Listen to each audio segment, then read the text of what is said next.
The group spread out a little, and everyone dismounted as they moved through the ruins of the city, looking for signs of survivors, loot, or any indication that there might have been a summoning ritual in the region. That was their primary goal, and if they didn't find it, then they would have to warn the lines that they were likely to see an influx of frost giants from a new direction in the next few days. There is something strange under here. Bring your shovel, Ray insisted a few minutes later. Ray found something. Let's check it out, Carl informed the others quietly. It just felt wrong to make noise here, like the city was a tomb and deserved a level of reverence, even if they were here to loot it. Dana took out the shovel from Carl's pack and passed it to him, so he could dig through the rubble to get to whatever Ray had found. With the barrier on it, the shovel cut through stone with a little effort, and it only took a few minutes to clear the rubble, while Ray got more excited by the second. There is a door. A stone door that leads downward, he informed the others when he realized what he was digging towards. Yes, open it. There are treats inside, I'm certain of it. Carl was about to move the last of the rubble to open the door when Tessa stepped between him and Ray with her eyes glowing red. No, Ray. You can't eat them, she insisted in a booming voice laden with holy magic. The spider glared at the cleric, who was obviously under the influence of the war goddess, unwilling to relent so easily when she had been the one to detect the hidden treasures. But after a few seconds, she backed away and turned her back on the tunnel, letting Tessa have this victory. Fine, I didn't really need them for the art anyhow. I will just use the frozen ones, she pouted. Carl cleared the door and led the way down a set of hidden stairs, with Tessa right behind him. What he found was a small room with a few dozen liquor barrels and a dozen satyr children, huddled together in terror, and looking malnourished far beyond what 2 days in a hiding hole would justify. Tessa held out a hand to them. Relax, little ones. We're not going to let them eat you. Do you have a guardian with you? The closest of the satyrs, a young boy in filthy blue shorts, shook his white furred head. All right, let's get you out of here, the war cleric insisted. Carl had forgotten for a moment that the red dragon had a soft spot for war orphans, and the satyrs were considered to be beastkin, not an enemy to humanity, even if they weren't harmless young slaves like these ones appeared to be. Carl stepped to the side as the cleric led the group up the stairs, and then did a final check to make sure they didn't miss anyone who was too terrified to move. The place was empty, and then completely empty as Remy looted the barrels. She didn't care what was in them, they would go well with her current decoration of her shrine. Like a nice wooden plinth collection for her statues. The group was giving Tessa looks that ranged from confused to annoyed, while Ray resisted the urge to drool as she looked at the satyrs. If they had been in better shape, she might not have been able to resist, but these ones didn't look juicy at all. And what the hell are we supposed to do with these? Tori demanded when she saw the horde of small children. A full-grown satyr was under 1.5 meters tall, barely chest-height on Carl.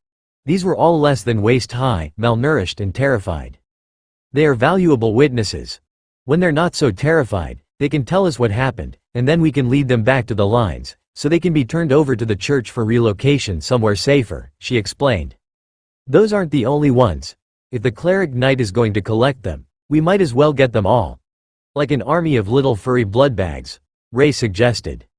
How did you find them anyhow? Carl asked. Scent, mostly. But the edges of the door were a bit warmer than anything else. Everyone, Ray says there are more hiding. If we're going to collect refugees, we might as well get a whole bunch of them. Carl informed the group with a sigh. The warriors frowned in resignation. That meant they would also be nominated to dig through the rubble to rescue them. They had the superhuman strength, and with the war god pressuring Tessa to fulfill her duty as a cleric, they wouldn't be able to leave them behind without at least trying to look for survivors. Ray pointed out more spots, and the group began to dig, finding more satyrs and a few other species of beastkin, and then finally a small group of terrified human children, dressed the same as the satyrs, and suffering from frostbite. Thor, can you surround them in a barrier to keep the cold off them? I would ask Hawk, but he can't spread his fire skill to large groups. It doesn't work like that, Carl asked. The refreshing lightning didn't actually warm you, but it did heal and refresh stamina, so while the cold was still painful, at least the frostbite was healing. Bob stepped up beside Tessa. Greetings everyone. We are elites from the Golden Dragon Nation, here as a scout team investigating the situation. Now that the city is destroyed, we will take you all back with us to be placed in the care of the Red Dragon clerics, or the church's healers, who will find a suitable permanent home for everyone, or settle the children in orphanages among others of their species. You might not know if you were born here, but the servants of the Red Dragon are active in both the human and beastkin nations." He gestured to Tessa with the last bit, and she smiled as she gave them a slight bow. There were some confused looks, as not all of them had a solid grasp of the human common language, but the message was quickly relayed to everyone, and hesitant smiles came to the mass of filthy faces. Carl cleared his throat. "Now we just need to finish searching the city, and we will be ready to leave once we have as many survivors as we can find." That brought a bit of enthusiasm to the group. They knew the spots where the others would have tried to hide, and they were willing to go down and help encourage the groups to come up and join the growing tide of refugees. There were very few working-age adults here, and the ones who were older were all women. From what Carl could tell, those left behind were the children and pregnant women, who would have slowed the pace of the fleeing frost giants. Carl had expected to see the elderly as well, but after a moment, he realized that there was no such thing as elderly for these people. When they could no longer work due to age or infirmity, the giants simply ate them. When they made the far side of the city, they had nearly 100 people in their care, and Bob was looking concerned about the chances of making it back to the front lines with the poor condition that so many of them were in. "Thor, do you see a large wagon anywhere? The bigger, the better. We will load everyone in it, and you can pull it back to the lines." Carl asked out loud, so everyone would know what he was thinking. Lotus pointed behind them and toward one of the open gates. "There are a bunch of supply caravan carts over there. They should hold plenty of people. It might not be comfortable, but the goal is just to get everyone back to safety." "Are you ready to be a cart Saro for the day?" Carl asked. "Like with the bus, but we can string a bunch of them together, and then I can be a whole train," Thor suggested. The image in his mind was hilarious. He saw himself as a locomotive, pulling the train of wagons through the fields with his looted beastkin. Satyrs didn't attack the lightning Saro in nature, as they were both herbivores, so Thor didn't see them as a threat. There were some arguments over the good food when they met, but not enough to consider them an enemy. With that in mind, Thor donated some of the Mount Feed plants that he had gotten from Doug the first time they were together. They were growing in his space now, and he could spare enough to give all the plant eaters a meal. "I will pass it out once we get to the wagons. That will keep everyone occupied as we travel, so they don't panic when the patrols attack us." Overhead, Hawk laughed at their plan. It was like a huge face slap to the giants.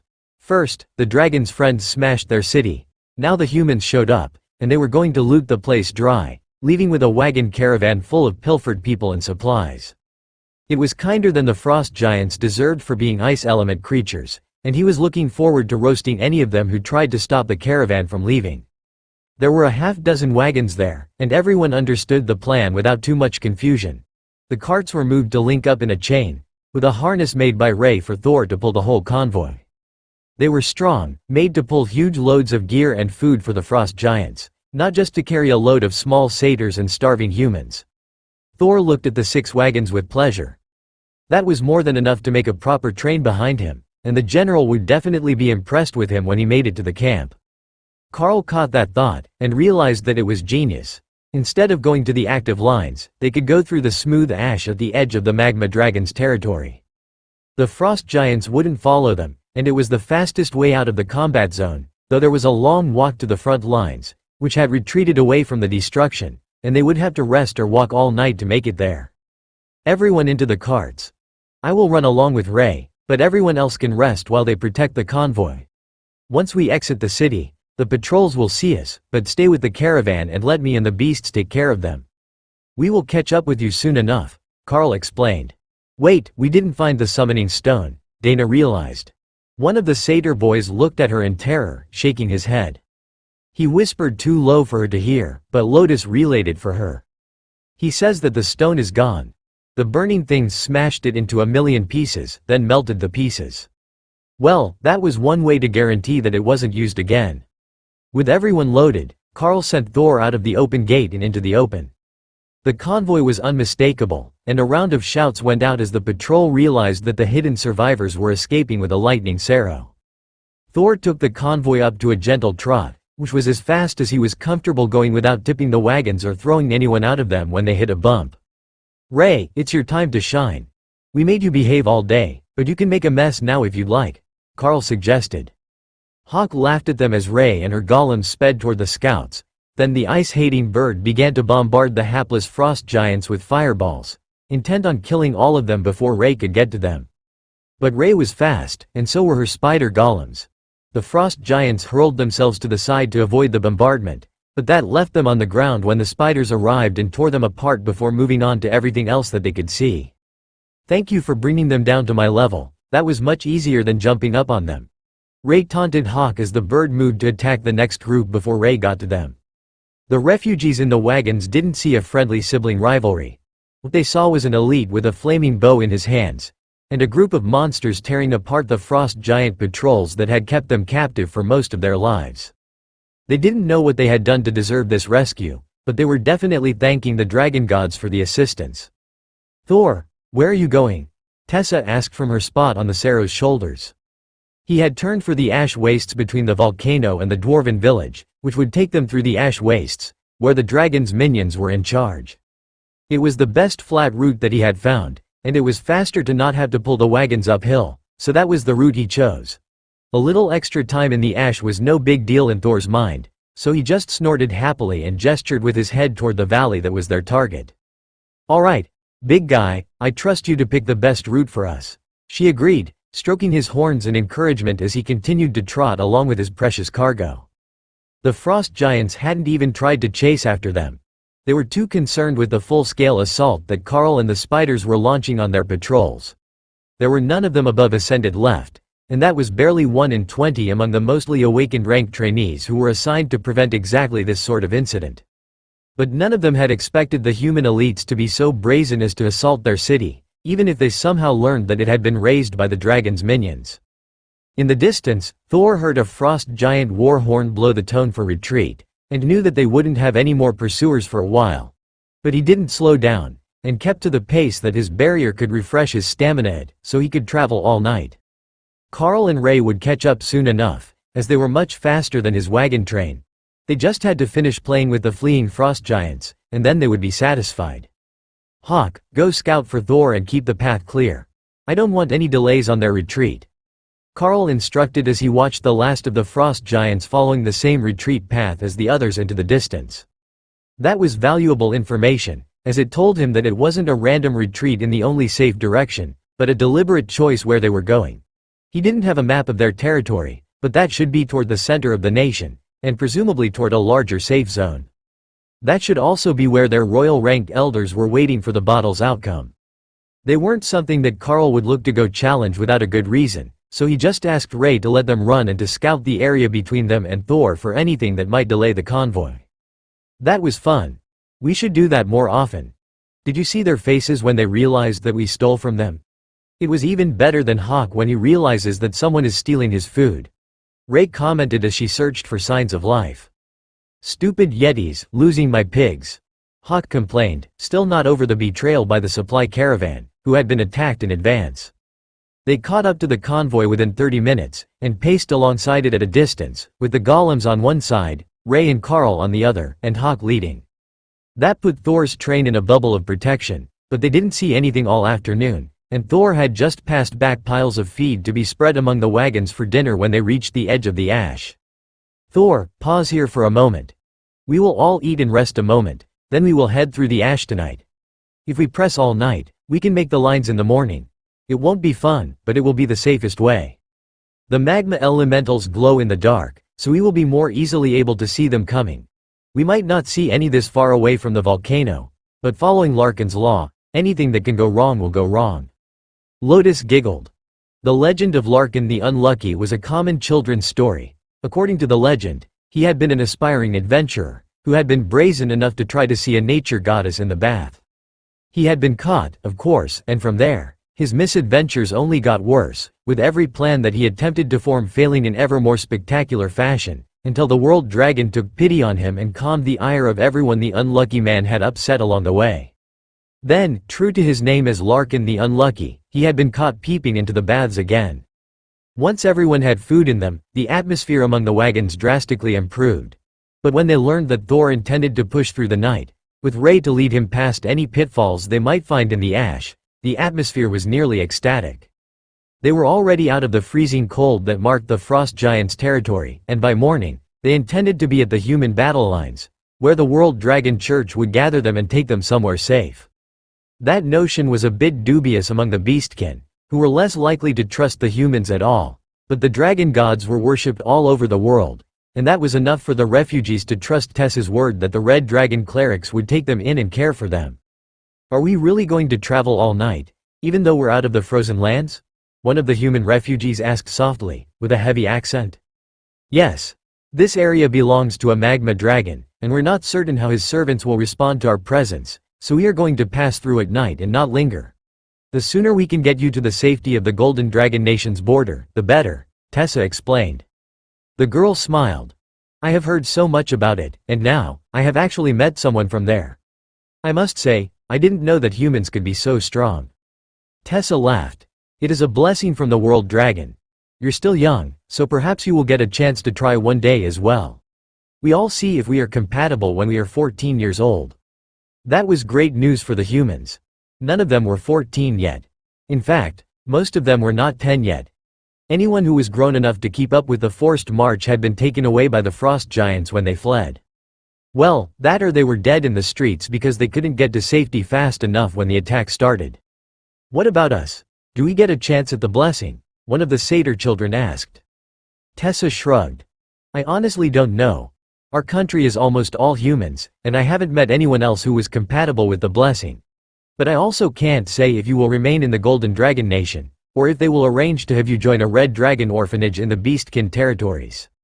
That made sense to them. While being anywhere safe was 1,000 times better than their lives yesterday, there was a certain appeal to living among other beastkin. Like, they wouldn't be a minority group, they wouldn't be treated as lesser, and they might actually get to live the sort of idyllic life that slaves told stories about.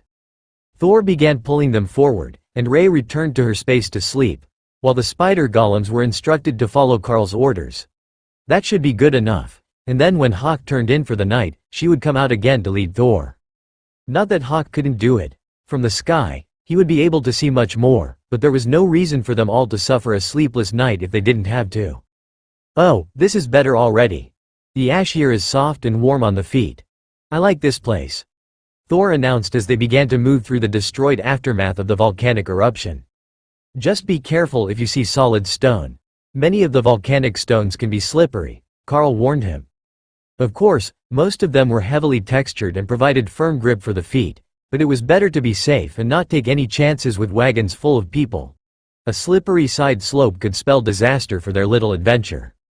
As they trudged off into the night, Hawk kept a careful eye out for anything that might pose a threat to their group.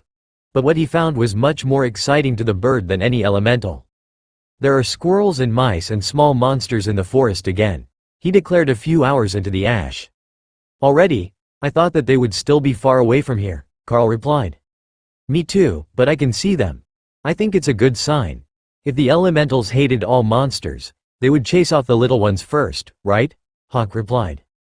Carl wasn't certain how sound that logic was.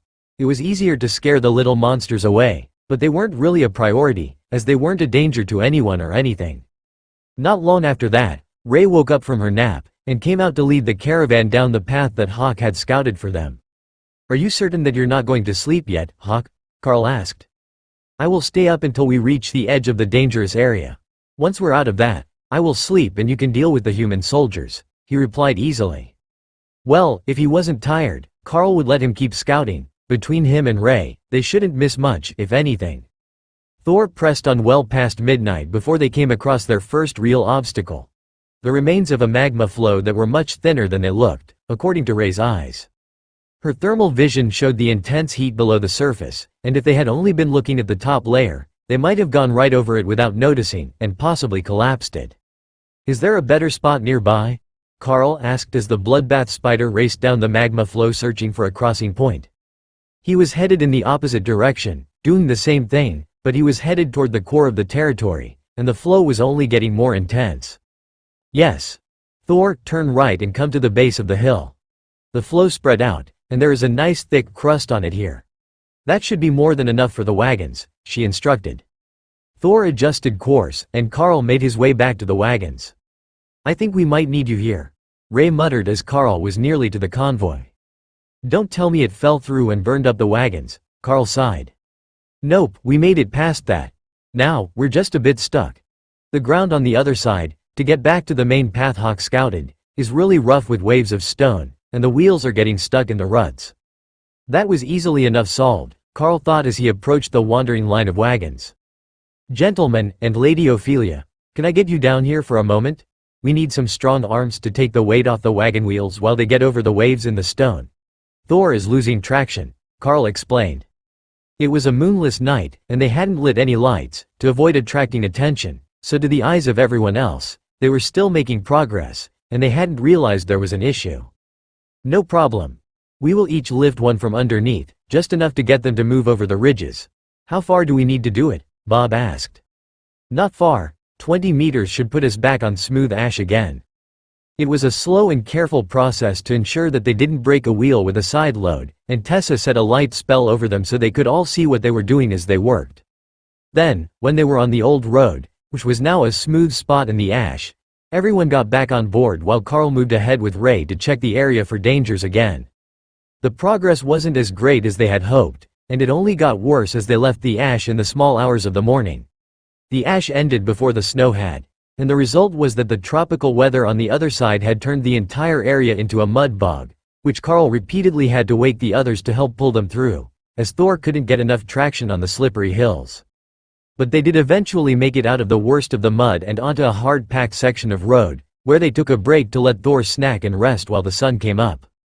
The radio transmissions were clear now, and the army lines were within Hawk's visual range, so they would only be 4 or 5 more hours before they arrived at their destination. Carl took a 15-minute nap as they were preparing a proper hot meal for everyone's breakfast, and woke up to the smell of roasting meat and pancakes. Good timing. We're just getting ready to serve everyone. Thor passed out food for the satyrs, who need roughage, or they get stomachaches. They can and will still eat with us, but not large quantities, Lotus explained. Carl nodded blearily before Doug passed him a strong cup of coffee to bring his brain back online. That was just the thing that he needed after an all-nighter. Most of the team had slept, though he had to wake some of them up to help with the rough patches. Get a bit of sleep. Thor can lead us in, and we will guard the caravan now that the sun is up. At least that way, you will have a few hours sleep while we finish the trip. The ground is getting more solid by the kilometer, and the army knows that we are coming. They arranged to have Red Dragon clerics airlifted to this location while you were napping, and they will be there to take over the refugees when we arrive. Doug explained as Carl sipped at the glorious black nectar of life and cleared his thoughts.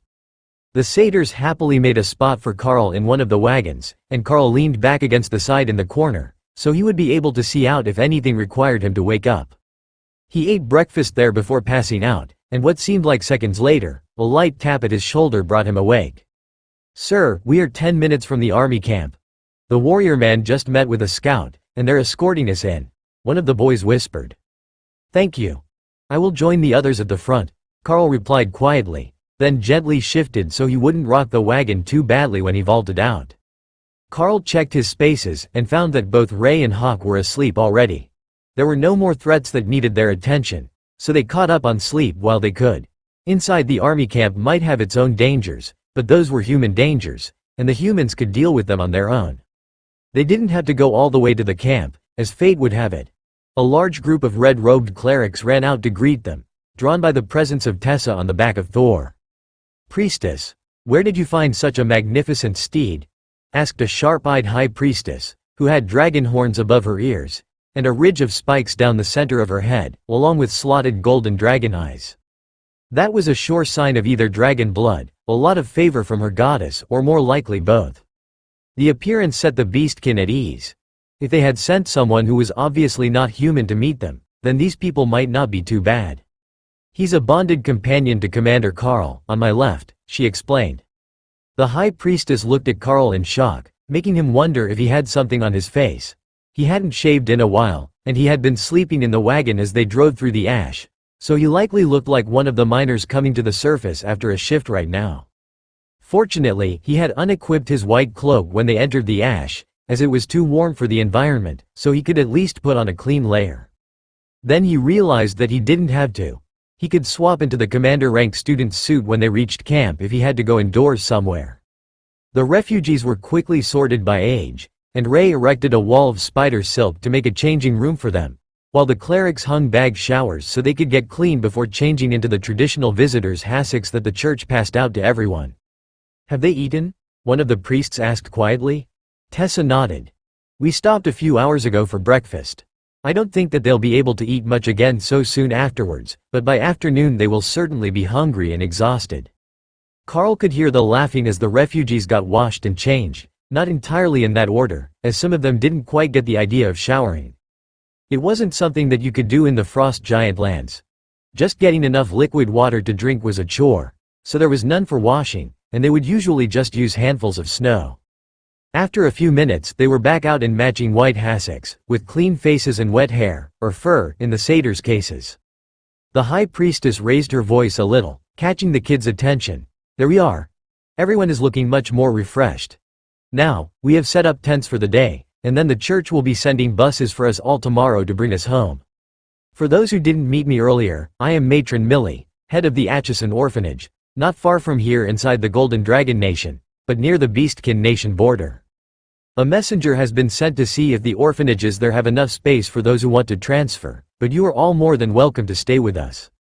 If you would like to say goodbye to the kind elites who brought you back, you may do that now, before we begin your processing." There were many tearful goodbyes from children who had only known the elites for less than one full day, and didn't even know everyone's name.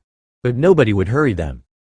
They had been through enough, and the church wanted them to feel safe in their transition.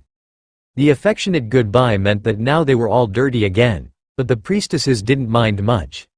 Even Thor didn't miss out on the affection, and might have actually been the most popular, as he had pulled their convoy all the way here. That was what the lightning Saro had been waiting for, and once the kids were led away, he vanished back into Carl's space, leaving the convoy of empty wagons alongside the road. "Elites, please come with us. The generals would like to speak with you about what happened inside the Frost Giant territory." An officer with a lieutenant's gold bar insignia informed them. Carl pointed to the shower bags. "Give us a few minutes to get refreshed, and we will be with you. Like the kids, we crossed the ash last night, and we're not quite fit to be meeting with the high brass." The man looked like he was going to argue that he had orders to bring them immediately, but something about the look on their faces told him that discretion was the better part of valor, and he simply nodded. Ray had made 2 rooms for the kids to shower in, which were now split into men's and women's showers. It was a short shower, as the bags weren't large, but the amount of ash and filth that was washed off was incredible. Once he was certain that there weren't tracks of ash mud down his face anymore and the crud was gone from his hair and beard, Carl switched into his suit, and Doug switched to a formal set of high priest robes, while the others simply equipped their armor again, leaving it fresh and clean, though still combat damaged. "Change back to your armor. They don't know how to deal with combat elites. They will push harder if they see you as a suit sort of person," Bob whispered as he put his own armor back on. Carl chuckled as he changed back to the armor, and carefully rinsed off his pack so he didn't get ash all over himself again. "Alright, how annoying do you think this is going to be on a scale of 1 to 10? Carl asked Doug, who had the most experience with authority figures. "I will put it at a solid 8. They will want a lot of information, as we've been behind the lines so long. But they won't push too hard because honestly, you two look a bit scary right now." Doug laughed, then created a herbal cigarette which he put to his lips, then motioned for Carl to light. Carl laughed and used flaming body to get it lit, before leading them out to wait for the ladies, who had longer hair to deal with. Carl had to wash his hair 3 times before the ash stopped running out, so he knew that it would not be a fast process for them to be clean again. As expected, it took another 10 minutes before the ladies were ready to face the world again, freshly washed, and with their hair loosely braided so it wouldn't go wild as it dried. Their travel packs weren't exactly loaded with the finest of hair products, so frizz was just a fact of life for adventuring elites, but after the effort to get rid of the ash, it was worse than usual.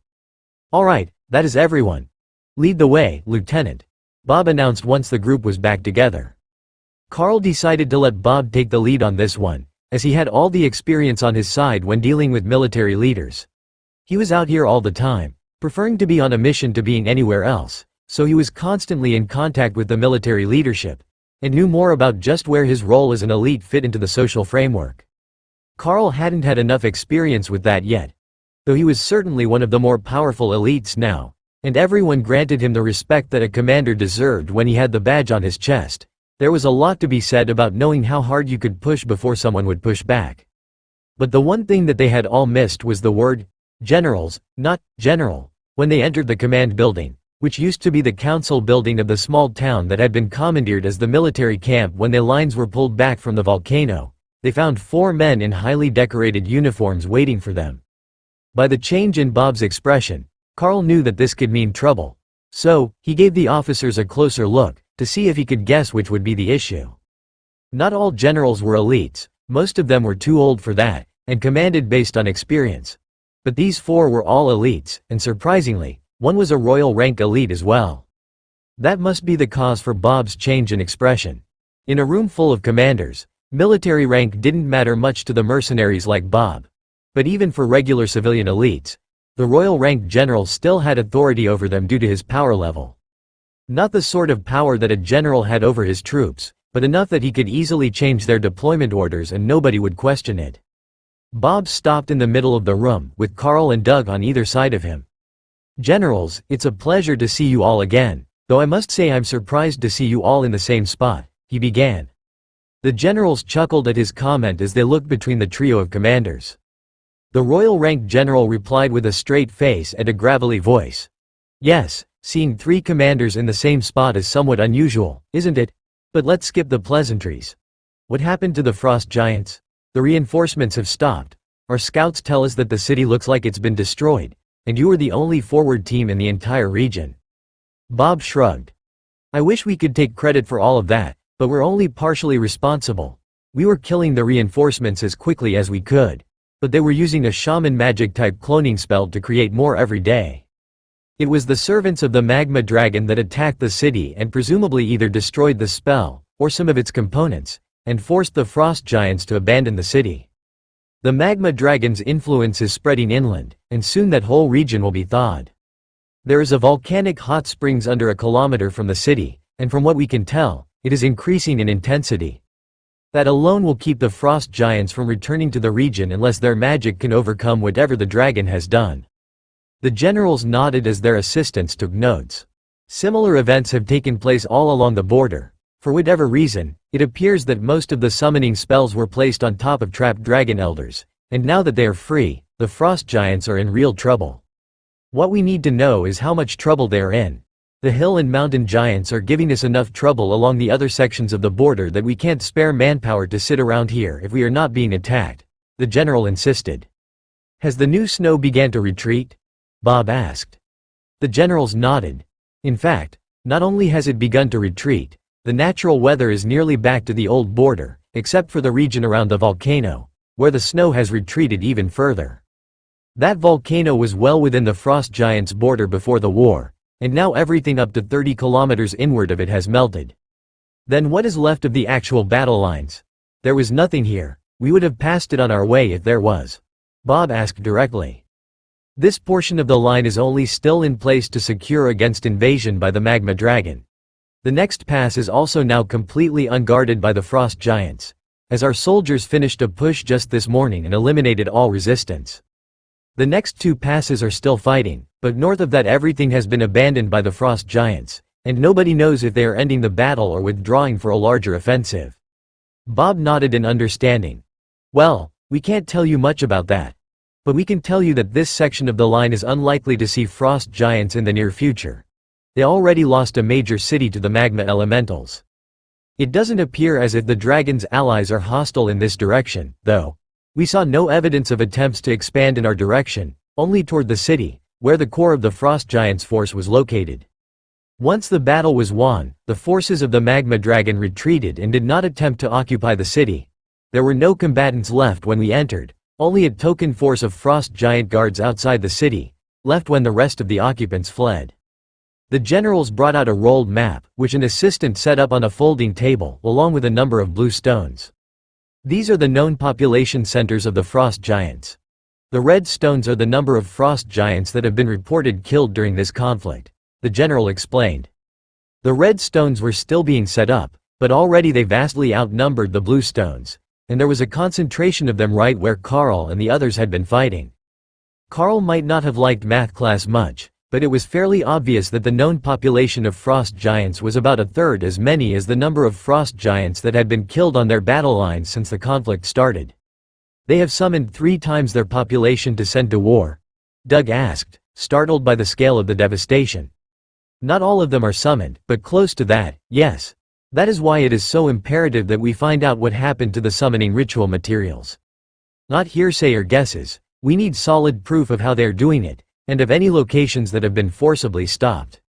The problem is, many of the suspected locations have been the site of natural disasters in the last few weeks, and now we don't have the troops to search them all. The general agreed. Doug gave a rueful laugh as he took a long drag on his smoke. I suspect that there is a, however, coming up in your next sentence. The general's face turned up in a slight grin as he watched the unconcerned high priest becoming a very high priest in the middle of their meeting. You would be absolutely correct. We have an official mission for all of you. We have a location for you to scout. This location previously generated large troop movements, then suddenly stopped without any visible signs of attack. The spot is well within enemy borders, and the complex is suspected to be currently occupied by a royal rank frost giant and his retinue. The general replied. So, it's a trap, we know it's a trap, and you want us to go spring it anyhow. For the chance that we can kill a royal rank frost giant? Doug asked with a vague wave of his hand. There will be appropriate compensation. The general agreed, his raspy voice making the promise sound more like a threat, or a promise of restitution for the grieving families. One of the other generals, a portly young man with a blotchy face that spoke of years of alcoholism, smirked at them as he joined the conversation. It is non-optional. Carl rolled his eyes at the smug general. Well, I still don't have a royal rank head as a trophy for my dorm room. I suppose a frost giant will have to do. A bit large for the display case, but such is life. He answered while everyone else paused, not taking the bait as the general tried to goad them into something that would give him an excuse to put a black mark on their records. General Orland, the royal rank general with the harsh voice, which Carl suspected might be due to a previous throat injury that was hidden below his collar and tie, gave him a knowing smile. As always, when the elites with bureaucratic titles met with the mercenary elites, it had turned into a dick measuring contest. The battle-hardened general knew full well that his smug counterpart couldn't even keep up with the pace of their group, and he had likely never killed a monster his own rank or higher in his life. So, the easiest way for Carl to get a rise out of him was to treat the death of a royal rank enemy as just another trophy hunt. And it was working. If it's such a trivial matter, then I will be expecting to hear positive news of your success very soon, the portly man replied. Good things take time, General. Like a well-cooked meal, you must be patient until everything is just right. I suspect you're familiar with that particular anticipation, Carl agreed. General Orland glared between the two of them and raised his voice for the first time. Enough. Both of you cut it out or take it outside to hold a combat trial. The mission has been demanded by the central government, and approved as necessary by the Bureau of Elite Development and the Army. Your combined team has been volunteered by Regional Draw, so I will provide you with the information that we have on the situation, he insisted. Then he said the words combat trial. The portly general turned his head away, no longer feeling like fighting, so Carl focused on the task at hand. He's a spicy one, isn't he? The general seated on the far right whispered to Doug as General Orland began to outline the situation around the cavern where the royal rank giant was suspected to be hiding. He used to be so humble and polite. I think he's getting it from his bonded beasts. He's got a bloodbath spider with him, and if it were up to her, there would already be someone shouting for a medic. Doug whispered back. Carl could clearly hear him, as could General Orland, but the others were both mages and lacked superhuman senses. The quiet general nodded without changing his expression. In a confined space, not even General Orland was likely to be fast enough to prevent a commander-rank beast like that from carrying out at least the first strike. What would they need a medic for? I'd eat his face without even needing to ambush him, Ray chuckled in amusement. Carl ignored her taunting to focus on the intelligence reports, and found that while the indicated spot was a fair distance from the border, there were no major forces or cities in between them and the site. At least that part had been well judged. The threat inside the cavern complex under the ruins was unknown, but thought to be at least 10 commander-rank giants, plus their royal rank leader. That would normally be enough to take out any team that the humans might send to try to destroy the summoning ritual, But there was no guarantee that they hadn't saved a last batch of summoned giants underground as well. The reports said that it should no longer be active, as there hadn't been any troops sent out since the volcano incident, but that was no guarantee. "How long do you need to prepare?" General Orland asked once his briefing was complete. Bob looked over at Carl and subtly shrugged. They were already intending on heading back to the battlefield, but they could tell the general that they needed a few days, or some particular supplies, before they returned if Carl wanted to delay a little. "Just a quick restock of our hygiene and other supplies, and we should be good to go."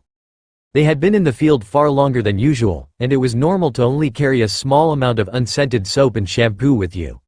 But, with the warm dwarven village, they could wash regularly, so they were running out, and hadn't been filthy until they crossed the ash plains to get here to the front lines. "The supply tent is fully stocked with anything that you might need. Will you be leaving in the next few days?" General Orland asked. Carl looked at Bob, and the older elite's face took on a deceptively innocent smile. "I'm afraid that we have much to do, General. Once we have resupplied, we will be leaving again within the hour. If you could ensure that one of the wagons our team and the refugees arrived in is still available, we would appreciate it." The overweight general glared at the team with growing suspicion. There had to be a reason that they were rushing right back into battle after only recently having returned to civilization. But the part that he failed to realize was that they were more comfortable in their hidden camp than in the small town that the army had taken over as their base. General Orland waved his hand toward the door. "In that case, don't let us keep you.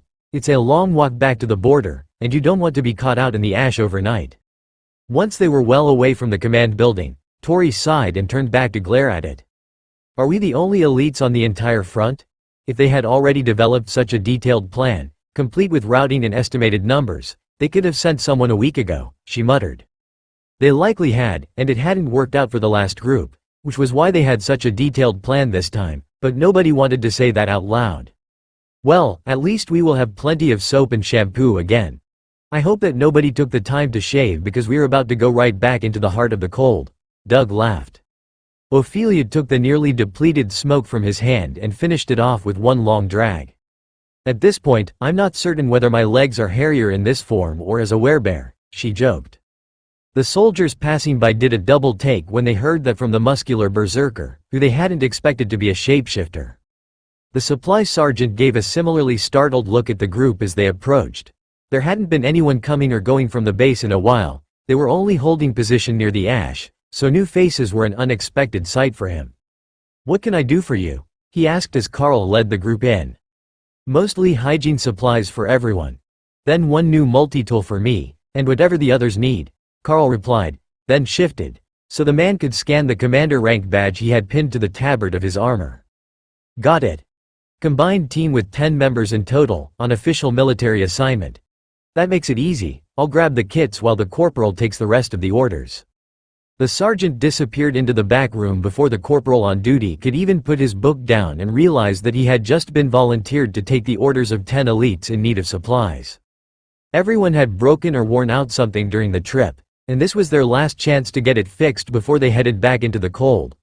Plus, as a military assignment, as long as the item they requested was regular military issue, they could just have it. For the clerics, that was bonus loot. They could replace any worn-out tools or utensils and nobody would ask any questions. The army had some good stuff that the clergy always wanted to have, lightweight and made for durability, but more expensive than what the clerics were issued by the church.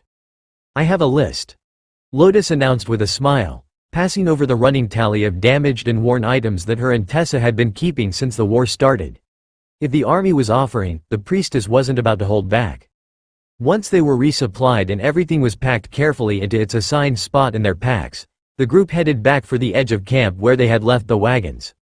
The soldiers seemed startled to see them heading back out only a few hours after they had arrived, but the ones who had been around longer understood that the group was likely just running away from something annoying. The plan was to hook Dana's 2 stone golems up to the lead wagon to pull the group along, while they left the others behind. That would make the trip back much easier on everyone, and faster, as the giant's comfortable jog was a running pace for the mages and clerics. Plus, with only one wagon and a path to follow, they would be able to avoid the worst of the delays that had slowed them during the trip out, and the golems might even be able to get enough traction on the muddy hills to make it up without assistance this time, when Thor's larger feet had struggled. It only took a few minutes to get them hooked up, and they were on their way back into the ash, with the intentions of stopping overnight at the dwarven village to get a good night's rest and finish refining the plan to attack the cavern. Obviously, the army thought that you could just march in there and wipe them out with enough firepower, but that was the last resort. Pretty much any other plan than charging into the cave was likely to be a better one. They waited until the town was out of sight over the hills before anyone said anything, but they weren't in a big hurry to start making plans when they hadn't even seen the area around the target. Finally, Doug broke the silence. "Your group has been randomly selected from those in the region." He mocked the pudgy general. As if we weren't the only ones in the area at all. The others chuckled, and the nature priest took out another smoke for Carl to light. It was the most that anyone had seen him smoke at work, and it was a sure sign that he was feeling the stress, but didn't want to outright say anything about it. Lotus smirked as she joined the rant. "Well, we will have all the bragging rights when we get back home. Imagine how jealous all those white-robed battle clerics and guards are going to be when they find out that it was a pair of the Green Dragon's clerics who got the first royal rank team kill of the war. In fact, I'm not even certain that the main lines have managed to get one yet, so it might be the first at all." Doug laughed. "Wouldn't that be something? If we find out that we've got the first one of the war, I say we go get another, just for funsies." Carl knew that it probably wouldn't be that easy, but if they could get not only the first one, but the first two of the war on this front, then they would certainly live up to any level of hype when they got home. But more imminently, Carl noticed that everyone in the group was becoming much more powerful than they had been when they started the battles.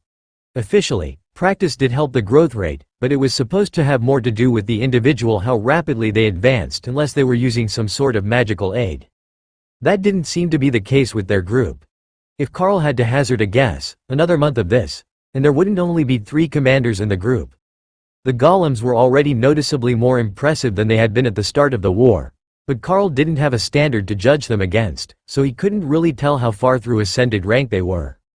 He would judge them against the spider golems as a commander rank standard, but Ray had advanced them to royal rank, and they were multiple times more powerful than they had been, so that still didn't actually help. He couldn't even go by the ease with which they killed the frost giants, as they had so much practice now that everyone knew where their vulnerable areas were, and they could target them with minimal thought. But while he was thinking of power levels, Carl had a good idea. Since they were going to be keeping the golems active most of the time after they left the safety of the village, they should give them some of the frost giant weapons that were enchanted to cut like proper commander rank weapons. That would give them an extra bump in combat power, as opposed to the single blade that came with the durable constructs buff. They would have to carry giant-sized spare weapons with them to give to the golems, and give them back every time the golems were summoned, but it would increase the speed that they could clear the weaker groups, where the golems rarely sustained serious damage. They had their loot wagon now, so they might as well make good use of it. Everyone rested as the golems trudged steadily through the mud near the ash wastes, doing their best to avoid slipping on the muddy slopes. But it seemed that the logic behind using golems instead of Thor was right. Thor's feet kept him from sinking as deeply in the mud, but they also reduced his traction. The golems were pulling them smoothly along the path that the wagon train had followed to get to the lines last night, and with the sun up, they were able to avoid some of the worst areas, where they could now see that the mud was worse than it was a few dozen meters away. That let them make it into the ash in good time, where their speed improved, and by the time that it got dark, they were almost back to the dwarven village. The last few kilometers were a bit more difficult, as they were getting far enough from the volcano that the trees had survived, but they managed to get the wagon to within 100 meters of the entrance to the tunnel. They left the golems to guard the wagon, and everyone made their way back into the dwarven village. "We're not leaving at first light or anything crazy, are we? Because as nice as it is to not walk, that wagon is not soft," Tori asked. Carl and Bob looked at each other and shrugged. "I don't see any reason to rush that much. We should head out before noon, but it's less than a day's travel, and we don't want to get too close at the end of the day," Carl suggested. Bob nodded. "All right, then we will double-check all our gear in the morning after breakfast, then head out. It will get us in place early enough to check their scouting situation, and then we can make a proper plan based on what is actually there." "What are you thinking? Pick off the scouts and see if we can lure out what's actually in there instead of going into the cave ourselves?" Tessa asked. Bob nodded.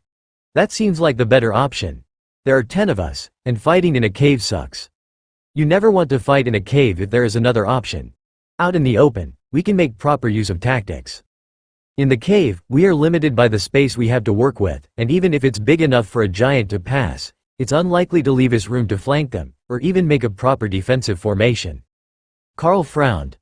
Monsters generally get smarter as they grow in ranks, so the royal rank frost giants might not fall for simple tricks like luring them out a few at a time by killing patrol members. Bob ran a hand through his hair and sighed. That is certainly a possibility. They might send out everything that they have the moment that we're detected, and that will be a nasty fight. So, before we get anything started, we will have to make some preparations. Depending on the terrain, we might be able to have the two greenies make a vine field to slow their approach. He gestured to the two green-robed clerics, who smiled at the chance to show that they could do offensive magic as well. But we won't know until we get there. The next morning, everyone took a leisurely shower, courtesy of the free use of cleric magic, and then checked all their equipment after breakfast while they mentally prepared themselves for the day. Hawk was sent out to scout, and he hadn't found anything for the first 20 kilometers, so the start of their journey should be an uneventful one. They didn't waste any time getting Thor hooked up to the wagon so that the golems were free to fight while he protected the casters in his cart. It was connected with relatively weak spider silk, strong enough that it wouldn't break during use, but weak enough that Tessa could easily slice it with a wave of her spear if Thor needed to be cut free during battle. This way, he was the only one walking, and everyone else could rest in case of emergency. It was the most efficient method that they had come up with so far, and Thor was delighted with his new toy. How far is it to this hiding hole for the frost giants? Hawk finally asked after lunch. He hadn't seen a single living thing all morning, just snow, snow and more snow. Plus, the temperature was dropping even further with every hour he traveled, and it was putting him in a terrible mood. From the location on the map, about 100 kilometers from the ash, so, about the same as from the lines to the dwarven village. When you see two rivers meet, that will be where the cave is, Carl replied. When we're done, I'm burning this entire country to the ground just to make it warm again. Thor plodded along, periodically looking back to see if everyone else was having as much fun as he was. There wasn't anything to bother him today. He just got to pull his wagon around, and nobody tried to rush him. Only an hour before dark, Hawk sent back a report that, for the first time that day, was not about the easiest route for the cart. There are human bodies over here, and they are in armor. They might have something important on them, he reported. Are we near the cave? How far is it to the spot where the rivers meet? Carl replied, just to be safe. 30 more kilometers. Their math sucks. But I can see it, and I can see the giants in the distance.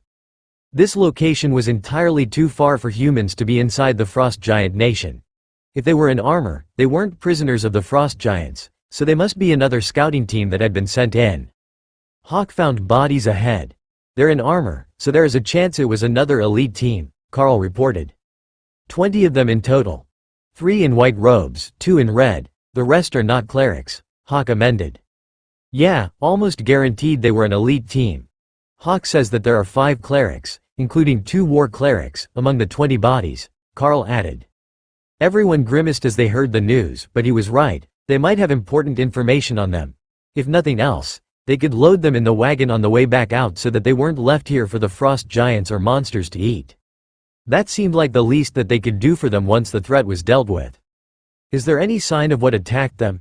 It might lead us to a second group of giants, Carl asked Hawk.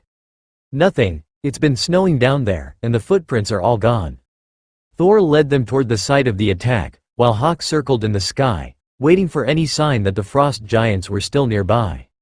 They shouldn't be too far from where they were supposed to find that cave, but he hadn't seen it yet. All that was out here was deep snow, deep enough that Thor had been avoiding going over hills, as it would drag on the bottom of the wagon and make it hard to pull. Thor pulled to a stop next to the bodies, and Carl got down from the wagon with Bob and Harry.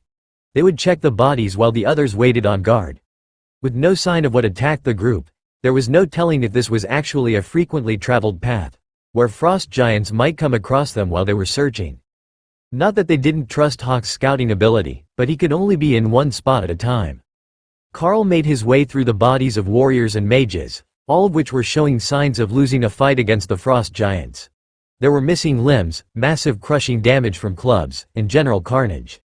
Carl felt his stomach turn at the scene, and tried to forget the fact that these were all ascended and commander rank elites only a few days ago at the most. He had been in battle a relatively long time, but not like this, not with these massive casualties. It was horrifying to think that an entire group could be wiped out like this. There were 20 bodies, so the chances are that none of them had managed to escape to warn the army about the situation or threat that they had met. Carl was about to turn back to the cart when he noticed a slight puff of warm breath from one of the bodies.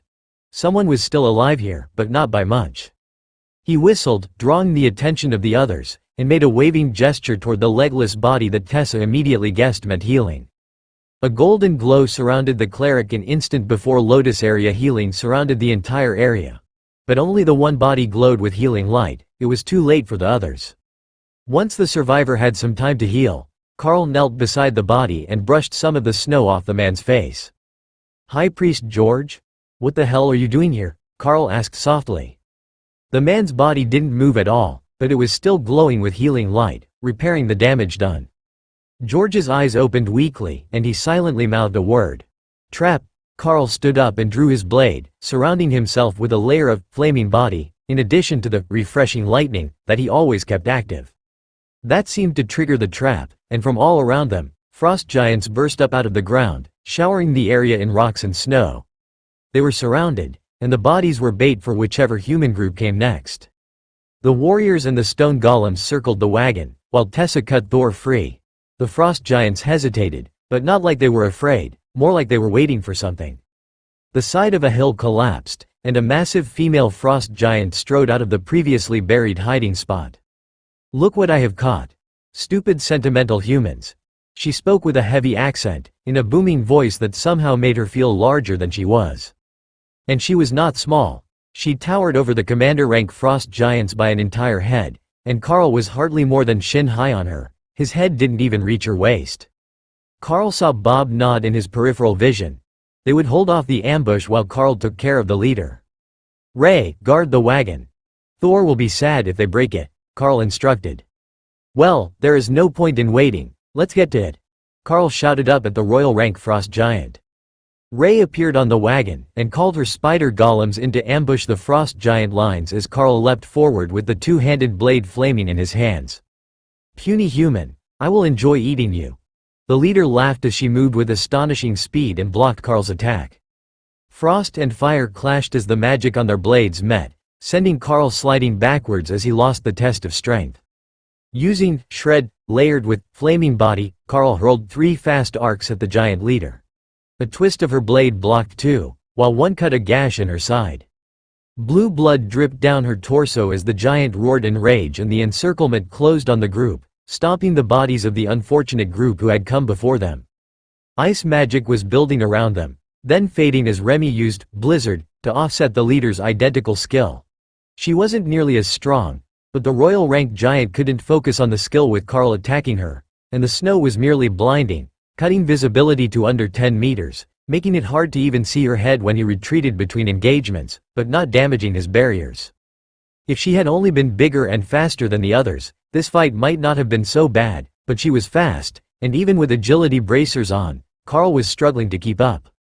Every attack, Carl was forced further from the group, isolated from any chance of reinforcement, but the blizzard was fading as the leader felt that her mana would be better used on combat than distraction, now that they were 50 meters away from the main battle, and well outside the encirclement.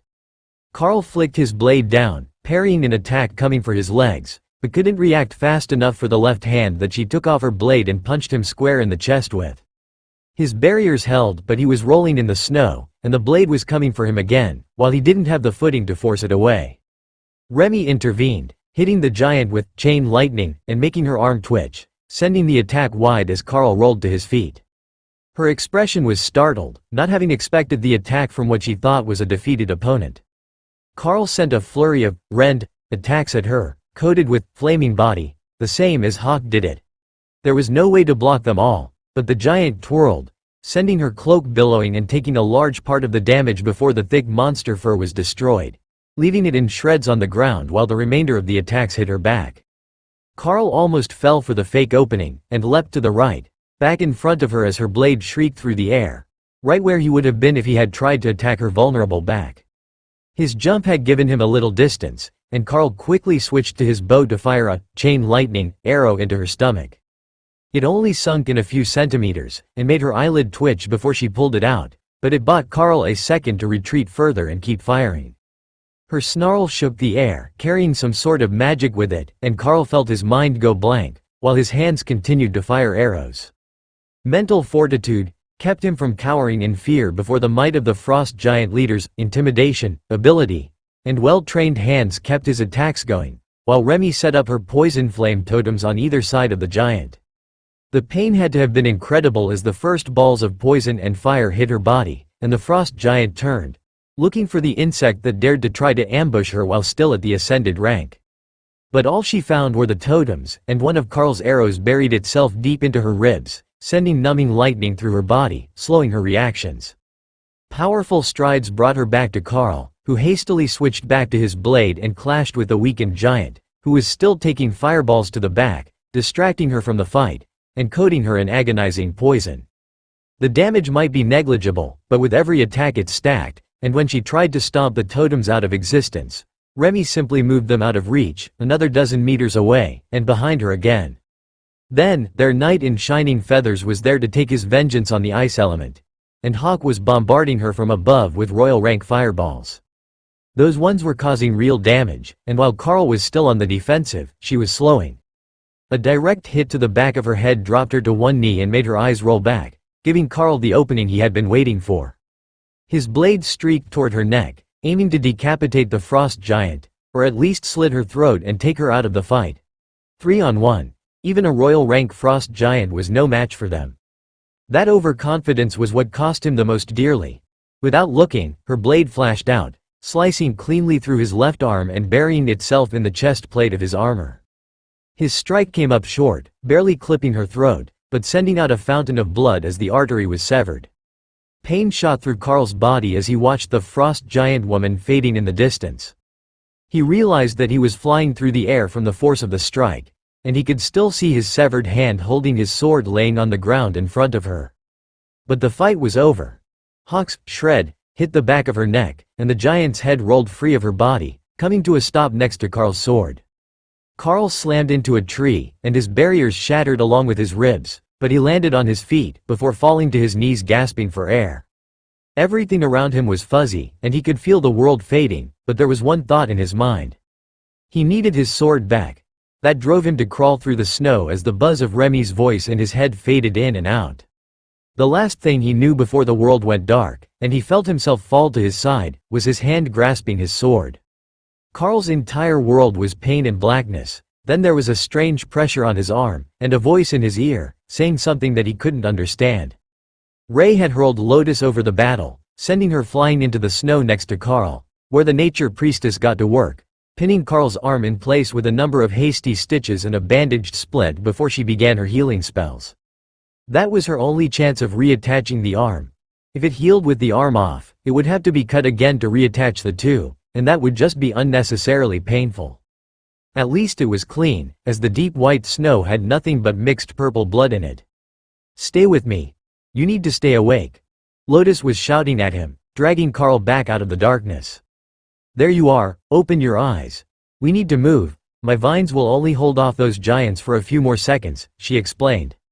Carl blinked away the fuzziness, and saw that there were two commander-rank frost giants being torn apart by thorned vines, while Remy was sitting on the ground in front of him, hurling lightning at them. Carl staggered to his feet, using his sword as a crutch, and realized that while his arm was back, and in a sling across his chest, he couldn't use it. It was just there, numb and motionless. Using the oversized blade one-handed wouldn't be easy, but it would be impossible to use the maul or the bow. He took a deep breath as, refreshing lightning, cleared his mind a little and prepared to fight again.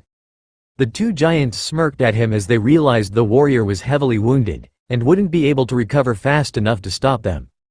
But Carl didn't need to lift his blade to fight. Arcs of rend, coated in flaming body, raced for the two commander-rank giants, who laughed and easily blocked the strikes, then fell forward, dead, as Hawk's strikes from behind broke their necks. The classics are always the best. Hawk bragged as the flame-enhanced rend attacks did their job. There was a braying noise, and Tessa ran back toward the main battle, leaving Carl to scoop up Remy and stumble after her. The fight wasn't over yet, but the number of giants was much lower than it had been. Carl felt the power transferred from the sword sinking into his body, bringing it tingling to his immobile fingers and a rush of clarity to his mind. Karl attacked from behind, joining Hawk in ambushing the giants and making a path to Thor, who was standing on 3 legs, while one hung limply, broken by a frost giant club. Ray was protecting the wagon still, and magic missiles were still casting steadily, with all 4 golems on defense. Harry was under the wagon, nursing injuries, while Ty was kneeling in front of him, firing his bow into the frost giants from the relative safety under Ray. The sudden assault from behind distracted the attackers, and 2 fell in quick succession to the spider golems, then 2 more from Karl and Hawk, followed by another from Ray herself. The last few tried to run, but Hawk and the spider golems were on them, and before they had made it 100 meters, they were all taken down. Lotus vanished into the wagon, which her healing spell was centered on, covering the whole group. Tessa ducked under the wagon to check on Ty and Harry, and Karl did a quick head count. Bob was still standing next to Ophelia, who was panting as she leaned against a frost giant corpse, with all her limbs intact.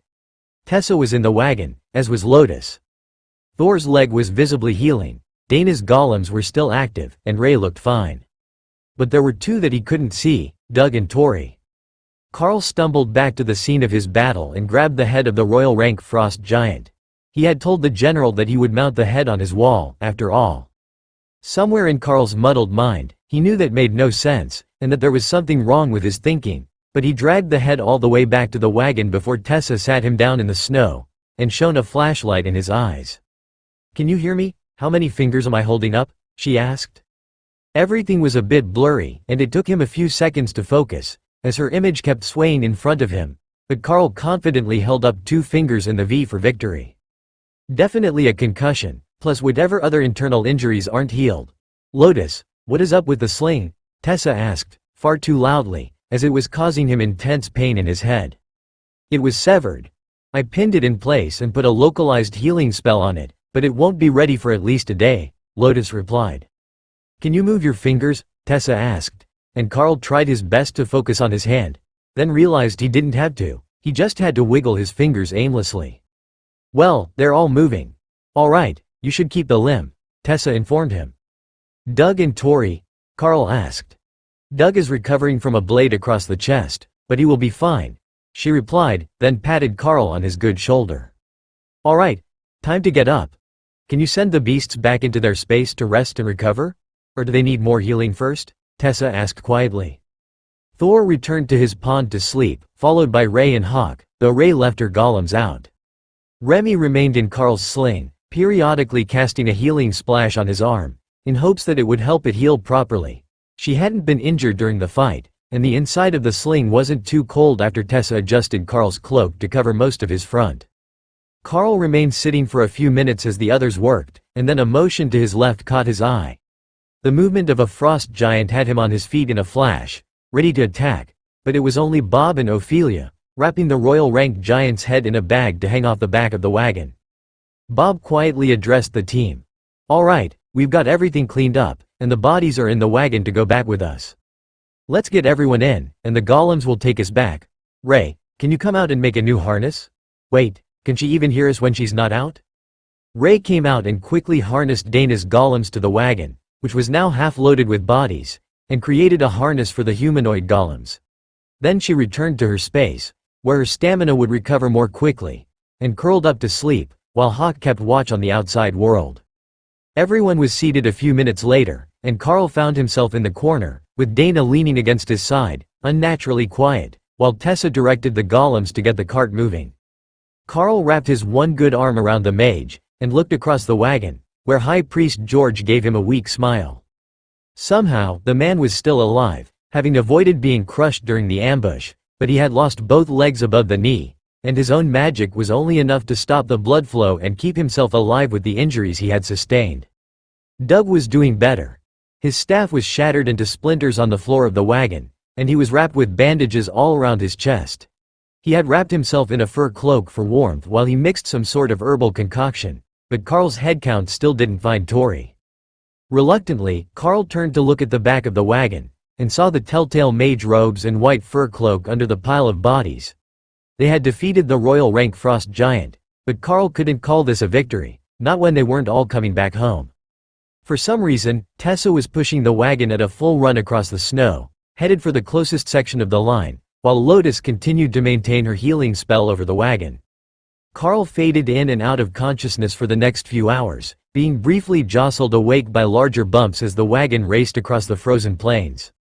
The sun had set not long after the battle, but still, the cleric didn't slow the wagon, keeping the golems at a full run, heedless of the bouncing that they were doing.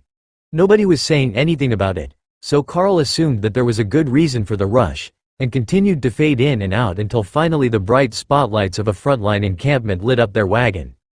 There was a lot of shouting, and people were moving around frantically, unloading bodies from the wagon, but he just sat where he was with Dana under his arm as the mage sobbed silently and pretended that she was asleep. Eventually, a hand landed on his shoulder, shaking Dana awake in the process, while bringing Carl out of his stupor long enough to turn to see who was looking for him. "It's your turn, if you two can walk to the triage tents," the man in the white robes of a high cleric of the main faith whispered. Carl was thankful for the consideration, as loud noises were still hurting his head, but his body was feeling better with that much time in Lotus' healing spell and the refreshing lightning. Remy was still in his sling, half asleep, but randomly mumbling and casting healing splash on his arm until Carl stroked her head and let her know that she had done a good job, and she could go sleep in her space. The cleric passed Dana off to a female high priest, and brought Carl to a small diagnosis room, where he repeated the light in the eyes thing that Tessa had done. "Still a concussion?" Carl asked. The priest nodded. "It's healing, but won't be finished until morning, most likely. You did good getting back here as fast as you did." Carl gave him a rueful smile. "We didn't make it fast enough." The high priest put a gentle hand on his shoulder. "No, you did. High priests George and Doug are both going to be fine by morning, though George's legs are a lost cause without months of treatment spells or a royal rank healer. But more importantly, with them, we had the 6 high priests necessary to cast a resurrection ritual. Tori should reappear somewhere familiar to her in the next 48 hours. Carl just blinked at the high priest, so he explained. "There are 2 basic resurrection spells. One brings them back to life within 10 minutes of death, but only a royal rank cleric or a select few of the healing specialist high priests such as myself can use that. The other is a 6-person ritual that puts a soul that's still linked to its body into a new body with its memories intact. They usually show up somewhere which they associate with good memories, and then they have to explain to someone who they are, or come to the church, where we can verify it and update their records. So she will be fine, and back at the academy soon?" Carl asked hopefully. "Not back at the academy, most likely. I have never heard of the new body forming with the effects of the injection, so she wouldn't be an elite anymore. But she's still a student, so there is a chance they will make an exception, and she will be able to start over if her new body is compatible, just a little older than the others. It's not like the injection doesn't work anymore if they give it later." "Well, that was better than dead," he supposed. The cleric finished giving Carl a checkup, which found that other than his head, everything seemed to be fine, and he was recovering well, but would need to eat a lot to recover the energy that he had burned while healing his body. That was something that he could do. Dana was waiting outside the tent with a faintly hopeful smile that said she had gotten the same news about Tori, so he led her toward a large walled tent where he could hear Bob arguing with someone. That was most likely the mess hall, and if it wasn't, it was still the right place to be, as that was where their team was. The remainder of the group had gathered at a table in the nearly deserted mess hall, where Carl and Dana joined them after loading their trays with random items. Carl still couldn't think clearly, and every light source made his head hurt, but not enough that he couldn't just leave them mostly closed while he ate. "What's the prognosis, Monster Man?" Doug asked as Carl attempted to operate a canned drink one-handed, as his other wasn't working properly, even if he removed it from the sling. "They say my head should be better tomorrow, and my arm will work eventually. Good work, by the way, to whoever put that back on. I distinctly remember that it was not attached for a while," Carl rambled. Lotus smiled and gave him a thumbs up. "I did the best that I can. I'm a good healer, but that was a pretty gnarly injury." Carl smiled at the little cleric. "Where's George?" Doug frowned. "They took him for more intensive treatment. He was somewhat coherent once they drugged him, and we got the ritual done, but he's in bad shape. I take it you've worked with him before?" Briefly, Carl agreed, not wanting to get into it too deeply, as that was when they had picked up Tori, whose current fate was uncertain. They were eating quietly when a commotion outside drew all their attention. The feeling of a powerful creature or elite approaching put them all on guard, but the feeling was familiar to Carl, with his heightened senses, and he just returned to his eating. "Someone you know," Doug whispered. "I'm fairly certain that is Prince Axel and Overlord Drake," Carl agreed. That surprised the high priest, as they should have been on the mountain giant front, keeping the most powerful of their foes under control. The two stormed into the mess hall, followed by over a dozen officers, and then paused in visible relief as they saw the group eating. "Ah, there's a sight for sore eyes. When we heard that the group sent to subjugate the frost giant royal had been annihilated, we feared the worst," Prince Axel blurted out with a relieved smile on his face. "I take it that you got the news about the same time that you got the news that we had been sent out?" Carl asked, while the others looked unsure how to respond. Carl and Dana were the only ones in the group who had held a proper conversation with either of these two leaders, and Overlord Drake had quite the reputation as a fighter. "We were meeting with General Orland when the news that a group had been wiped out and their tracking spells were all disabled within 5 minutes of each other. But the report was incomplete, and we only knew that it was the church who put the trackers on. They didn't include the team leader's name," Drake explained. Carl winced at the loud noise, but smiled. "We will have to send the generals a message and let them know that I got that head for my trophy case." Axel and Drake both burst into laughter. "You really did it? Orland told me about your little spat with the generals, but I didn't think you would actually manage it. The frost giant royals aren't just a little bit above commander rank, they're skilled leaders and cunning monsters," the big warrior asked. "That's no joke. They were hiding down under the snow and rocks, laying perfectly still in an ambush ring around the bodies of the first group when we arrived. They had been there for days, and they were deep enough that not even thermal vision could spot them until they moved, and by then it was too late," Carl explained. Prince Axel whistled. "Damn, that's just evil. The mountain giants camouflage well with the stone, but at least you can see them on thermal. What else can you tell us about the royal frost giant?" Everyone turned to look at Carl, as he was the only one with the opportunity to get a good look at it while it was still alive. Middle-aged female frost giant, a full head taller than a commander-rank giant. She was fast, stupidly fast, and even with a commander-rank agility buff, she was nearly faster than I was. Stronger than a commander with 2 giant strength items on as well. She spoke common, and understood combat tactics as well as common battle traps intended to put her off balance. Still vulnerable to fire, but able to take an immense amount of pain from poison attacks with no noticeable decrease in combat efficiency until fire attacks began to damage her back and shoulder muscles, Carl explained. "She spoke human common? What did she say?" Axel asked. Carl took a second to sort through the fuzzy memories for exactly what she said. He couldn't get it, but Remy filled him in with the details. "She said, 'Look what I have caught. Stupid humans.' Then told me that she would enjoy eating me after I landed the first blow." The prince nodded. That much was expected of the giants, and not enlightening or shocking, even if it was uncommon for them to bother to learn human language. "All right. I just need a basic overview of the battle. Who was where?" Axel asked. Carl gestured to Doug, as he hadn't actually seen the battle, he was too busy. "Carl was lured off to fight the royal giant, while I was in the wagon with Dana and Tori. Tessa was mounted on Thor at the front of the wagon, with Harry and Bob on either side. The stone golems started at the back with Ophelia and then spread to Harry's side when he was injured. The spider golems that Ray makes attacked from behind at first, while she guarded the top of the wagon. Hawk was on scout duty above, and I think that's everyone." Axel was briefly confused as he counted the number of combatants. Hawk, Ray and Thor are beasts belonging to Carl. Commander-rank magical beasts, Doug explained. "Ah, I see now. All right, how many frost giants were there?" Doug counted in his head for a moment. 30 commander-rank frost giants, plus their leader. Everyone in the tent fell silent at that announcement.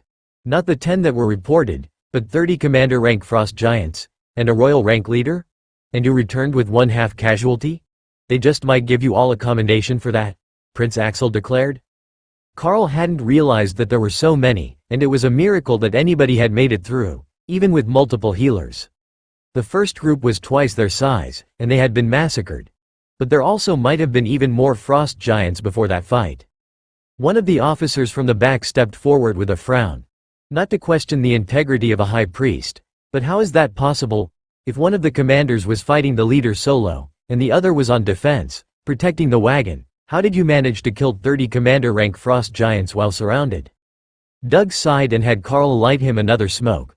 Partially the berserker, Ophelia, who lives up to the reputation of the Bear Totem clan, and did a massive amount of damage with the war goddess blessing on her weapons.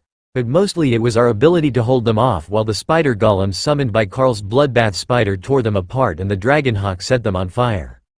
Both of them have combat power well beyond what you expect of the average commander-rank monster, and no matter how many times you kill a golem, if you don't take out the source, they don't stop coming. The frost giants thought that both mages were summoning the golems, but it was one and the spider. So, they targeted the mages first, before deciding that the second set of golems belonged to the one fighting the leader. They weren't speaking common, but some hand gestures are universal to all humanoids. Drake looked curious.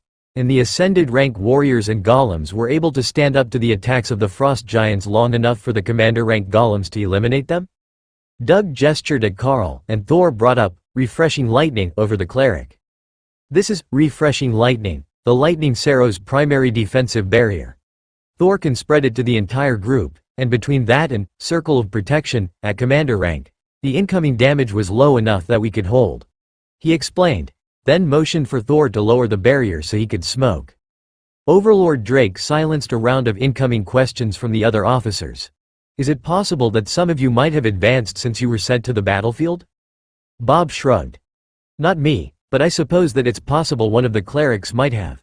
The others are all still too new to their advancement, so it seems unlikely that they would have achieved the next rank.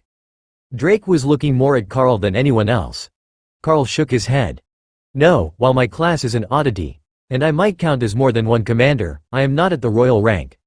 Not even close. I was told that when I get close I will feel the bottleneck in my mental spaces, where I will have to adjust my technique, and they still have a long way to go before that. The others nodded, but Tessa shrugged.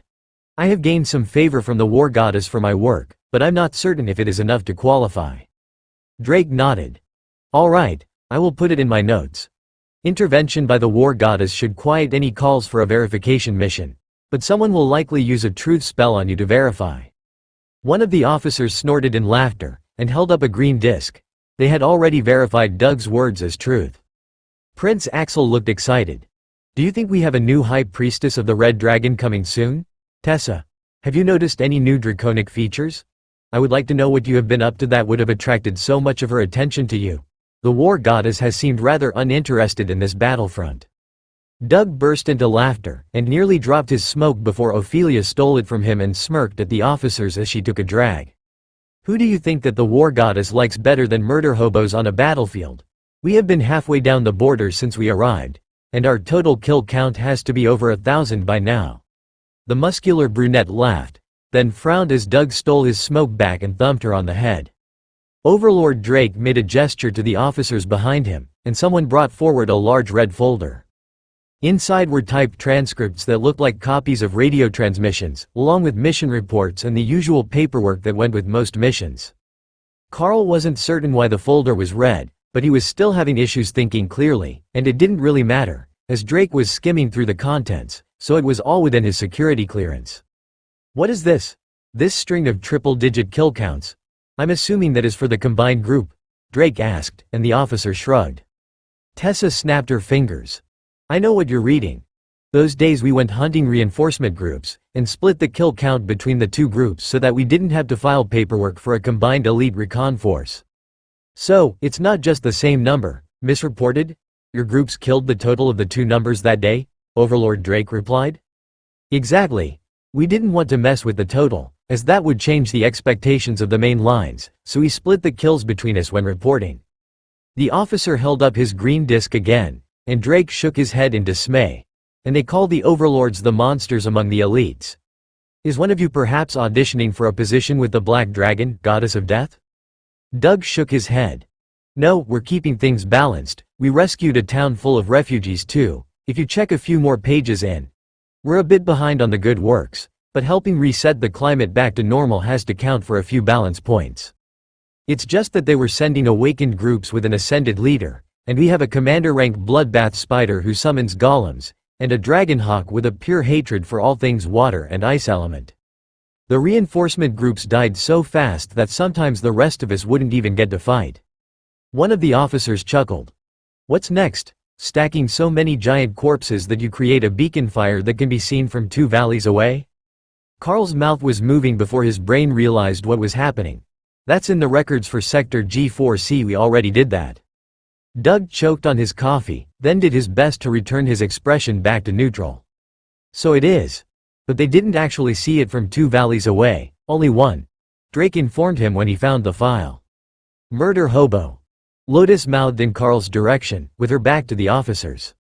You should have seen how sad Remy was when she learned that they wouldn't appreciate our nice warm bonfire. I almost felt bad about setting it. Carl whispered back, possibly louder than intended, as a few of the officers gave him amused looks. You're taking this exceptionally well for a novice elite, Prince Axel noted, looking at Carl. Doug shook his head. He's got a major concussion. Nothing has actually sunk into his mind yet, and probably won't until he has a few days to unwind and return to reality. The prince sighed. I suppose that makes sense. Everyone else but Doug looks some level of traumatized, so I thought he might have some skill that helps with processing and compartmentalizing traumatic experiences. A high priest in white robes cleared his throat from the doorway, and Overlord Drake nodded. We will wait until you're done eating, and then you are all being evacuated back to the capital for medical assessment and recovery. For those of you who are still in school, your personal tutors will be there when you get there. Carl was not looking forward to a helicopter ride with the condition that his head was in, but it seemed inevitable. It would take days to get there down the gravel roads in a bus.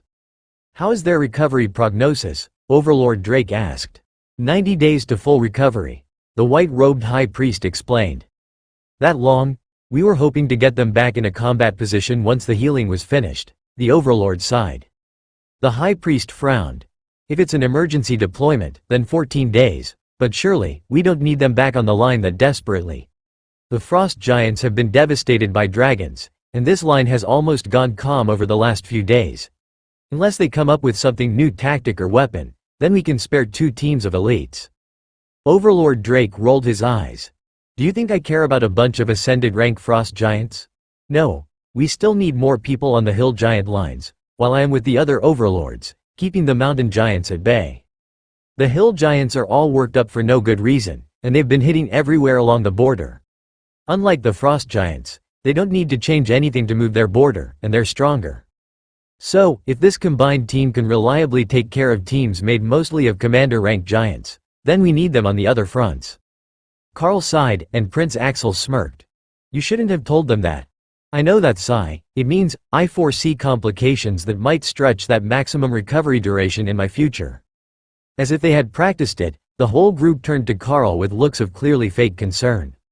That poor severed arm, and the lingering head injury, certainly we won't be able to deploy so soon, Lotus joked. Now it was Prince Axel's turn to sigh in frustration. All right, enough of that. You're not even trying to fake it properly. But the next time, you shouldn't be in a scouting role, you will be in a main camp where it's safer, and you will have support to deal with larger attacks. Carl couldn't help but smile at the sour looks on everyone's faces. No offense, Prince Axel, but it's likely safer for USA not to be on the front lines with the rest of the elites. I have heard on good authority that that's where the monsters attack. If we're in the field, we get to be on the offense, and with one notable exception, where we were outsmarted by a bunch of angry popsicles, it's been working out well for us, Carl explained.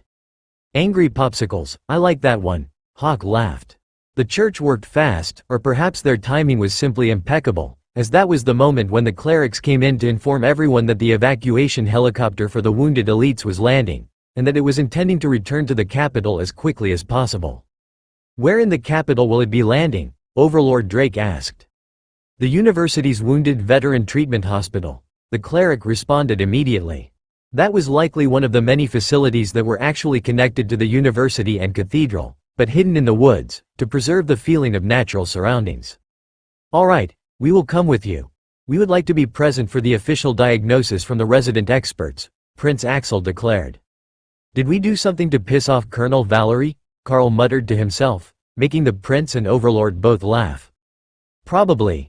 Goddess knows I likely did, but that's just how she is. But we were tasked to ensure that the students were safe and to impress upon the church that we can't afford any lingering damage that will hinder their growth. We had to be on this front for an inspection anyhow, so it was no big thing. Prince Axel remarked quietly.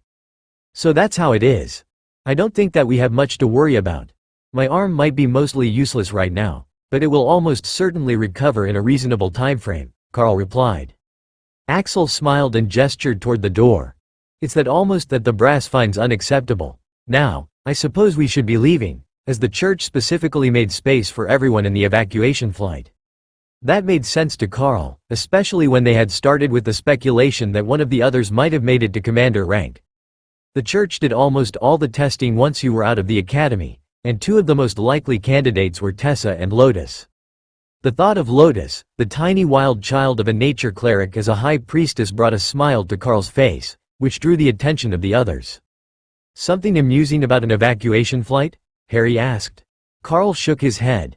No, I was thinking that they likely expedited it, hoping that one of their own had reached commander rank. Now, it might be Tessa, but can you imagine Lotus as a high priestess? I mean, nature priestesses are known for being a little out there, but Lotus in charge of stuff that involves sitting and paperwork? Lotus gasped in horror and Doug laughed.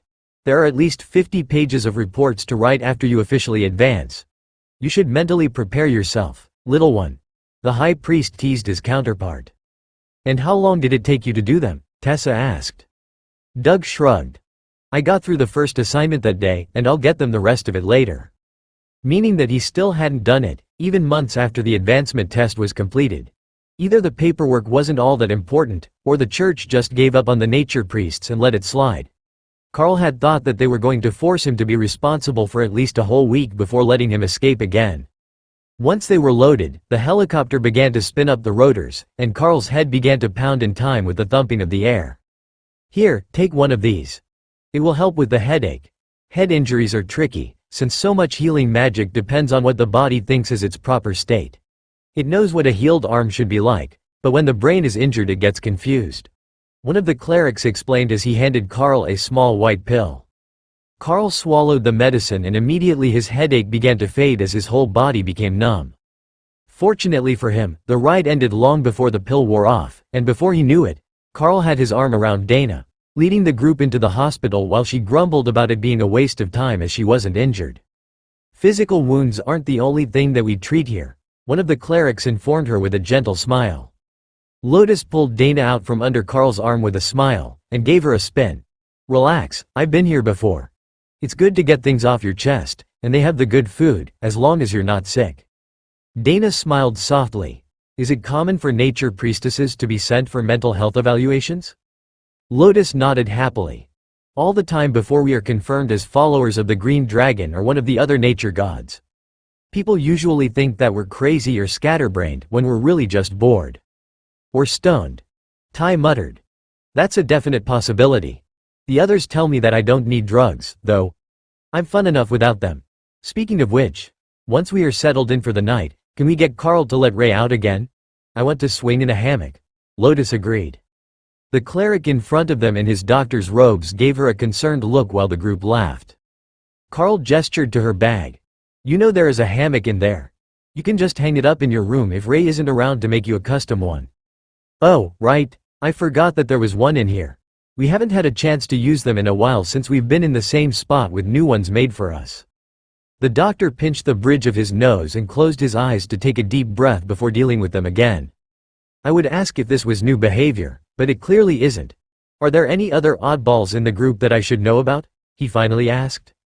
Other than the werebear totem berserker who gets super growly if you tickle her, the guy who talks to his pet monsters, the war priestess who treats a lightning sarrow as a pet, and Doug?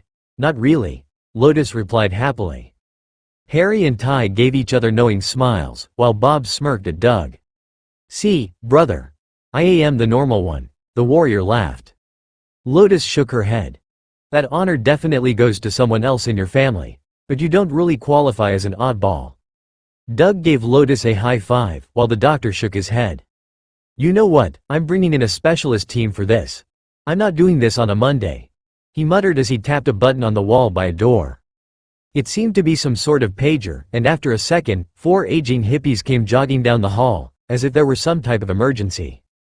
You paged? The first one to them asked, panting a little from the exertion. They're all yours. I am clocking out. the first doctor informed them, while the four confused nature priests looked at the group.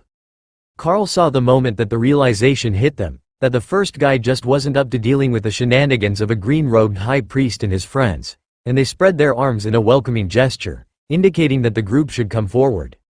"All right, we have your notes from the flight. Who is Commander Carl, the one who—" "No, that can't be right. It says here you were punched in the face by a frost giant," one of the clerics in the back asked. Lotus shook her head.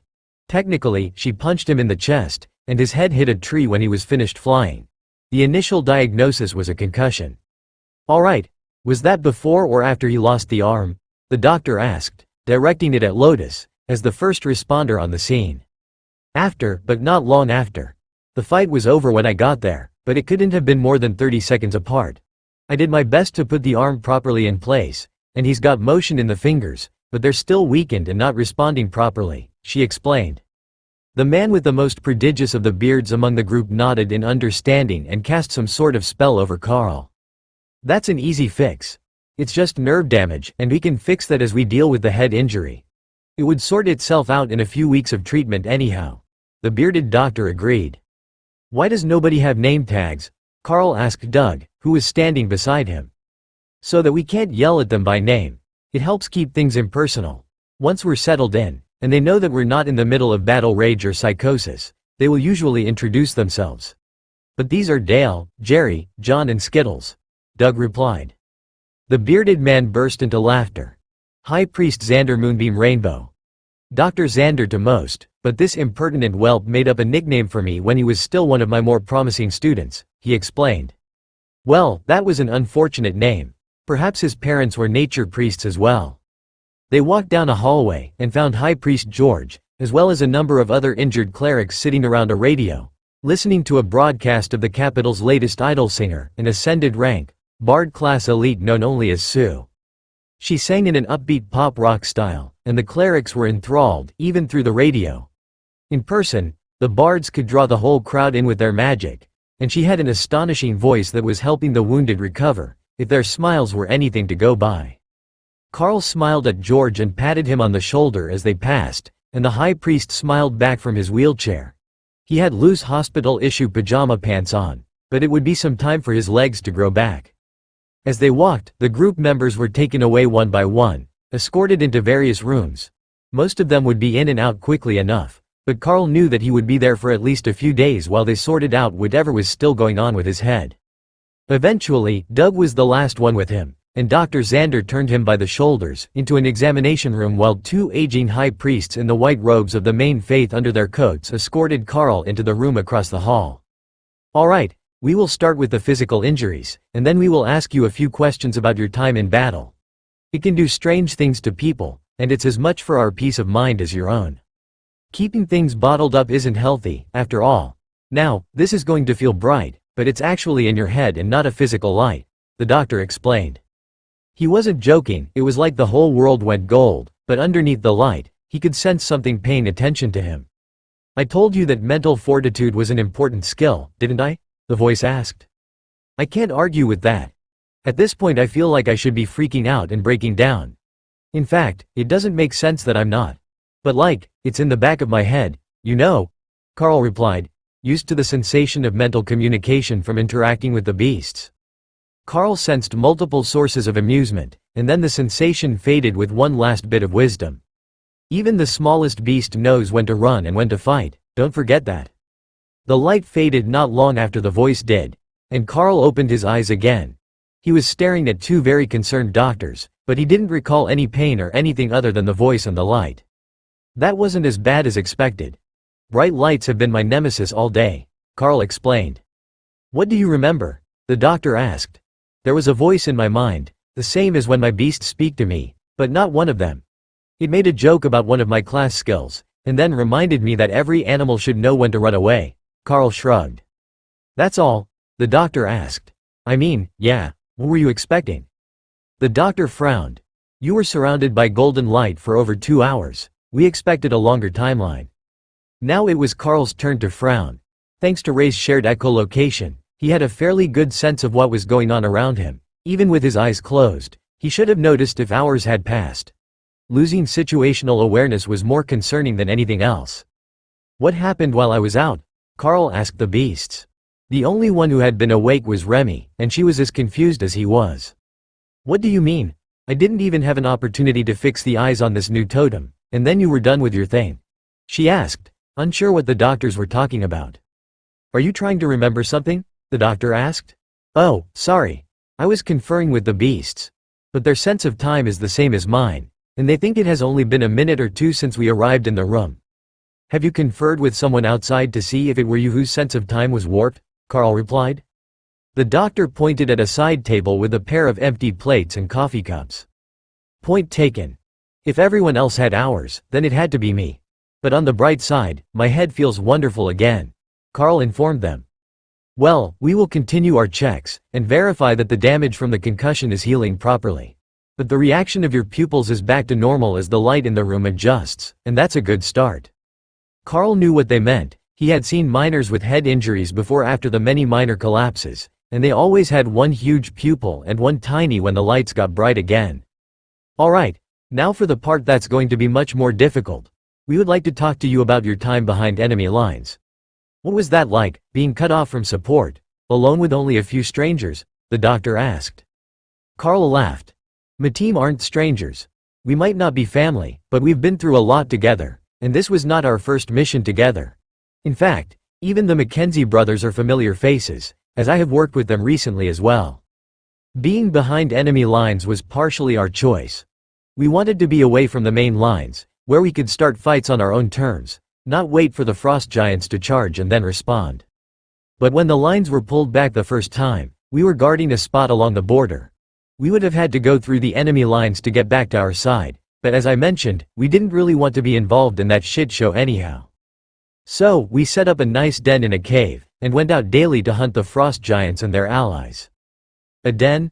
the doctor asked, taking notes. "That's really the best way to describe it. We didn't make physical upgrades to the caves we stayed in to call it a fort. We just had Ray, my bloodbath spider, create hammocks, a proper door, and such. Then the clerics added the residential touches, setting up proper tables with nature magic, while I used fire magic to keep the caves warm. All in all, it wasn't all that bad. Do you know how many nights I slept in the cold in the lithium mine village because we couldn't afford more coal for the stove than we needed for cooking? Having fire magic to keep a cave warm all night is pure luxury." The doctor gave him a gentle smile. "Do you resent the lithium mines?" Carl shook his head. "They suck, but the job of a miner will probably never be a good one. I have transferred money home for my parents, but I heard that the day I made ascended they promoted Dad up out of the hole anyhow. So he's in the office and doing better." "Any other siblings?" Carl shook his head. "My mom wasn't big on children. She liked me, but she wasn't the sort that wanted to raise an entire football team on her own." The priest chuckled. "It sounds like you know a few of those. There are always a few families like that in any town, right? I heard from some of the other students that the farms are way worse, as they need the extra hands. But more hands means they need even more help, which leads to more kids, until they have a small army on the farm." Carl laughed. That made the cleric give an honest laugh. "I grew up on one of those farms. 10th of what are now 14 children, and most of my siblings already have at least 5 of their own. I showed an exceptional affinity to holy magic even as a small child, and when I managed to actually cast a healing spell at 16 years old, they brought me to the church for training. Then you understand. Not everyone wants all the family. As the nature priests would say, some people relate better to the warbear and her lone cub than the earth mouse and their litters." The cleric made notes as they talked, and when he had finished with his list of questions, he stood from his chair and nodded in satisfaction. "Let's get you moved to a recovery room so that your head can recover. As far as I can tell, that is the most pressing issue. The rest is all incidental, and it should sort itself out with only a few more sessions," he declared. "Well, that's all that we can really ask for, right? But can I ask a favor? Our 10th group member, Tori, underwent a resurrection ritual, and she should be showing up somewhere soon. Could you please let me know when she is found? I'd like to do something for her, regardless of whether they're going to see if she's compatible with the injection again in her new body or not," Carl asked. "Of course. The church is keeping an eye out for her, along with a number of others. The Hill Giant war front has been brutal lately, and they have resurrected a number of elites. It's a common enough request, so I will put it on your notes, and when there is news, someone will come to inform you. But you should really rest first. Nothing is better for healing than time, and we will have a specialist come to check on you in the morning," the doctor informed him with a smile. "Wonderful. Where are we all staying?" "We all, Commander. This is a hospital, and you are a patient. You will be in a recovery room, while the others will be in their own rooms, though you will likely all be in the same ward, as you came in for the same evaluation," he chuckled. Carl laughed. "You make it sound like I'm some sort of invalid." The doctor looked from his arm, which was still in a sling, to his head, which still had a visibly healing scar on one side. "All right. Point taken. Where is this room?" The doctor gave a sigh that spoke of released tension, and left Carl with even more questions. Why was he so uptight? They had just finished the meeting about his experiences, and Carl didn't think that it had gone that badly. The man shouldn't have a good reason to be so nervous. The room that he led Carl to had 3 other elites already there, all awakened, and all sporting visibly missing limbs. "Gentlemen, we have your 4th roommate. Welcome Commander Carl to your little group, please.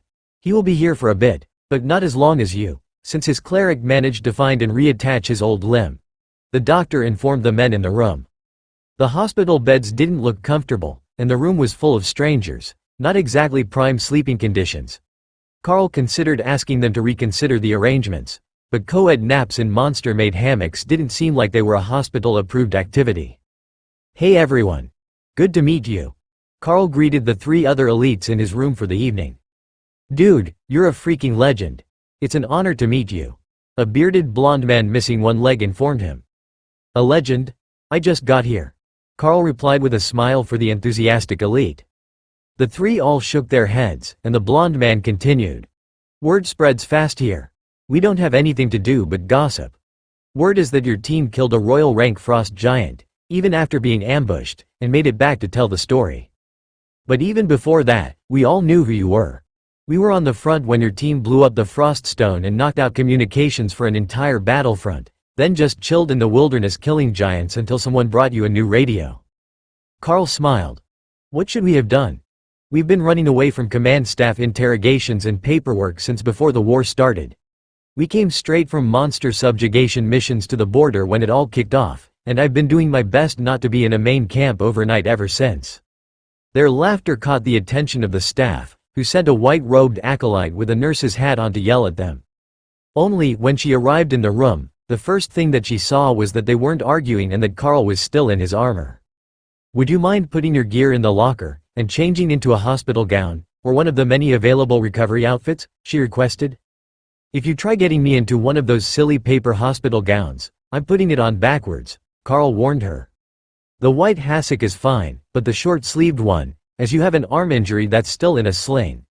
Or you can wear the lounge pants and loose shirt from the lockers. They are acceptable as well, but there is no need for armor or backpacks in the hospital," she reminded Carl with a strained professional smile. Carl used his good arm to open one of the lockers and set his backpack inside, then grabbed a white visitor robe and looked for the shower.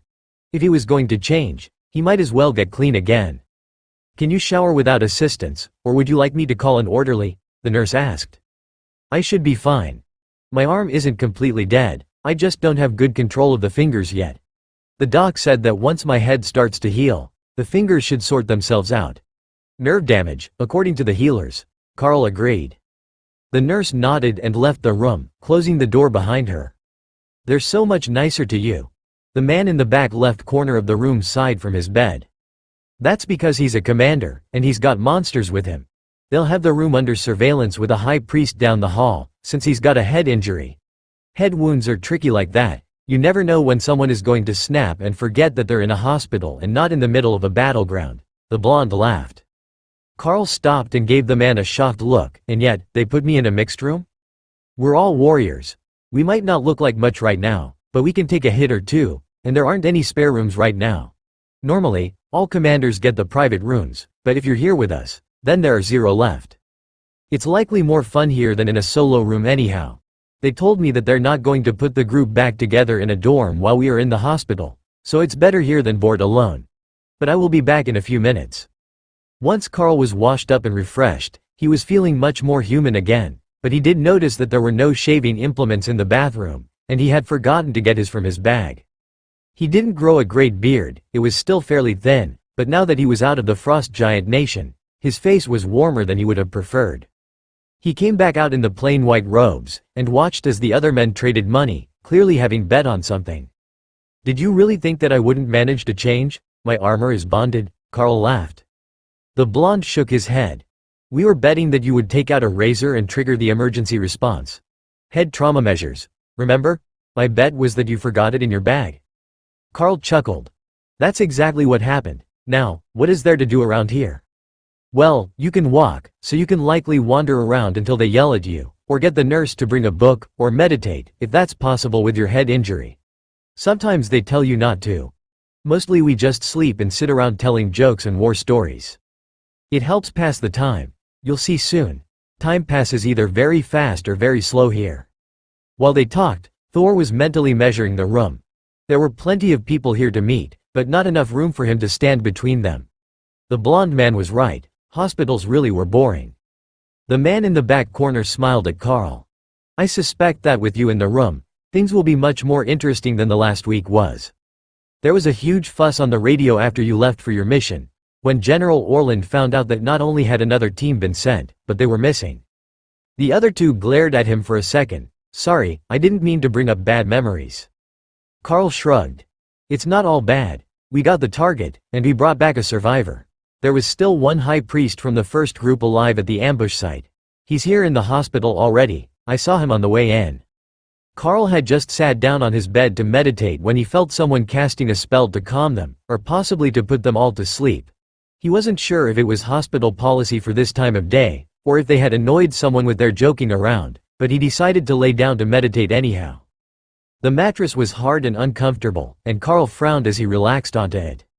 "Cushy, right?" the blonde asked. "I've been sleeping in spider silk hammocks that stretch to match your body weight distribution. I don't think that a regular mattress will ever feel right again," Carl explained slowly as he felt the spell settle over him. The others were slowly drifting off, and didn't seem to notice the spell. Either that or they were used to the effect, and it didn't startle them, but Carl's mind rebelled against the magic, wanting to force him awake. So, instead of sleeping, he put "refreshing lightning" back up and continued to meditate. For the next 6 hours, by Carl's rough estimation, that worked out well, and everyone else in the room slept and recovered while he worked on rebuilding the power focus in the beast spaces. Then the doctors came in to make their rounds, and cast a plethora of healing spells to help rebuild and regrow the lost limbs of the others. But when they got to Carl, he heard someone cussing, and the sound of a wall being punched. He focused on Ray's version of echolocation, which didn't require him to open his eyes to see, and noticed that someone had tried to give him an IV drip. It appeared that they punched the wall in frustration after they had burned themselves on the "refreshing lightning" barrier. "What the hell are we supposed to do now? The order says IV fluids for the next 6 hours with an antipsychotic, and then another 48 hours of sedation until the head wound heals." The burned person, an orderly by their outfit, whisper shouted at the others in the room. "You're lucky to be alive. Did you even think to check for protective spells before you tried to jab him? That one is a fresh commander-ranked battlefield trauma case. Of course he will be paranoid enough to keep up defensive spells while he sleeps." Thor giggled to himself as he spread the barrier over the whole group again. Carl hesitated for a moment, as he considered not stopping him. The others would likely appreciate the extra healing spell, but the staff definitely wouldn't. So, he had to say something. "Let them rest without the spell until they're awake again. We don't need to make life harder on the healers. Healers are our friends." Carl eventually reminded the Sero, who was still resting in his pond, where the holy magic from the stones would heal his leg faster than being outside with healing spells. The spaces were the perfect space to recover, and with his pond, he would be fine in no time at all if he wasn't already. Thor had no intention of getting up to find out. It was more relaxing to simply float here and wait for something to do. "What do we do now? If we can't administer the medicine, do we just make a note or send someone else in?" the burned person asked. From outside the door, someone laughed softly. "Or you could simply ask him to take the barrier down. He's been awake the entire time. You distracted him from his meditation when you tried to stab him with the IV needle." It was obvious that his sleeping act was not fooling whoever was outside, so Carl opened his eyes to see the acolytes in the room with one doctor, while the doctor who had walked Carl's group in and turned them over to nature priest stood in the hall. "I thought you weren't up to this on a Monday," Carl joked. "It's Tuesday now. I just came back on shift and already your group is giving me headaches. The war priestess is studying instead of sleeping, the nature priestess is bored and asking for her imaginary friend. And the mage girl had to be moved in with the berserker to keep her from breaking down," he sighed. "I should likely go check on her then. Being around others helps, and I've got a barrier that will accelerate the recovery process, both mentally and physically. Of course, it also shocks people who take a stab first, ask questions later, approach, but it's not really harmful," Carl replied, prepared to get up out of bed. "You think that you can help more than the doctors?" the old man asked, amused. "Friendly faces always help. You do the medicine, we do the moral support. But I'm guessing that the problem is that they're in a women's ward," Carl questioned. "It seems that you do actually understand the issue. It is highly irregular to allow a male patient into a woman's room during the night. But it looks like your mind is healing smoothly, and there is a minimal risk of a psychotic break. You should get some real sleep and not just mediation. That's the whole point of the spell, but it appears that you have some resistance to mind-altering effects," the doctor replied. "It seems so. At first, I thought that I was under attack, but nobody else was concerned about it, and they all just settled into bed." The doctor nodded. "That's part of the compulsion of the spell. It tells you to get comfortable and ready for bed, and it suppresses nightmares so that the veterans can sleep more easily. It doesn't seem that is a problem for you, but many of the others are not so lucky." One of the acolytes gave Carl a curious look. "How do you do it, except all that bloodshed? You've got to be younger than I am, and yet you're not even rattled by the thought of being stuck in combat against enormous monsters." Carl chuckled. "That's kind of why they call them giants. They're large. They're ugly too, and that helps. If we were fighting against an enemy that was cute or more relatable, it might be worse. But the frost giants are just ugly and mean, it's not hard to fight them." The older doctor who had entered with the acolytes nodded. "Some people just have a punchable face." The acolytes looked a little horrified at the notion, but Carl laughed. "You have no idea. There was this fad general with General Orland when we were sent on the mission, an absolutely obnoxious jackass. If Orland hadn't intervened, I would have happily taken him out behind the woodshed for a lesson." The doctor chuckled. "I will make a note of it in your files. But General Orland isn't likely to apologize for the attitude of the other generals. It's a bit of an ongoing issue between the military and civilian elites lately, and the problem is getting worse." Carl shook his head. "That's inevitable, really. When someone has this level of power, it is always going to go to their head. Like the foreman at the mine lording it over the workers on his shift, the temptation is inevitable. But a lot of the problem is that there are two types of elites, and it's not civilians or military. It's the ones who embrace their class, versus the ones who embrace the benefits that their rank grants them. Here in the hospital, everyone has to play nice, and we all know our roles and our ranking, and things move smoothly. But there, you have elites who would never have the guts to take on the missions that they are assigning others to do, and those who have done it themselves. Only one of those two types of elites gets respect in a war zone, and quite frankly, it would be better if they sent the others home before they got anyone killed. Orland knows what it is to fight. Most of the clerics know what it is to be on the front lines with nothing more than regular human soldiers and the grace of their gods. But when they press bureaucrats to do their time in some frontline camp, they just make a mess of things." One of the nurses laughed. "They're still generals and commanders. Where else would you have them?" Carl shrugged. "We could put a fancy uniform on them, and they could guard public buildings in the capital. It would be a nice show of civic virtue for the citizens."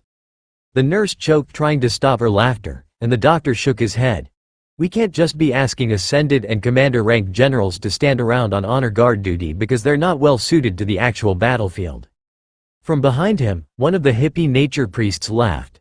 "We ask civilian ascended and commander-rank elites to do security details and honor guard duty at the government buildings. Maybe it would do the officers some good to get back to their roots." "What brings you over here?" the first doctor asked suspiciously. "One of my patients says that if she can't have the spider, she wants to at least pet the snake. Can I borrow your patient?" the old hippie asked. Carl smiled at the old hippie. "Of course, I will come with you. I've had plenty of sleep, and if I don't go visit, then we will have to guard against marauding nature priests all night anyhow. Sitting still indoors isn't in their nature, and from what I know, she wasn't injured." The white-robed doctor did that pinching the bridge of his nose thing again, and Carl knew that they were stressing him out only minutes after his shift had started. Carl patted him on the shoulder. "I recommend that you just go with the flow. It's the nature of things.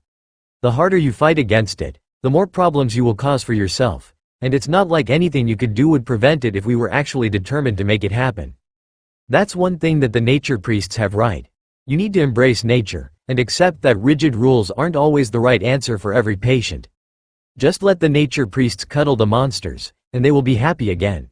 It's better than any medication you can give them." The old hippie snorted in laughter as he nodded in agreement. "This one is practically custom-made for followers of the Green Dragon. Do you know how many of our people have been mauled or killed trying to pet the unpettable? Now, he shows up with dangerous monsters that will actually accept their affection. You can't just tell them, no, all of a sudden." That was a real danger to the nature priests' lives. Their brains had a hard time accepting that not all friend-shaped things were friends. The white-robed doctor waved Carl out of the room, and he followed the old hippie into a large empty room that he thought might be an empty storage room. Lotus and Doug were already there, along with a half-dozen other green-robed clerics, all sitting around telling jokes. "Carl, you're already awake. Good timing. I just realized that we haven't actually gotten to properly meet Remy yet, even though I saw her on the battlefield," Lotus announced. "Of course. Remy, how about you come out and say hello?" Remy came out of her space to coil in Carl's sling, and then poked her head out to take stock of the room before she decided if she was going to actually come out in the open. The old hippie that had led Carl here burst into laughter, shaking his head in dismay. "It's a good thing that I led you here. Can you imagine the white robes' reaction if they met her? Remy, wasn't it? They get panicked enough when we bring in cats and earth mice for comfort, but a venomous spirit beast? We might need the crash cart for them instead of the patients." Remy giggled in Carl's mind as she heard him ramble, but the little snake recognized that he was looking at her with adoration, while Lotus had come up in front of them with a pleading look and her hands out. The little snake slithered out of the sling and wrapped herself around Lotus' arm to take a better look around the room.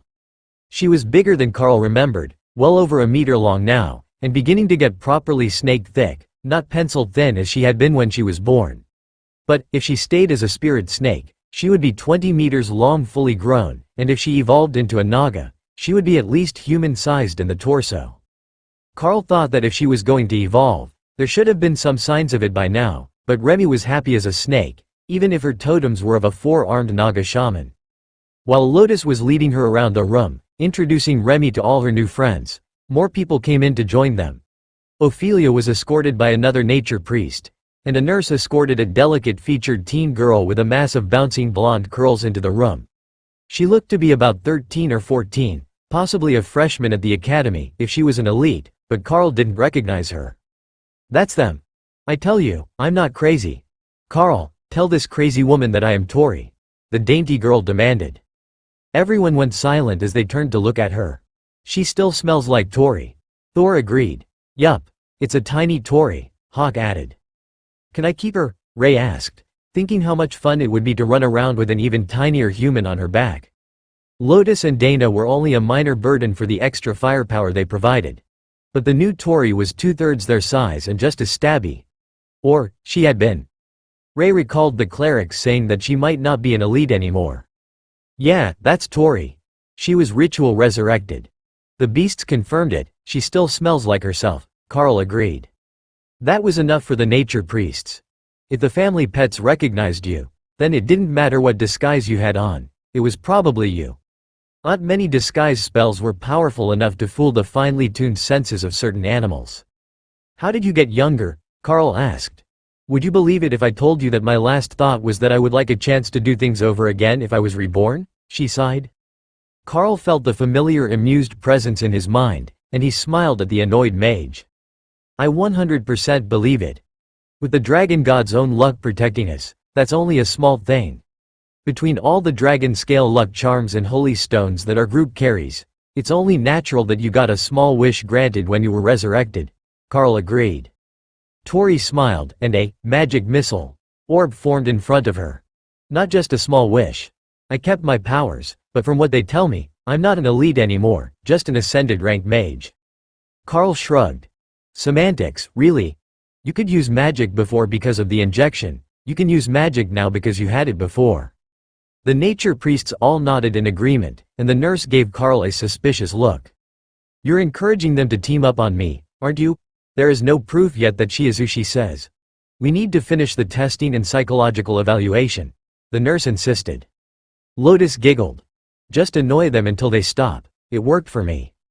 Can I trust you to keep her here while I talk to the administration? The nurse asked suspiciously. Lotus gave her a thumbs up, but the nurse looked at the green-robed doctor. Of course. I will make certain that all the patients and visitors in the room remain here until someone returns for them.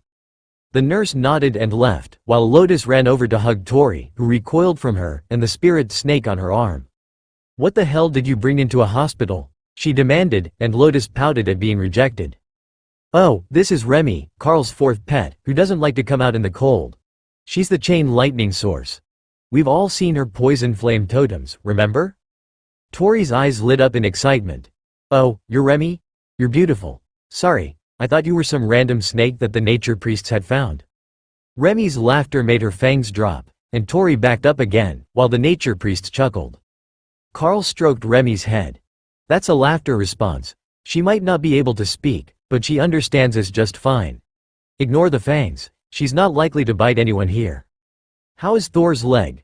Doug asked as the other priests came over to meet Remy, who was happily curled around Lotus' arm. Better. It's all healed, and while he hasn't tested it to make sure that it will hold weight, it seems to have set properly, and it doesn't cause him pain anymore. The separate spaces are an optimal recovery spot for the beasts, with everything they need to heal. Thor also has a pond full of holy stones, and that seems to help his healing ability, Carl explained. A whole pond full of holy stones? How did he even manage that? You can only pick up one. Carl just shrugged. He scooped them up and dumped them at the bottom of his pond. There was a whole lake full of them on a resource-gathering mission we accepted, and he wanted to recreate it in his space. I have no idea why the stones didn't stop him. Doug nodded skeptically. Well, at the very least, it does explain why he managed to learn Circle of Protection as a lightning Sero. The influence of that much constant holy magic was bound to have an influence on him. Over the next few hours, news spread that Tori was here in the hospital, and the rest of the group came to the nature priest's sitting room to come greet her. Her memory was mostly intact, and there was no question that she was who she claimed to be once she started talking to the others. Then the nurse came back in with a commander-rank Spellblade Elder, wearing the combat robes that Carl recognized from his time with Prince Corbin and the others. The man glanced around the room, pausing when Remy wiggled her head flap at him in greeting, and then turned his gaze on Tori. Miss Tori? I am Elder Khalil of the Spellblade sect. We would like to invite you to finish your training with us. The man greeted her with a soft smile. Spellblade? I don't know anything about swords, Tori replied. The elder laughed. How many mages do? That's the point of training, to learn things that complement your abilities and close holes in the skill set of a mage. With the abilities of a Spellblade, mages become an even more potent combat force. I can't promise that it will be fast or easy. In fact, I can't even promise that it will be particularly enjoyable. But I can promise that we look out for our own, and you will learn what you need to know before your training is finished. Tori looked skeptical, but Carl thought it might be a good idea. She wanted a fresh start, away from her reputation, and she didn't have one with the Spellblades. Carl nodded to the elder. They do train the girls just as well as the boys, and they're well suited to the techniques. I jeweled one of their acolytes, and she was much more impressive than most of the awakened elites that I have seen. The combination of blade and movement techniques along with mage spells was incredibly impressive. That calmed some of Tori's fears. And how are the Spellblades regarded? She asked. We're less present here than we are in many of the magical nations, but officially, we are treated the same as elites of the same rank. In the magical nations, the Spellblade clans have a status equivalent to elite soldiers of their armies, and the elders are granted respect everywhere they go, unless it's the territory of a rival clan. Elder Khalil chuckled. The politics of the clans in other nations were much more complex, as everyone fought for influence among the many factions of magic users. But in the Golden Dragon Nation, and the other non-magical human nations, the respect for their powers was less conditional, and more linked to their rank. But that was a lot to explain to someone that he was trying to recruit for his clan.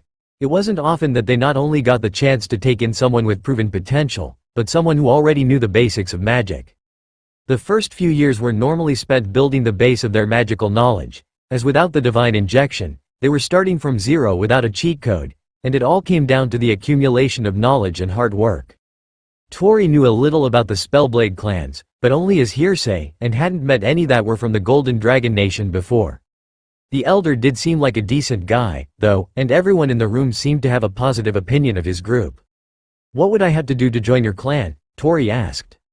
"We have 2 requirements. An oath of loyalty, that you will not betray the secrets of the clan or its members. And secondly, you must give up your past. All our acolytes take on new names when they join the clan so that they can't be as easily tracked by those who might hold a grudge against their lineage. Now, I doubt that your parents have enemies that would challenge a Spellblade clan, but the rule is the same for mages who join from other nations as well," he explained, then straightened his long white beard with one hand, making him look ancient and wise, in a stereotypical mage way. Tori hesitated for a few more seconds, then extended her hand. "I agree to your proposal." The elder bowed politely to her as he shook her hand. "Wonderful, I will escort you back to the sect complex. Don't forget that your name will be changing when you arrive, so those friends that you have here won't be able to easily look for you. We won't deny them, if they arrive looking for you, but if anyone asks about your old name, we will deny knowing your old identity," he reminded her. Carl gave the now young mage a hug. "Don't worry, if you need us, we're easier to find than you are. In a pinch, just ask Prince Corbin to send me a message. We've worked together in the past, and he is a good man." Elder Khalil nodded.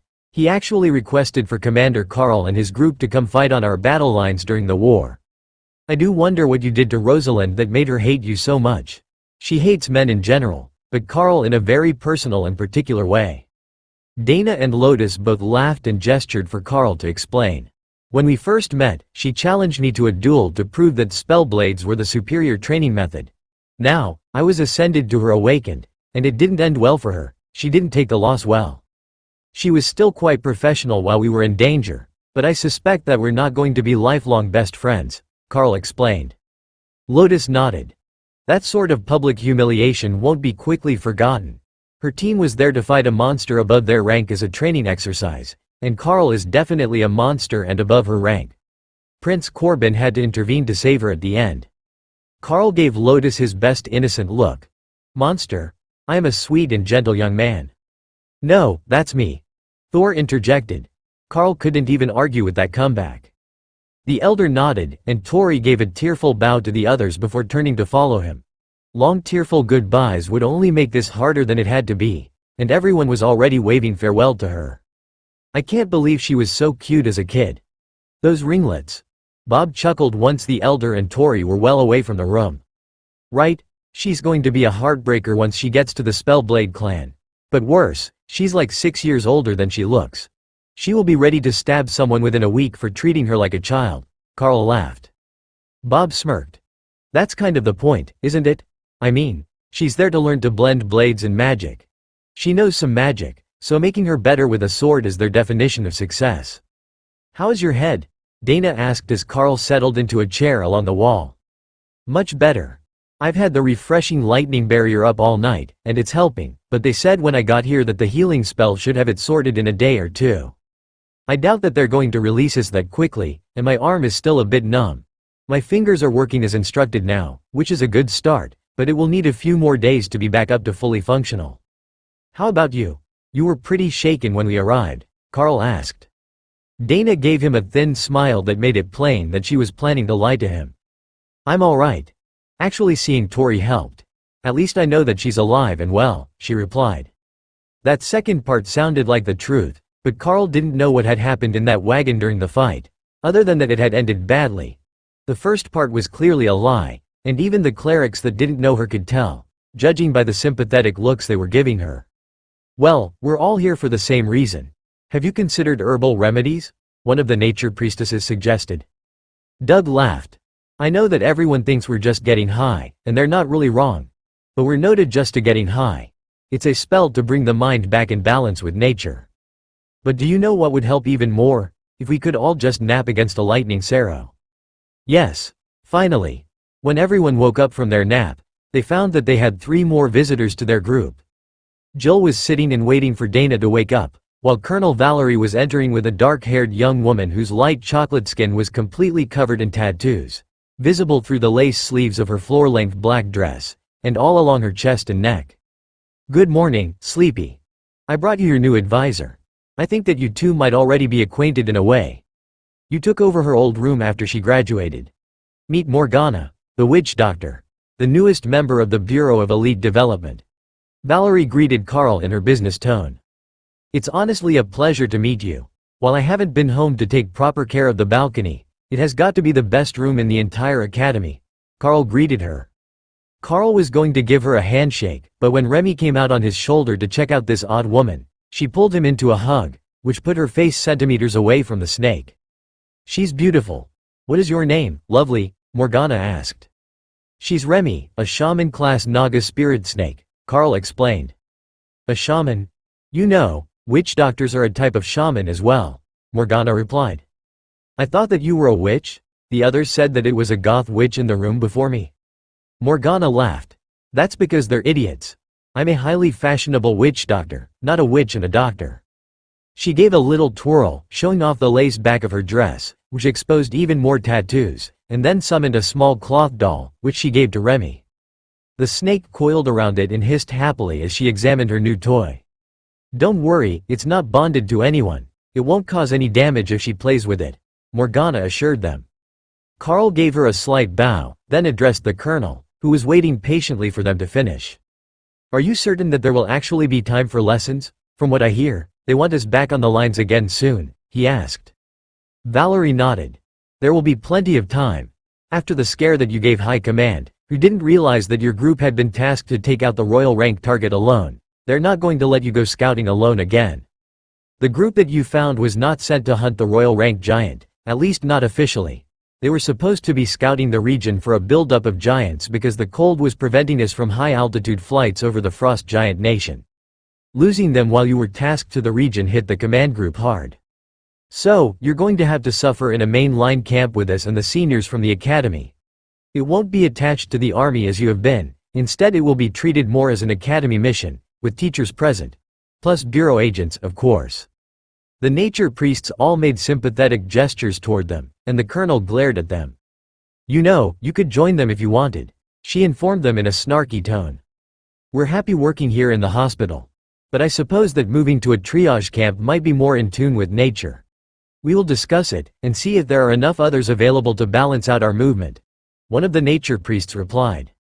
From what Carl had learned last night, they specialized in treating elemental damage and mental health.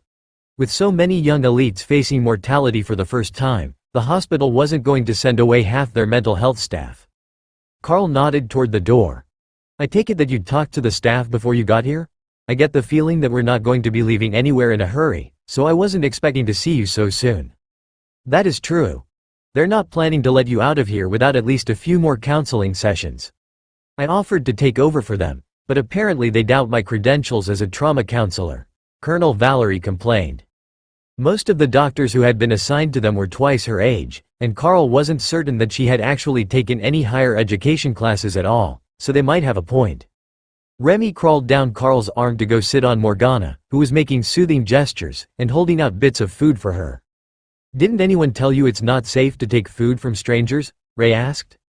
"But they just said her name is Morgana, and she's the new advisor," Remy countered, staring at the large bug in the witch doctor's hand. "And how long ago was that?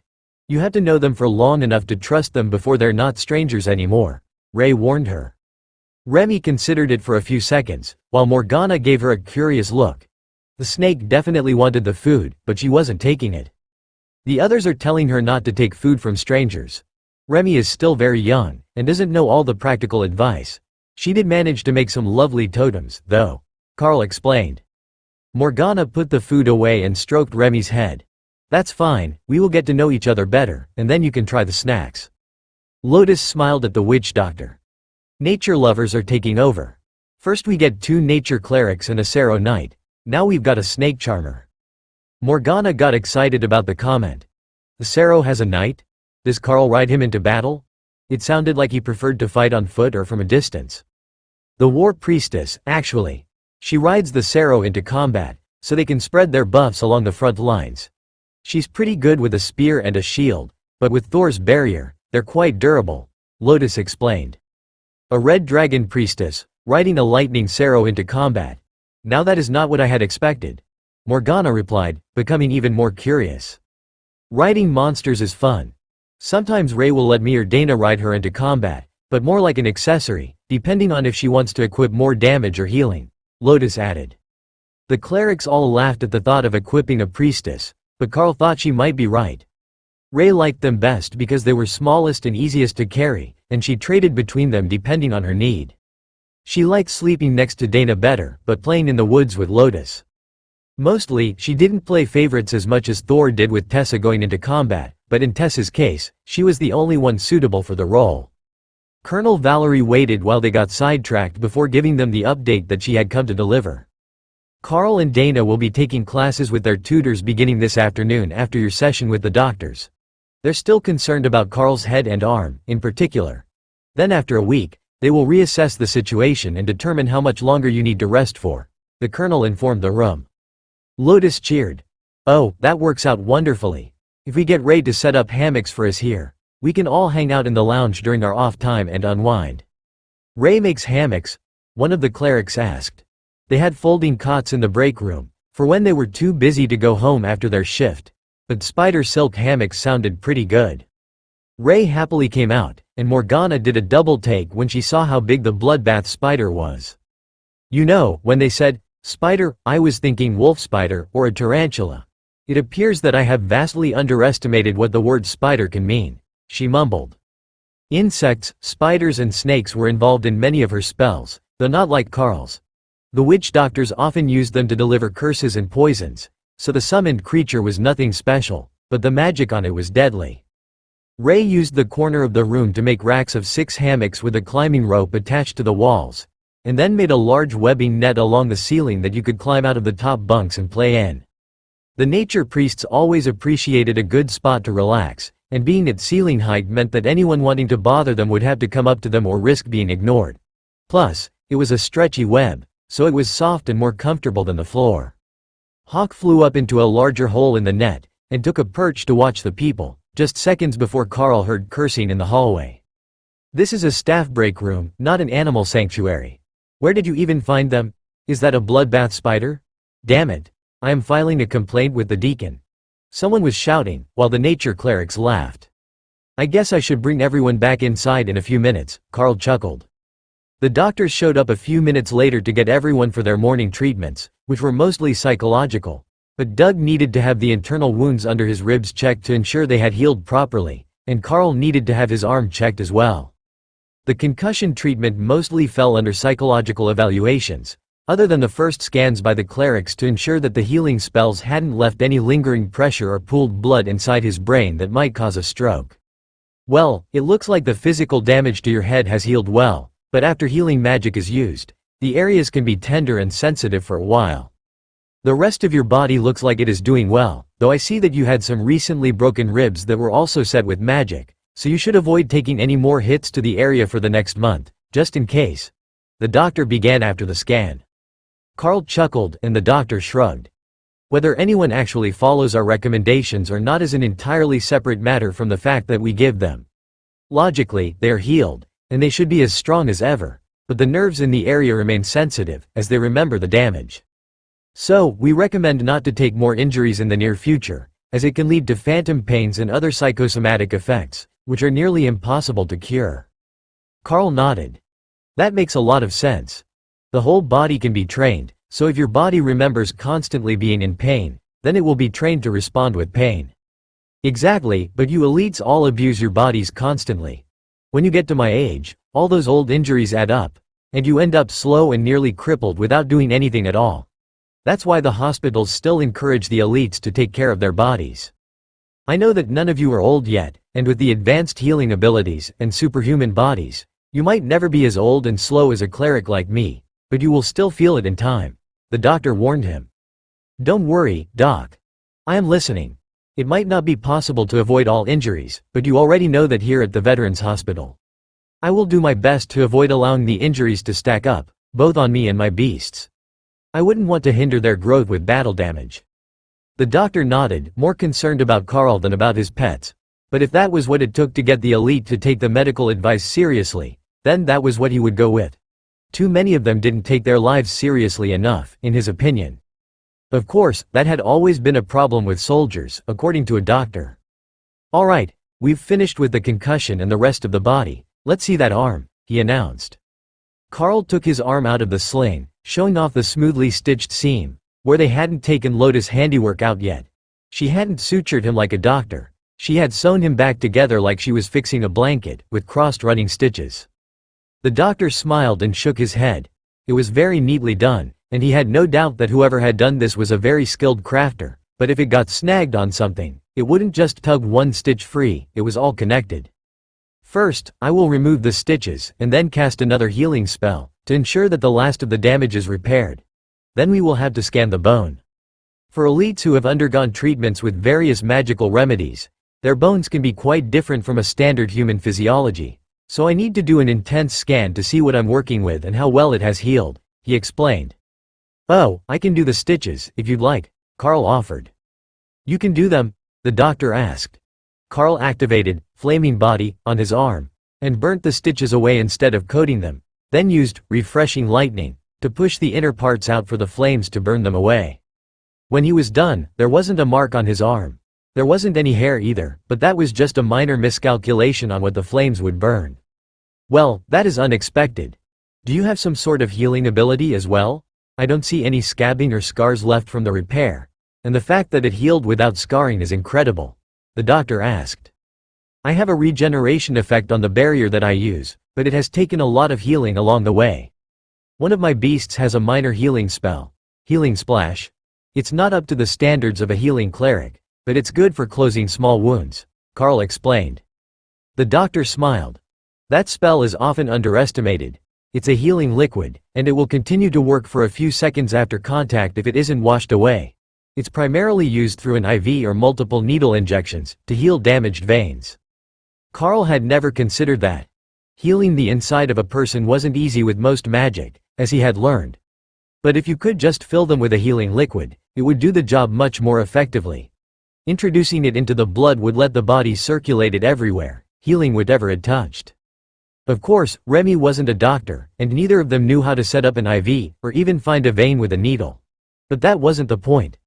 The point was that they had a skill that would make it possible for the real healers to do better work. Remy considered the implications for a moment. "Emergency response snake. I even come with built-in needles." Carl burst into laughter, and the doctor gave him a look that said he was going to send him for another psychological evaluation. "Sorry, Remy, the spirit snake shaman that has the healing splash ability, pointed out that she comes with built-in needles if the spell is supposed to be directly injected," Carl tried to explain. The doctor's face went blank for a second, and then he also began to laugh. "The thought of a snake biting you to inject a healing spell is just so ridiculous that I can't help but laugh, but it would actually be incredibly effective if they could avoid poisoning you. Their fangs are made for the precise and rapid injection of liquid into muscle tissue," the doctor stammered. Then he paused. "So, you have multiple voices in your head all the time?" Carl made a non-committal gesture. "There are 4 beasts linked to me, but they're not always sharing everything. It's more like, when they want to talk, I hear it, and vice versa." The doctor made a note of the description before continuing. "That has to be distracting in combat. How do you deal with that?" Carl shook his head. "Like anyone else, when there's actual fighting going on, there is no time for talking. They comment with vital information, kill celebrations, and confirmations that they heard directions, but none of them is really a chatterbox. If they could talk to more people, I suspect that Thor, the lightning Sparrow, might be. He loves people. Especially people who will rub his head." Thor was nodding enthusiastically in his space. If he could talk to more people, that would be outstanding. He had a whole lifetime of things to tell them that Carl already knew. The doctor cast a spell over Carl's arm, and then focused on his magic for a few minutes as he examined the formerly wounded limb. "I think that it's good to go. The healing spells bonded the bone properly, and I don't see any unhealed secondary fractures or floating bone fragments. Those often don't heal properly. From today, you should be able to remove the sling and begin to use the arm again, just take it easy. As we talked about, all the nerves will either be somewhat numb or oversensitive. It will just take a few days for them to adjust again. Now, we can start the grip tests, to make sure that everything really is functioning properly. Those tests of manual dexterity, Grip strength and fine motor skills took them right until lunch, when Morgana came to come get Carl so they could get to know each other before the afternoon classes. He had basically skipped the entirety of his academy education, and Colonel Valerie had tasked her to get him up to speed on all the things he would need to know as a commander.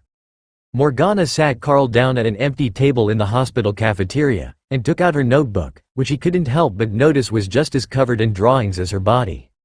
"Alright, we will start with the basics, your future goals, growth path, anything that might not have been passed on to me by the Colonel or by Lieutenant Rita," she began.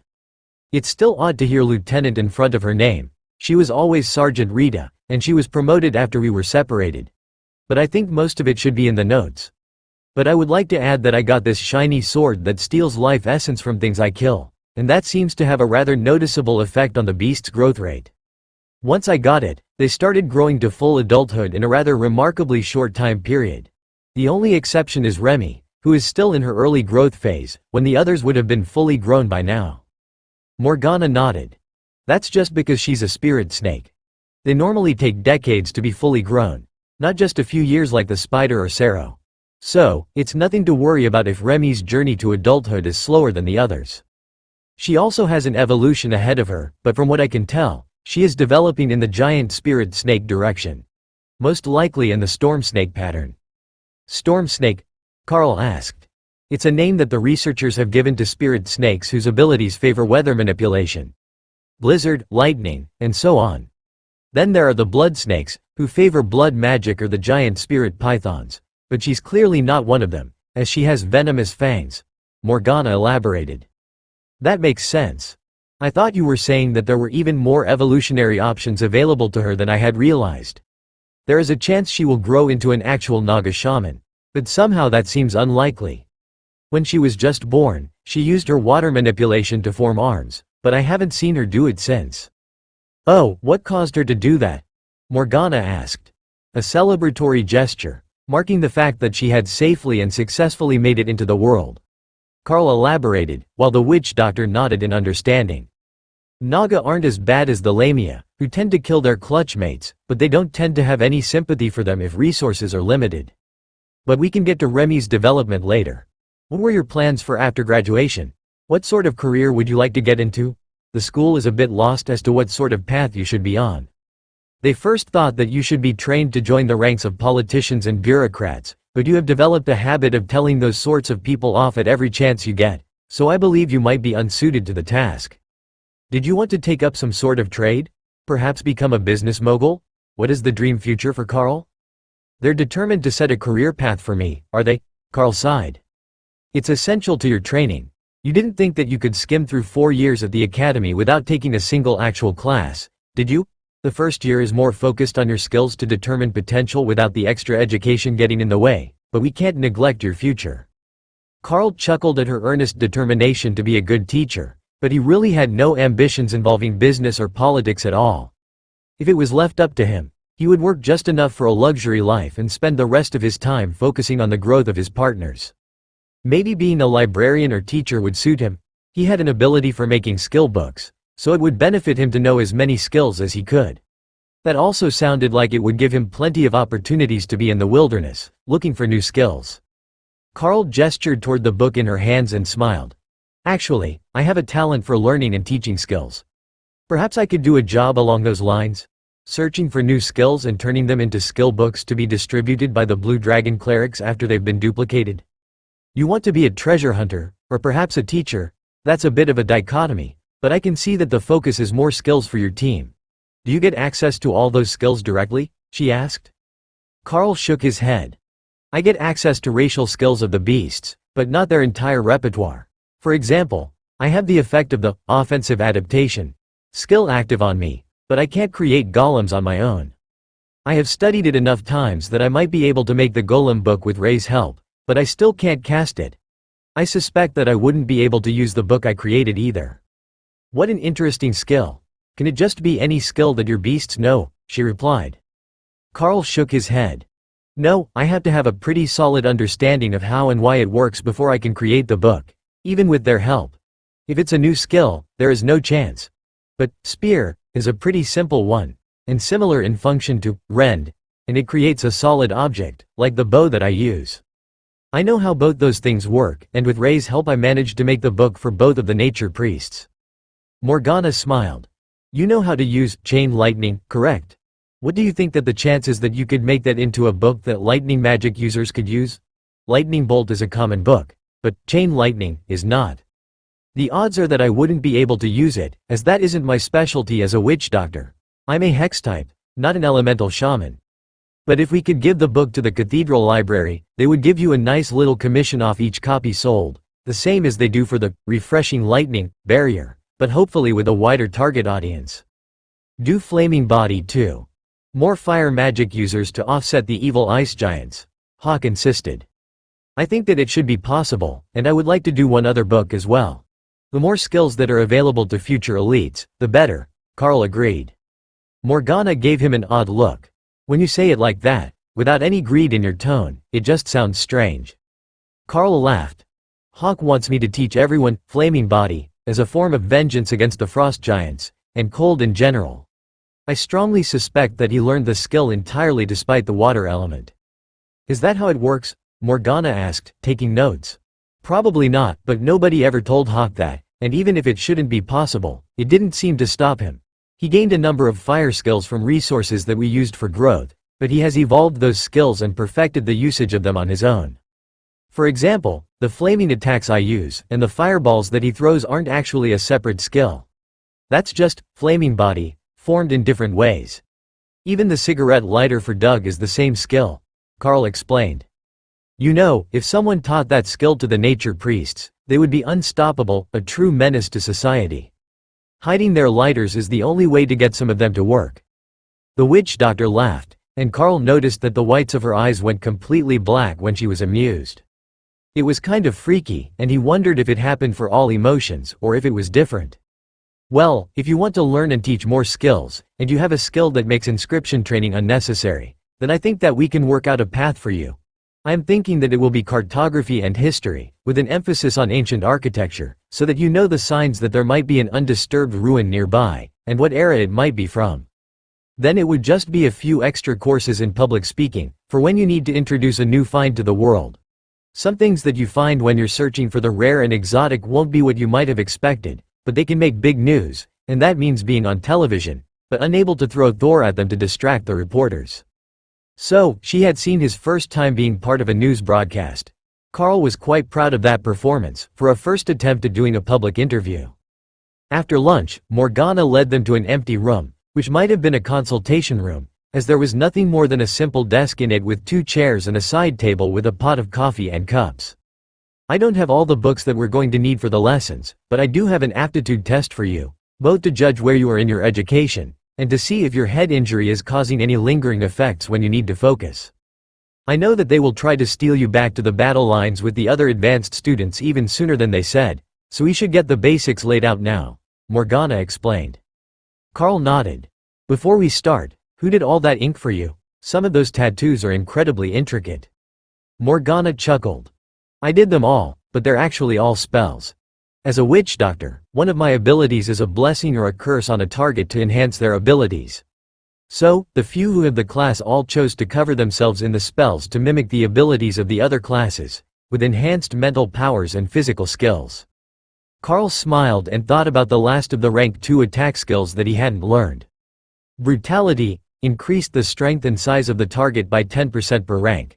If he had been thinking ahead, he could have used that during the last battle to help even the size difference between him and the frost giants, as well as reducing the strength advantage of the royal rank giant. Morgana rapped her knuckles on the desk. "You look lost in thought. Care to elaborate?" Carl shrugged.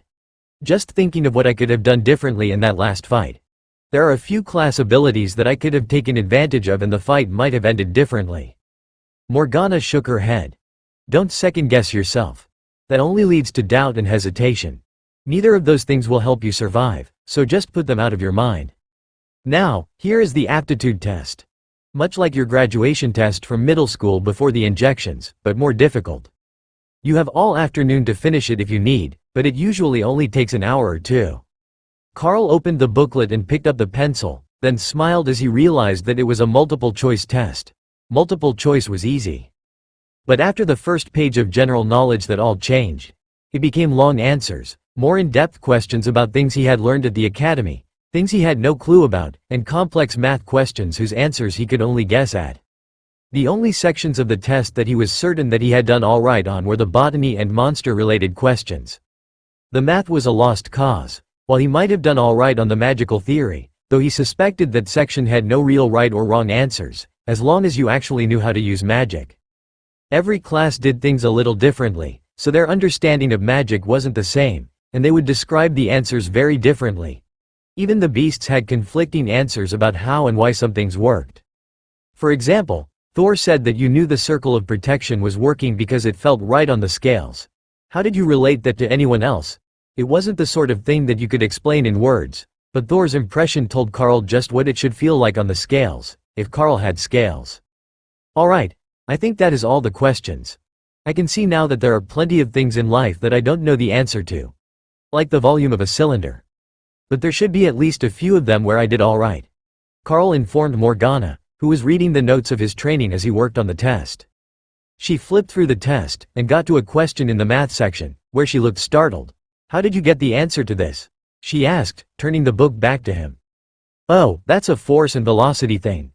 1 ton is about what a juvenile lightning arrow weighs, and if he hits a wall with his brute strength at a 40 km/h run, he will exert about that much force." Thor loves smashing things. Poles, barriers, walls. They're all fun. So, I have seen it in action enough times to know the answer. I didn't use some fancy calculation, but I'm pretty certain that's right, Carl explained. It is. All of the ones on applied force are close to the proper answer, which was shocking, given how badly you did on the rest of the math questions, Morgana replied. Well, at least she didn't try to sugarcoat it. Then she went through the rest of the booklet, only smiling when they got to the botany section, where Carl knew all the plants in question, and the monster biology section, where Carl knew the vital points and the likely skills of the common species referenced. It had all been on common threats in the Golden Dragon Nation, so it wasn't hard for him to recall the early lessons that Sergeant Rita had gone through with him when they thought that common rank monsters were going to be the target of his missions for the first year. Alright, I understand where you are at now. They went over the survival portions of the training first, and left the others until you had settled into your class, which they obviously never got to as you left the academy to play in the woods. That doesn't change much except the starting point for your next bit of training, and I will have the books here by tomorrow so we can get to it. Honestly, it's going to be a fairly simple and enjoyable course load. The first thing you will need to learn for geography is the basics of all the different environments. How to traverse them safely, the creatures you are likely to find, what plants are edible and which are poison. How to hide your scent, and how to blend into your surroundings. She paused at that point, noticing that Carl had been partially distracted by the team's running commentary. I need a real-time translator for you. I get the feeling that I'm missing out on 2/3 of the conversation, and I'm the one speaking, she commented in a dry tone. Sorry, they're all giving me hints on the areas that they know best. The plains, the forests, the swamps, the sky. Ray is a bloodbath spider, so she has a natural ability to blend into her surroundings, and she doesn't really understand why it won't transfer to me, when it did transfer to her golems. Thor thinks that blending in is overrated, and we just need a stronger pack. Hawk is laughing at their inability to fly away from danger, Carl narrated. So, you're saying that you should be good at the wilderness survival portion of the training? That's a real time saver. I thought that we would have to call in a nature priest to help, she sighed. We can still do that. I have one in the group. Well, 2 of them if High Priest Doug and his team will be staying with us. But Colonel Valerie said that the next mission would be with the academy students, so possibly not, Carl suggested. Morgana shrugged. Well, I am also a commander, so probably not. The war isn't going well for us, even with the elites on our side. Every line is spread thin, but your time in the Frost Giant Nation gave them hope that the new generation of students might have either some sort of power advantage as the World Dragon's favor returns to the people, or new ideas that would overturn the prevailing logic of battlefield engagements. The sort of logic that doesn't bother to count the number of giants before sending teams deep into enemy territory to engage them. Yeah, I can think of a couple of ideas that would overturn that line of thinking. Carl agreed, with anger slowly taking over his voice and expression without him noticing. Is this an ingrained issue with authority, or a new thing? Morgana asked cautiously, concerned that Carl's anger might be the start of a bestial rage. It's not really an issue with authority. I mean, Overlord Drake, and every one of the princes that I've met so far have all been solid and intelligent leaders. Some of the others, not so much. I've always had issues with stupid people and the give head to get ahead crowd. Carl replied with a shrug. Morgana choked on her coffee. The what now? Oh, sorry. I guess that bit of slang isn't universal. It means the ones who suck up to the leadership to get better positions, raises and perks. The sort of pencil pushers who always know better than you, even if they've never done your job, and are happy to go whine to their superiors if they don't think that they're getting the respect they demand, Carl explained. Morgana smiled as she tapped a rhythm on the table and thought about what she had read in his file. I get it now. That's why you get along with the church so well. They actually do the things that they ask others to do. For example, if they want monsters cleared, they send a cleric with the group who knows what they're doing. There's a front layer of competence, which the politicians and most of the luxury elites lack, she guessed. Carl nodded and his posture began to relax.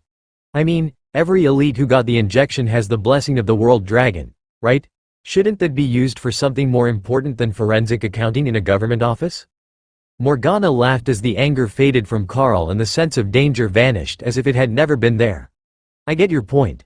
I am also not an office person. I prefer to be left alone with my potions. I used to sit in the gazebo for days at a time working on them. Alchemy is my trade skill, you see. It goes well with my class skills, and fills in the gaps in the abilities that I have. I think that learning to explore might fill your need to be away from bureaucracy, but I'm not certain that it will fill the gaps in the abilities that you have. Of course, you are one of the most versatile elites that I have ever met, so I am not certain where the blind spots in your abilities are yet. But when we find them, we can consider adding a trade skill to your courses. Carl smiled at the dutiful teacher. You make it sound like they're really planning to keep me in the academy for all 4 years. I am already a commander, and by this time next year, I will be at the bottleneck and looking for a way into the royal rank. Or possibly past that bottleneck already. By the time that I graduate, where will we be? The estimates I have heard are 2 years as a royal, so with a bit of effort I should be pushing for monarch rank as I start senior year, and then what? At that point, I might as well be here in the university because there won't be much for me to learn other than some new combat skills at the academy. The academy not really a place of higher education, more of a survival training camp for those with magical powers. I don't need that much survival training. And the ultimate goal here is to have fun while I push my beasts to the peak of overlord rank, where nothing is a real threat anymore. Where I can make the rules, simply because I'm the one with the power. Morgana looked shocked for a moment. A survival training camp?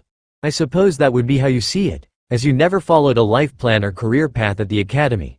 But there is much more to it than just building power.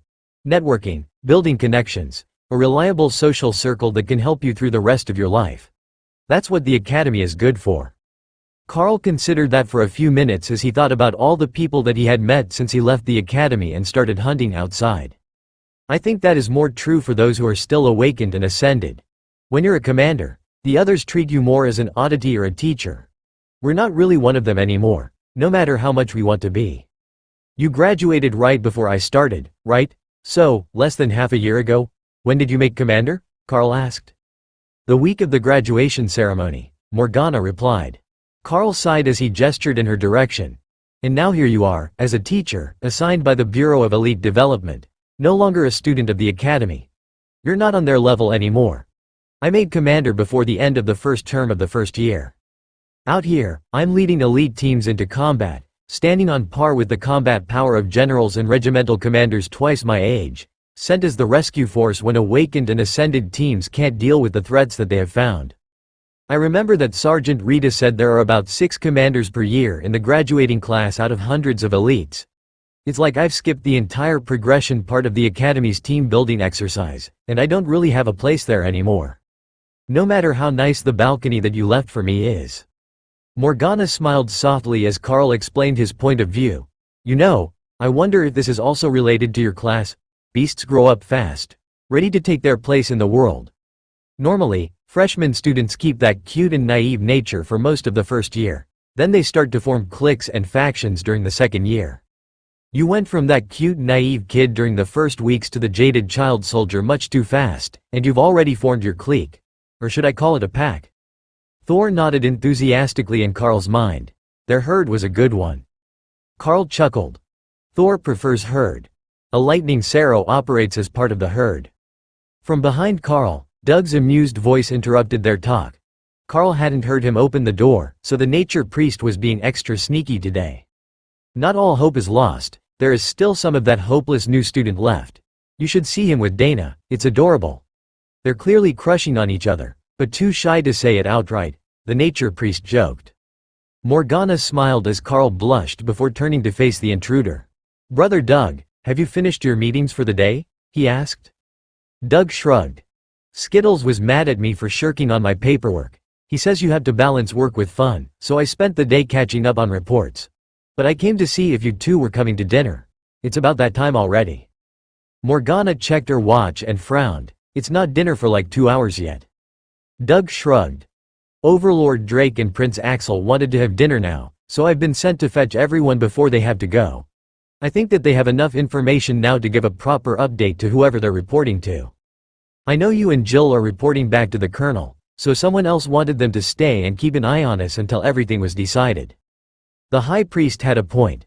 The Bureau already had their agents standing right beside the students they were most worried about, and Ophelia likely had Annis with her, or someone else from the Bureau, since she was with Carl's team, and they were all away from the academy and showing promise. Sure enough, when they followed Doug to the cafeteria, Ophelia had Dave, Jill's partner at the Bureau, sitting next to her, working on a lesson plan, while Dana and Jill were engrossed in a conversation about something magical theory. Drake and Axel were sitting at opposite ends of the long table, so everyone was spread between them, while a number of doctors came in and out, adding reports to the files that the pair had assembled. It couldn't all be for Carl's group. There were only 9 of them here, but at least 40 folders between the two elites, and the doctors were bringing more of them every minute. That meant it had to be a general update on the state of the patients who were likely to be able to return to combat in the near future. That notion seemed to be supported by the cautiously optimistic look that many of the doctors had as they turned in the files. If they were bringing reports of those who would be confined to the hospital for the foreseeable future, they wouldn't look as optimistic. Once the reports stopped coming in, the staff brought over food for everyone at the table, an oddity at the cafeteria, where you usually ordered from the counter and waited for it. But this was an impromptu meeting with the prince and the overlord, whose gear had already been brought in, and was sitting by the door. Overlord Drake's deep voice carried through the room with ease. As you've guessed, we have been called back to the line. But we have the official reports for your groups. Lao Tai, Harry Kim, and Bob Mackenzie. Your wounds are considered healed, and you are officially fit for duty. High Priest Doug Mackenzie, you will be reviewed in 2 more days. She's not here, but Ascended Tori has been officially assigned to the Spellblade clan for training, as it has been determined that she is now a naturally awakened mage. Sisters Lotus and Tessa, you are both cleared and fit for duty. Ascended Elites Ophelia and Dana, you are both on medical hold for the next 2 weeks, barring a change in circumstances. Commander Carl, your healing will be reviewed at the end of the week. Carl looked at Ophelia, and wondered if her quiet acceptance of everything and generally mild nature when she wasn't in werebear form was hiding more issues than she was willing to speak about in public.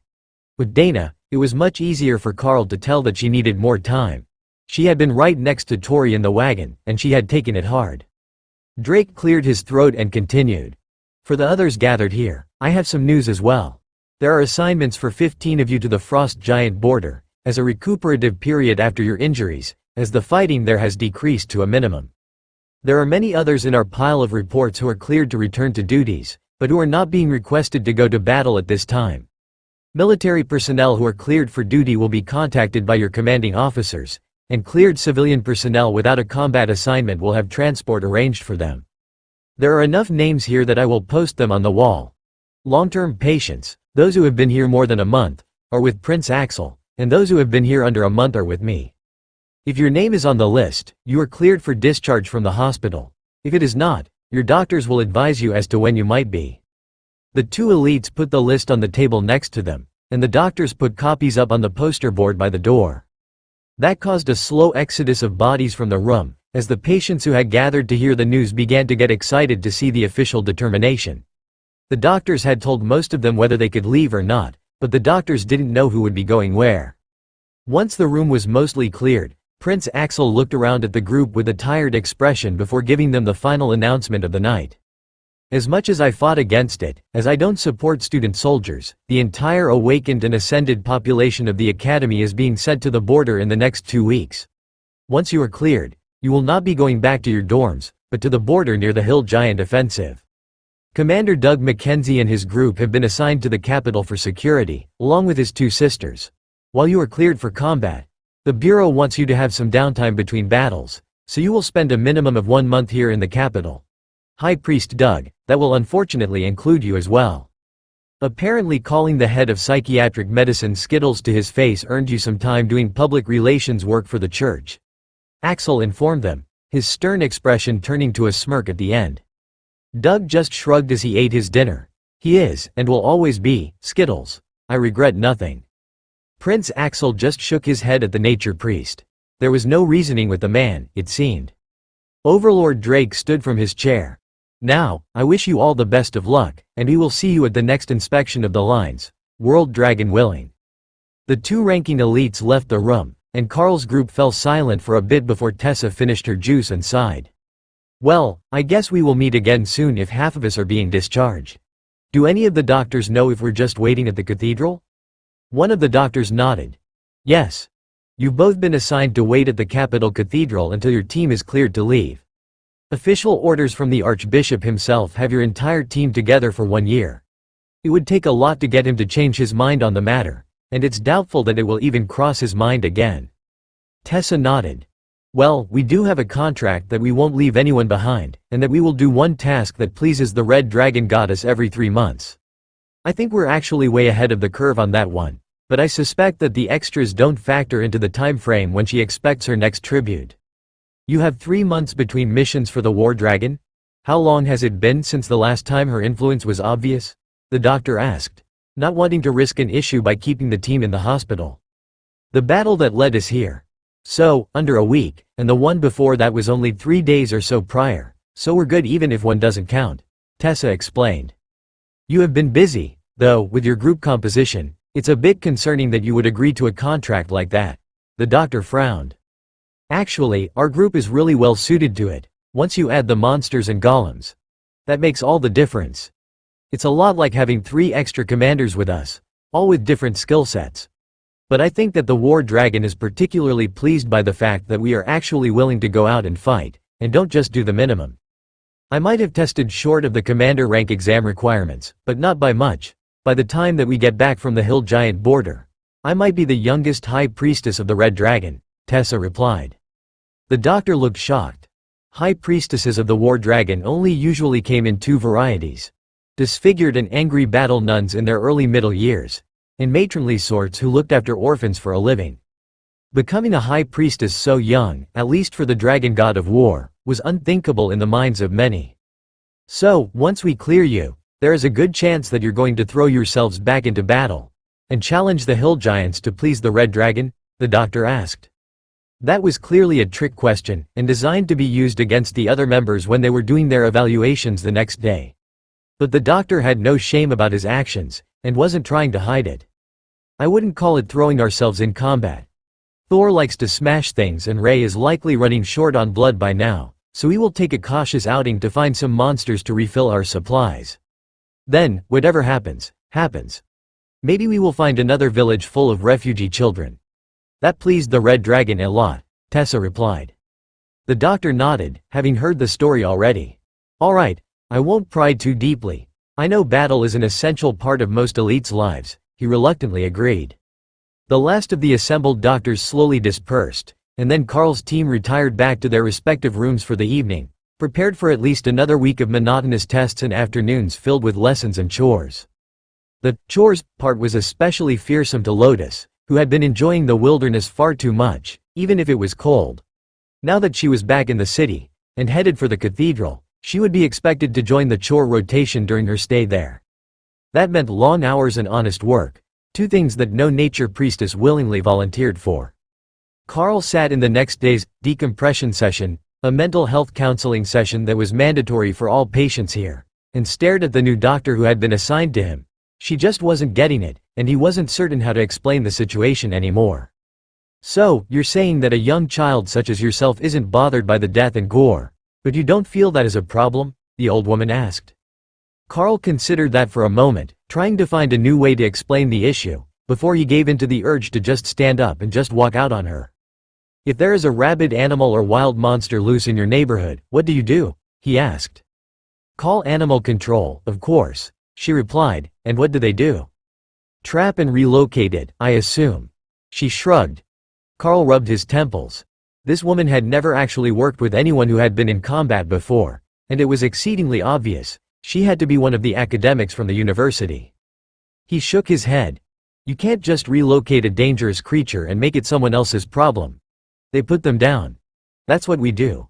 We put down dangerous creatures who are a threat to the people. It's not personal, it just needs to be done. But if they were people in your mind, how would you handle it?" Carl saw where she was leading with this now. "I would say that is a law enforcement issue. If they were humans, each and every one of them would be a serial killer and mass murderer. Many of them would be cannibals, as they prefer human flesh. I don't think that many people would object if they were put down, even if we did it live on television." The woman huffed in annoyance and walked out of the room. Victory. Skittles, the aging nature priest doctor, came in to replace her with a big smile on his face. "What did you say to make the substitute counselor cry?" he asked. "I told her that the human equivalent of monsters are serial killers and mass murderers that nobody would complain about being executed live on television." Skittles, or Dr. Xander, as he should properly be called, burst into laughter. "The university sent over a bunch of academics to prove that our way isn't effective enough. They think that their treatment methods will create more healthy and balanced elites. Or get someone stabbed for asking the same stupid questions over and over," Carl pointed out. "We monitor our patients for weapons," Dr. Xander replied stiffly. Carl took out his maul and passed it to the nature priest, who nearly dropped it on his foot. "Goddess, that thing is heavy. Is that what you use to fight frost giants?" he asked. "No, I usually use a two-handed sword, but that maul packs a beating with it when it comes into play. But my point is that most of the patients are armed, even when it doesn't look like it." The doctor chuckled. "Point taken. But I suspect the actual weapons aren't the largest issue if your personal problem is the annoying academics. Those who are unstable or sedated to prevent them using magic, but we already know that doesn't work on you, and if you set a monster on them, they wouldn't last long. The academics aren't clerics, they're just teachers. They don't have any magic or superhuman abilities, so they don't really understand what it's like. They're terrified of the threats to humanity, and many have the attitude that the ones who protect them are some sort of servants tasked to clean up problems." Carl nodded. "Like that one. Maybe we should terrify them a little, make them leave?" Carl saw why Doug called him Skittles when the man smirked. His eyes flashed with multiple colors of light. It might be some sort of skill or ability, but the glow did rather look like Skittles in his eyes. "What were you thinking just now?" Dr. Xander asked. "I could use a bit of exercise. Perhaps we could arrange space to do some sparring out in the yard? Or if there is a suitable gymnasium here," Carl suggested. "I will arrange it. There have been all sorts of complaints this morning, and I have been concerned that some of the elites might just do a self-checkout against doctor's advice. Let me know when you've got somewhere for us to exercise, and I think that we can arrange something that will take the naive one's attitude down a notch." Carl agreed. Dr. Xander nodded and left the room, and Carl made sure he had shorts and a tank top under his hassock. He tended to forget, but if he was going to be sparring, he should have the lower layer on. He was just getting comfortable in the chair when Dr. Xander came back, under a minute later, with a big smile. "All right, it's arranged. Even the white robes are on board with this. Just don't do anything that might cause more patients." Carl chuckled. "You don't have a cardiology department, do you? Because I can't guarantee that some of them won't need it when they see what being an elite actually means." "Nope, that's next door and not our problem. We're not an emergency care center." Carl followed him out into the courtyard, where someone had created a huge amount of sand for a 20-meter round combat circle, the sort of training pit that soldiers had been using for close combat training since before recorded history. "All right, Dr. Xander has asked that we all attend this seminar, both for the elites to blow off some steam, and to show the new hires a little of what it means to be an elite in combat. Commander Carl has graciously volunteered to help with the demonstration, so who would like to go first?" The patients looked a bit confused, but Ophelia hopped up. "Do we get to spar with Carl? Or is he going to cheat?" Carl laughed and had Ray call out a spider golem with the ends of its legs blunted. There were a number of screams from the new doctors, and Ophelia laughed. I see how it is. Alright, who has the training weapons? Carl shrugged. I don't think that you need them. Ray won't take it personally. Because there is no chance they're going to be able to kill my golem. The two squared off against each other across the circle as the civilian doctors watched in horror. Then Ophelia activated her armor and twin flaming axes before transforming into werebear form and launching herself at the spider golem. The two exchanged dozens of strikes in the first 2 seconds, with the golem parrying Bear's berserker rage-infused attacks, while she looked for an opening. Carl watched the doctors for a while, and even some of the clerics looked shocked at the brutality of the fight. Then it slowly turned to amusement as the golem knocked Ophelia over and used its blunted legs to tickle her belly while pretending to land strikes. Only when she roared at the golem in a fully animalistic rage did Ray finally relent and have the spider golem retreat. That's one for the golem. I think almost everyone gets the point. Who wants to spar next? I know I could use the exercise. My muscles are getting sore from lack of use, Carl offered. A man with a fresh scar across his face and down his bare chest raised his hand. Commander on commander unarmed spar? The monk suggested. That sounds good. We've got plenty of healers to deal with bruising, or we can do it with a barrier up so we're not actually harmed, Carl offered. Then we would need to use skills, and that might lead to accidents. Bare hands versus training weapons is fine. Carl had Ray dismiss the golem as he stepped into the ring. The hospital hassock would be fine for fighting, it was easy to move in. The two stretched a little, and then moved into a light sparring session, testing each other's skills. Carl didn't have his rings on, and this was the first time in a long time he had to test himself against another elite in actual physical combat. But once they started moving, he realized that his natural state was neither slower nor weaker than the monk. I thought you were a ranger type, the monk questioned as they circled. Beast tamer is an odd type. Our growth direction depends on our beasts. If we were using melee skills, I would get my ass kicked in seconds, but as for the basic body, I'm getting closer to that of a commander rank beast. Carl explained as he tried and failed to grab the shirtless monk. He realized why they fought shirtless when his hassock was grabbed, and he was flipped to the ground, only narrowly avoiding being pinned. The laundry room was going to hate them for this event. Once the monk began to sweat and look a bit winded, Carl backed off and smiled at him. The monk nodded. That was good exercise. I needed that after 2 months here. The new limbs are still a bit sluggish. They left the ring and more groups moved in, awakened elites, who went 4 teams to the ring, as they weren't moving nearly as far as the commanders had.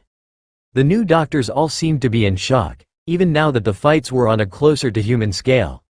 They had been so overwhelmed by what they had seen at the start, which they could see was a game between friends, with no harm done despite the brutality of the event, that they still hadn't managed to get themselves under control. One of the younger doctors was sitting with her head against her knees, working to control her breathing. She didn't look all right, so Carl went over to check on her, snagging a couple of bottles of water off the table by the ring on his way. Here, sip slowly, it helps, Carl informed her as he sat down in the grass beside the young doctor. She numbly sipped the water as she stared at the elite sparring. Do you know why I became a psychologist? An awakened ranked giant wolf spider took residence in my hometown while I was in the city at school. It killed half the population, and the ones the army recovered from the cocoons were never the same, she whispered. Sorry, I didn't mean it as a personal thing to anyone. The spider golems are just renewable, so I could show everyone an actual fight without injury, Carl replied. She nodded slowly, her heart still pounding so hard that Carl could hear it. I know that. It was just so. Carl patted her back. I know, and so does everyone else here. Every elite in this hospital has seen that level of battle and much worse. Most of us have been sent on those rescue missions to invaded villages. But look how much fun everyone is having now. That was the goal of coming here, right? To get everyone's mind back into a good place. The doctor smiled at Carl as she got to her feet. That's right. Thank you for reminding me. But I should give you some advice as well. If you're going to spar in a hassock, put pants on first. Carl laughed. I am wearing shorts underneath. I've been yelled at for that before, so I changed before we came out. A few of the other doctors laughed, especially the nature priests. As the doctors from the university began to see the camaraderie between the elites, they began to relax and look at them differently. Not as a problem to be solved, but as people who shared something that the rest of the world couldn't really understand. And so, the morning meetings were changed to morning outdoor activities, at least on the days with good weather. Wheelchair basketball, sparring, any sort of game the elites came up with was incorporated into their recovery regimen. Many of the doctors had pushed for this from the start of the elite program, but it was considered unconventional, or too risky for the wounded, even when they were confined to a basketball court, where they could easily be kept within the range of an area healing spell for treatment while they exercised. So that was how Carl's next week went, with exercise in the morning to bring his arm back up to his standards, and lessons with Morgana all afternoon to catch up on the schooling that he should have been taking during the first and second year, before he was sent out into the world. Carl didn't even know that some of those historical eras had happened, much less that they had their own architectural style that was likely to contain magical relics. It was enough new information that even Thor's prodigious memory was struggling to remember it all. The only easy part was the public speaking lessons, as Carl wasn't bad at that to begin with. The challenge was learning how to turn everything into polite doublespeak so that you could convey your message without antagonizing anyone, even in a hostile crowd. But all fun things must end, and at the end of a week, it was time for the review of the party member's progress. He had been healing well, but it was still unlikely that he would be discharged early. Ophelia might be, as she was doing much better now that she got to spend her mornings in werebear form, wrestling and sparring. It was Dana that Carl was concerned about. She had gotten quiet since the battle, and had lost a lot of the bubbly personality that used to come out at every chance. Perhaps that was just part of the experience, but it still seemed like she could use a bit more time with the priests. Or perhaps that was the problem, and she just needed to get back to normalcy with the other students. On the final day of the week, instead of the morning games, Carl was called to a meeting room where 5 doctors in 5 different cleric robes sat as a panel behind a desk. Commander Carl, initial prognosis, nerve damage to the left arm and a severe concussion. We are pleased to inform you that your time with us is now ended. You are cleared to return to duty at any time. The Academy should be contacting you later today to let you know of their deployment plans. Carl smiled. That is excellent news. Have you met with the rest of my team yet? The doctors shook their heads. No, you are the first review of the morning. There are a number of other patients between you and them, but you should have answers before you go anywhere. That seemed to signal the end of the meeting, and Carl stepped out into the hall, where his 3 roommates were waiting along the wall for his results. I'm good to go. It's been a pleasure, gentlemen, Carl informed them with a smile. Where are they sending you? Back to the frost giant border to freeze again? Carl shook his head. No, once my team is ready, we will be off to the hill giant border with the students from the academy. I haven't graduated yet, after all. The trio laughed. We heard a curious rumor about you. Is it true that you're still in the first year? Carl chuckled. Yeah, halfway through my first year at the academy. I know it doesn't really look like it anymore, with the advancements and their physical improvements, but I was in the last batch of serum injections. Shit, we should try getting on the good side of some monsters. Maybe that's the secret, the blonde man joked. Ask the nature priests about that one first. They have many stories about the appeals and hazards of trying to cuddle the danger floof. Behind them, Dr. Xander laughed. You're a bad influence on the entire Green Dragon priesthood. You know that. Do you know how many of them have tried to make new friends in the last week and nearly ended up in the emergency room? I claim no responsibility for that. They were like that before I arrived. That is true, I suppose. But speaking of which, we will be moving you over to the cathedral tonight to wait on the rest of your team, unless they're all released and ready to go today. I believe some of them were suggested to stay another week. Carl nodded. Yeah, I believe that the 2 priestesses are already there waiting for us. I'm sure that after a week in the capital cathedral, they're ready for some less exciting days. The doctor laughed at the thought that being with a military unit at the border was either less exciting or more enjoyable than the cathedral, but Carl knew that they would be stuck with all the paperwork that he had been dodging for the last month. Compared to that, sitting with 1,000 students in a camp at the border sounded much better.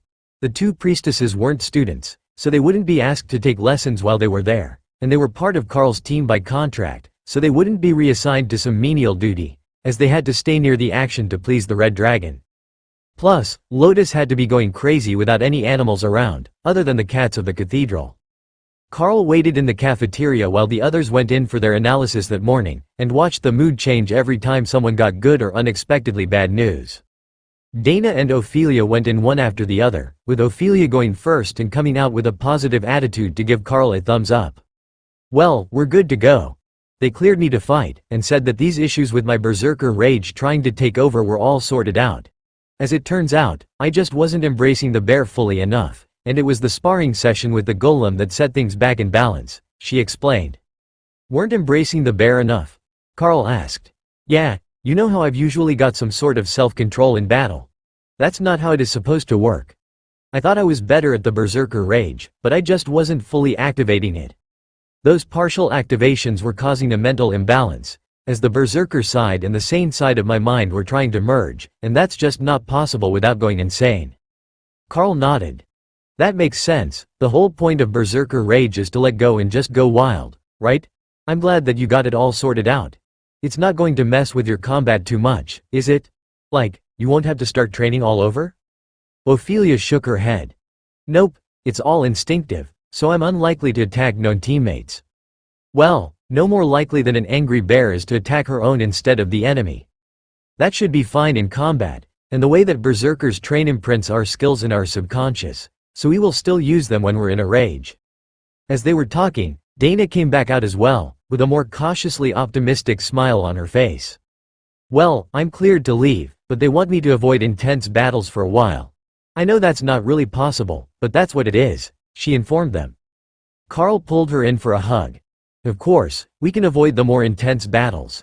Only small scout group eliminations with supervisors and reinforcements until it's time to go find more refugees or something to keep Tessa from getting in trouble with her goddess.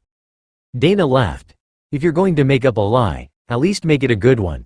I don't think that any of us would be happy just slacking off. But seeing what happened to Tori, I wasn't ready for that. The mood turned somber at the end, but they understood. It's fine. I will get them to transfer us away from the main lines, where we're more likely to see allies die. Carl assured her, but Dana shook her head. I think that we should join the main group. It might help if we can thwart a few direct attacks. You know, save some lives where we can actually see them. Ophelia nodded. That sounds good. We can socialize and build up some of that reputation that we're supposed to have with our peers. I mean, I didn't socialize much because everyone but the berserkers is afraid of the only female berserker. But you two were barely at the academy at all, and now you're powerful, so you might as well go get them to put some respect on your names. From Carl's left, one of the other patients laughed. That's right, they'd better put some respect on the monster man's name. Who else here could use half their class skills to defend their group while taking on a solo duel against a royal rank frost giant? Carl smiled at the man, whose hand was halfway regrown and held in a brace, so he didn't damage the forming portions. Don't forget, that idea got me here with you. I don't recommend it. While they were chatting, Morgana, Jill and Dave all arrived in the cafeteria. We got the good news from the doctors when they finished the morning assessments. You might as well get something to eat, and then we will head over to the cathedral for the night. They want to test everyone before you head out again, just in case. We will be leaving for the border tomorrow morning, but no more hospital nights for you. I should go change, after lunch, I guess. Finally, the hospital can get their stylish short-sleeved outfit back, Carl joked. The kitchen staff laughed at that. The short-sleeved hassock was unique to the hospital for people who needed injured limbs accessible at all times. Normally, if you had a cast, it would fit under the sleeve, and you would just roll it up for checkups. With Carl's, they were constantly looking for discoloration or other issues, since there was a high risk of infection by frost giant blood. None had appeared, much to their surprise, as there was very little chance that Lotus had even tried, much less managed, to get all the giant blood off the severed limb. The two species were about as far from compatible blood donors as it was possible to be, so the body would normally treat it as a toxin and go into overdrive trying to expel the blood. When Carl returned to his room to get his gear, there were fresh robes waiting for him, the standard ones from the cathedral, with the cathedral's property tag on the inside, so he didn't have to change when he got there. That was convenient. His roommates were still out, but Morgana came in a few seconds after Carl had the new robes on. Ready to roll out? Where is your pack? She asked. In the locker. I never unpacked anything in it, so it's still good, Carl explained. We can restock it at the cathedral. The hospital doesn't have mission supplies. Carl shook his head. I meant that literally. I haven't unpacked anything from it. It's still fully loaded and ready to leave. We had 3 priests who could cook and Ray making the shelters on our last mission, so I never actually opened my main pack for anything. The witch doctor shook her head as she grabbed the pack out of the locker. Carl was a bit startled that she could heft it around with one hand like that. His pack was quite heavy, as the weight didn't mean much to him, but she was a magic user, and they usually couldn't use strength items. "Alright, take that and let's go. They've got a surprise for you at the cathedral," Morgana informed him with a wink. Did Lotus adopt a warbear? Because I wouldn't put it past her. Goddess, I hope not. But that's not the surprise I'm referring to, she muttered, making Carl laugh. She led him outside and down a cobblestone path that led into the side of the cathedral, where Tessa and Lotus were waiting for them, along with Bob and Doug, who now had teachers' badges hung on chains around their neck. "No way, they made you guys teachers," Carl laughed. "Substitute teachers for the remainder of the school year. Technically, not all of the academy's teachers are well suited to combat, and they needed a few extras. We're both commanders, and we have more than a little experience with the hill giants that roam into the nation, or appear during the monster spawns." "What do you think? Does it suit?" Bob replied. "Definitely. I think that you two will be great teachers. You even volunteered to look out for me during my first proper solo mission. Teaching might just be your calling." Carl agreed. Morgana gave them a curious look. "What are you supposed to be teaching, anyhow? Don't all teachers have a subject?" The brothers smiled back at her. "Wilderness survival." The witch doctor rolled her eyes. "Of course you would get a class that doesn't involve actually knowing how to read." The brothers laughed, and Carl put on his best innocent questioning look. "I didn't know that you knew each other." Bob laughed. "We met a few times on missions while she was still in school, but for the record, Ia can read. I won't make any guarantees for Doug." Doug reached into his robes and pulled out a hymn book. "I will have you know that once you have memorized all the songs, you don't need to know how to read anymore." Morgana sighed while everyone else laughed, so Carl patted her on the shoulder. "You get used to them, but they're the sort of people you want on your side when things go wrong in the wilderness." Morgana looked toward the cathedral. "As much as this is a surprise, it's not the one that I was expecting. Monk Chen was supposed to meet us at the cathedral. He has joined the staff as well, and will be coming along to help with meditation and mental fortitude training." Carl laughed and pointed toward the building.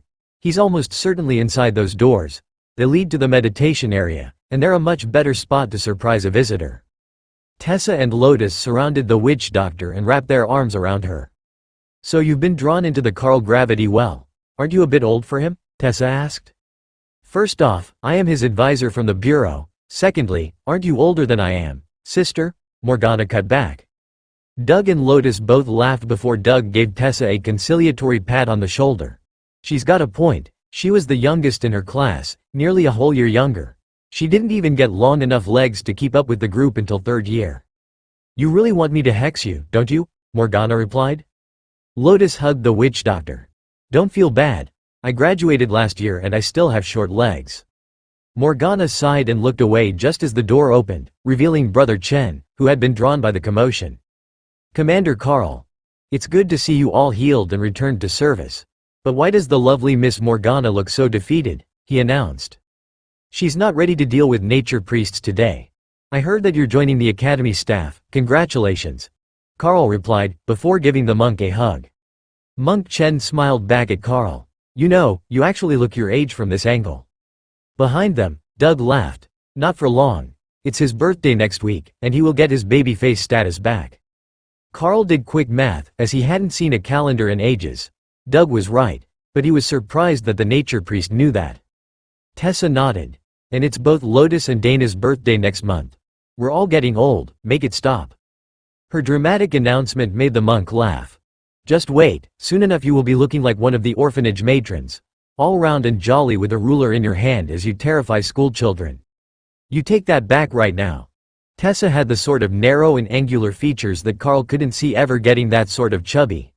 The battle nuns, as everyone called the lean and muscular female red dragon clerics who practically lived in combat, seemed like a more probable outcome.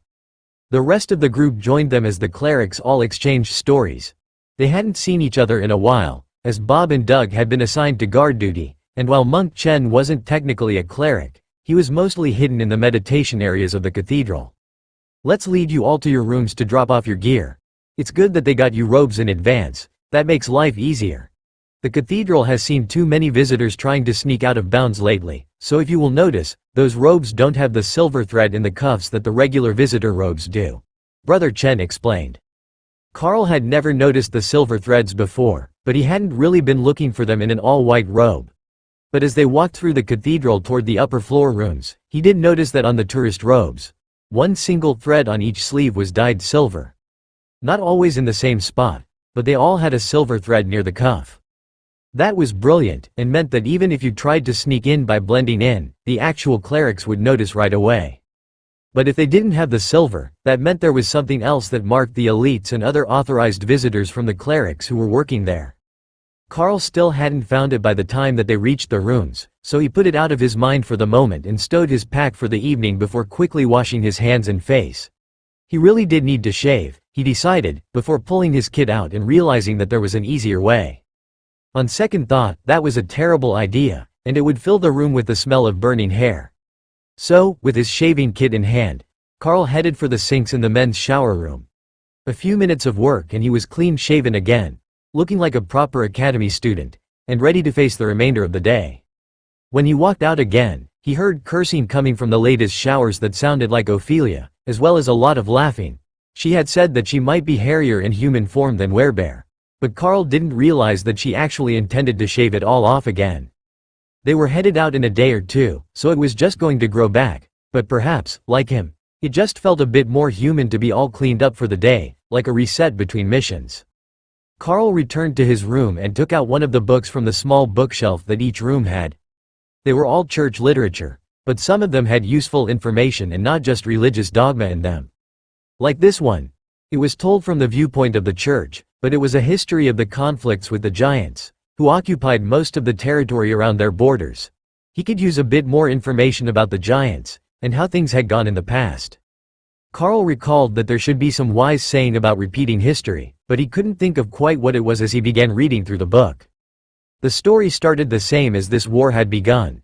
The giant clans had started to work together, attacking the nation from all sides as they searched for relics of the system's stones, which they believed would allow them to regain some of their lost power. The first war was only a few generations after the stones had been shattered, and the giants were convinced that the humans had another set. They didn't understand how the humans were keeping their advanced magic. But that was because, uniquely among the species, the humans had managed to train new generations in many of the skills that had originally come from the system. The book was an older one, written before the elites had been a thing, and it didn't mention inscription as a skill, as it had been considered a lost art at the time. That was how humans had passed down the skills, until the number of inscriptionists had dropped so far in places like the Golden Dragon Nation, thanks to the concentration of magic users in their own enclaves, that it had been forgotten by most of the world. Some nations had always been able to do it, but it was a jealously guarded skill, and only when the elites had started to do it on their own had they slipped up and revealed that they could as well. It was their determination to find the person who leaked their secrets that had actually given away their secret. They had rampaged through the nation as the humans hid or defended their walled cities, doing what they could to defend their survival. At the time, it had been unthinkable that the humans could take on the giant clans without the legacy magic users who had fled and left them to their fates. And they had been right, but at the end of the war, the humans had managed to hold enough, and the giants didn't have the population to hold the entire region. So, they slowly rebuilt, and attacked the giants where they found them, until a century later the church had managed to unify the region. The story was the same nearly every time, with some subtle variations. There was only one exception, the Fire Wars, when the giants had allied to trap and destroy the fire drakes that humans had been breeding as their defenders. Carl hadn't realized that they had started here. He had thought that the island nation of Drake Riders was where they were because they had arrived from another continent. Of course, it could all be propaganda, but it was official propaganda, and the church was actually very particular with their records so that they didn't upset the blue dragon of knowledge. There were far fewer clerics in the dining hall than there had been the last time that Carl was here, and the room looked almost empty, while the lower-ranked dining hall had only been half filled when he had passed by. That was a testament to how much of their membership had gone to war, as the capital cathedral was one of the bastions of the faith, where most of the residents were researchers, theorists and essential staff to record keeping. The dining hall was silent as the food was brought around, but in a remarkable break from their usual rules and decorum. Once it was served, The clerics began to talk and shift between tables. A number of them brought their food over to the table where Carl and Morgana were seated with Monk Chen. The rest of the group had split up at the table behind them, as they wouldn't all fit at one. But even then, Carl noticed that there was shuffling, and both Bob and Doug shifted to a third table full of clerics. "Well, this is new," Carl noted quietly. The clerics who had just sat down nodded in unison. "It's our chance to get news, and we will all be rotated to the front soon, when they release more of the wounded from the hospital. We heard that you were on the Frost Giant front before you were sent to the recovery wing." A dark-haired blue dragon priest replied. "Yeah, the Frost Giant border has calmed down significantly. They suffered a disaster as their actions broke a number of imprisoned dragons free of their confinement. There was a large volcanic eruption as well, thanks to an angry magma dragon. It's just a general mess all along that front, but not nearly as dangerous as it had been, just cold," Carl replied. The blue dragon priest wrote notes and nodded in satisfaction. "That's what we have been hearing from everyone. Do you know where you're going next?" "The Hill Giant border. From what I'm told, they need all the commanders that they can get to keep the incursion under control, and I have been accused on at least one occasion of being enthusiastically competent at that," Carl replied. Morgana chuckled. "Well, that's one way to put it. The Academy is sending all its ascended and higher students to the front lines for a training mission.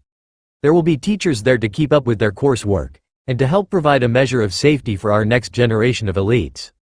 Wow, it feels strange saying that when I just graduated and some of them are only a year behind me." The clerics sighed at the news that they weren't the only ones running short on staff. If the Academy was mobilizing en masse, then the rest of society wouldn't be far behind. The elites had been living a pretty good life, and many of them were the sort of rich and famous that most could only dream about. However, when it came down to it, they still had a duty, and that was to keep themselves and everyone around them alive. The cleric across from Carl nodded. "I will be going there as well. Most of the ones here now will be going to the Frost Giant front, as they've already shipped out the high priests, but I got the draw to go to visit the Hill Giants." Carl smiled at him. "You'll like it better. The other border has terrible weather, and a little bird tells me that we can celebrate my birthday with a bonfire." Morgana gave Carl a suspicious look. "Is that code for Hawk wants to see if the Hill Giants burn as well as the Frost Giants?" Carl shook his head. "They don't. We already tried, and it's better to bury them. But everyone likes a good birthday party, right?" "Well, if your birthday is next week, we might not even be settled into the lines yet," Morgana replied. "How is that? It's only a few hours helicopter flight from here." "I know, we were almost to the Hill Giants portion of the border when we flew back," Carl asked. "They have been shooting down our helicopters. Once they learned that trick, it became too dangerous to land near the border. So it's either land in a safe spot and walk most of a day to the mission location, or go in by bus. The bus was the obvious choice, since we can't walk in with an entire line's worth of supplies, so we're doing to have a few days worth of driving, and possibly more if there are monster attacks or bad weather. That's also why you don't see many wounded elites from the Hill Giant front at the hospital here. They're recovering at a triage hospital closer to the border, instead of flying them all the way back," the cleric explained. That was better than what Carl's mind had conjured up. When things got really bad, there weren't any wounded to send anywhere. They simply didn't make it back. "Do you know what they're doing for deployments with the students? I'm sure with that many of them in one region, they'll be coming up with something to keep them safer than usual," Carl asked the others at his table. Morgana nodded. "From what I've been told, they're planning double deployments, 10 where it calls for 5 and so on, along with an extra commander for every enhanced group that leaves the base. That wasn't necessarily better. Larger groups would attract more attention everywhere that they went. But the extra commander was a brilliant move if they could spare them. They must have only left the ascended ranked teachers at the academy for the common grade and awakened students that had been left behind, which would be an interesting event on its own, but there still weren't all that many commander ranked teachers in the academy.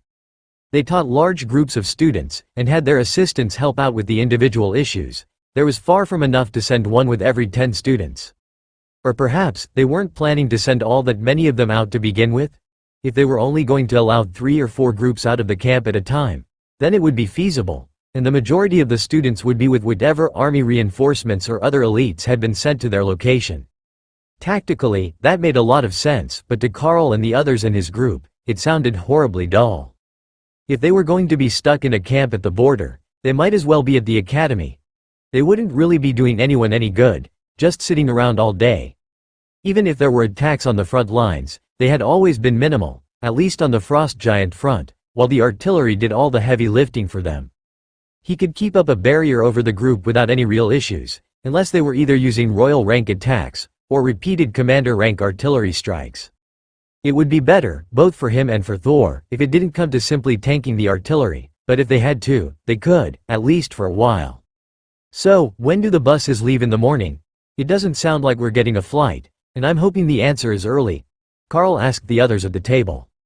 The golden-robed priest sitting next to Morgana nodded. Yeah, right after breakfast. The replacements for the clerics who are being shifted out will be here by then, so it should be a smooth transition, and then a very long drive. The roads have been improved all the way to the border, in anticipation of extra traffic, but the wilderness is always unpredictable. Maybe, if you're lucky, you will get on the train most of the way there, and then a bus for the last 50 kilometers or so to the border. That would be much better. I know I will be flying, but that's because I'm going to the frost giant border. Did you pack warm? You are certainly going to want something thick and fur, not just the cold weather gear that they issue. Trust me, it's terrible, and everyone fighting on the frost giant front does their best to get a replacement for it as soon as they can, Carl explained. I will make a note of it. We have thicker cloaks and robes in the storerooms, but the border is supposed to be starting to return to normal temperatures. Morgana smiled. Starting is the operative word there. Given a few more months, you shouldn't need it, but this week, you'll be thankful for it. After dinner, everyone settled in for an early night, prepared to get as much sleep as they could before the long bus ride ahead. The borders weren't the only dangerous areas, and some of the areas that they had to pass through had recent monster incursions. They were at the common and awakened level, but that didn't really matter if they had damaged the roads, or attacked the buses before the passengers could stop them. The plan was for the buses to keep moving constantly until they arrived, and lunches had been packed for everyone, while dinner would be made on the bus, should they still be moving at that time. Given that the roads were previously soft dirt for much of the last portion toward the border, Carl didn't have high hopes that they would actually get there in one day, but he might get to let Thor out to help pull a bus convoy. A little extra traction was all that they usually needed, and Thor could provide that for them. The helicopters arrived during breakfast to take the clerics that were going to the frost giant border, and to drop off more patients for the rehab facility, as well as elites and clerics who had come off rotation. The buses were waiting and ready to go when Carl and his group loaded themselves in, along with as many of the clerics as they could fit. There were no supply vehicles in this group, only personnel, to get the number down to just 2 buses for the 60 people going, with the hope that it would reduce the risks of them being attacked while a vehicle was immobilized. Breakdowns, flat tires, stuck in the mud, or a dozen other reasons could cause them to be delayed, and every delay increased the danger to their healers. Are we ready? The bus driver asked as Carl took a spot at the front of the bus, putting him closest to the door in case there was a threat. Carl and Morgana were the only commanders on the bus, as Bob and Doug were in the second vehicle, so that put him first in line to respond to any incidents. They didn't have the usual security guards in the small convoy today, as they couldn't be spared for escort duty when there were already elites in the bus who could do the job, but Carl didn't really mind, and Bob knew that the beasts would step in to help deal with most issues, as Carl was in the lead vehicle. Yeah, we're good. The head count is correct. Everyone has verified that they didn't forget their gear, and they've all been to the potty before our field trip, Carl replied. The bus full of clerics laughed, but Carl wasn't joking. The last thing that they had been advised was to use the facilities before they left, as the bus had a limited capacity. Not that anyone wanted to use the tiny bus bathroom any more than they wanted to be seated next to it after someone used it. They rolled out of the compound and headed for the main highway out of the capital, using the priority lane normally reserved for emergency vehicles. That got them out of the city in a reasonable time, and for the next few hours, the road was paved as they moved through the core of the Golden Dragon Nation. It was only when you got near the borders that the roads were strategically unimproved so that they didn't make it even easier for an invading army to come straight to the capital. But they hadn't had rain in quite a while, and the roads were solid, dusty, but solid. Their speeds dropped as the roads got worse in the hills near the border, and by the time it was dark out, they were down to 20 kilometers an hour or less, crawling through the rutted dirt paths toward the distant lights of artillery shelling. That was a better start than any of them had dared to hope for. Carl had expected that it would take at least a day to get this far, and while they had seen monsters, none of them had been brave enough to come near the pair of church buses. Those awake, please ensure that the sleeping passengers have their harnesses fastened. This next portion will be very rough, the driver announced. Carl looked out the window and saw that the road was deeply rutted in the valley from the last rainfall, and now that it had dried, that clay dirt would be as hard as pavement, with only a few routes that could be safely navigated without getting the bottom of the bus hung up on the ridges. Slow a little more, and I will send Thor out. His earthquake should be able to level the ground a little, or he can smash down some of the biggest ruts with his tail, Carl offered. All right. I will let the other bus know that we're stopping while he works. Carl had said the magic words, and Thor was already running past the bus, looking for the best path to smash so that he could let them through. He hadn't had a chance to smash anything in days, and this was tail smashing, not just charging a pillar in his space. The Sero equivalent of a full body workout. Or perhaps the equivalent of leg day, Carl thought. He wasn't convinced that the Sero was looking for the best route for the bus as much as he was looking for the route that would be the most fun to smash to a smooth surface. But Thor was already at work, and the dust cloud was accompanied by a deep rumble that said he was using earthquake and not just his tail to level the road. The noise woke Morgana from a light sleep, and she looked around in alarm before realizing that they were stopped and Carl was still in the bus. It's just Thor, fixing the road for us to get through. Nothing to worry about, and we will be back in motion in a minute, Carl whispered, trying to avoid waking the sleeping clerics. As soon as they got to the border, all of them would have their hands full of work, so it was only right that he tried to let them sleep for now. Thor made it to the other end of the valley, where the road was smoother again, but he didn't stop his work, and smashed out the ruts on the way up the hill as well, resurfacing the dirt as well as could be hoped for until the next heavy downpour. All right, it's clear to go through. Thor says it's bone dry all the way down, so you can take whatever route you like. The right side of the road is fairly soft, though, as it had the worst ruts and he didn't compact it after he leveled it. The noise had scared away even the smaller creatures, and for half an hour after Thor returned to his space, they didn't see a single living thing. Then, they came across a few farms which were still inhabited, with a single red light illuminated to inform the elites and others passing by that they had nothing left to spare.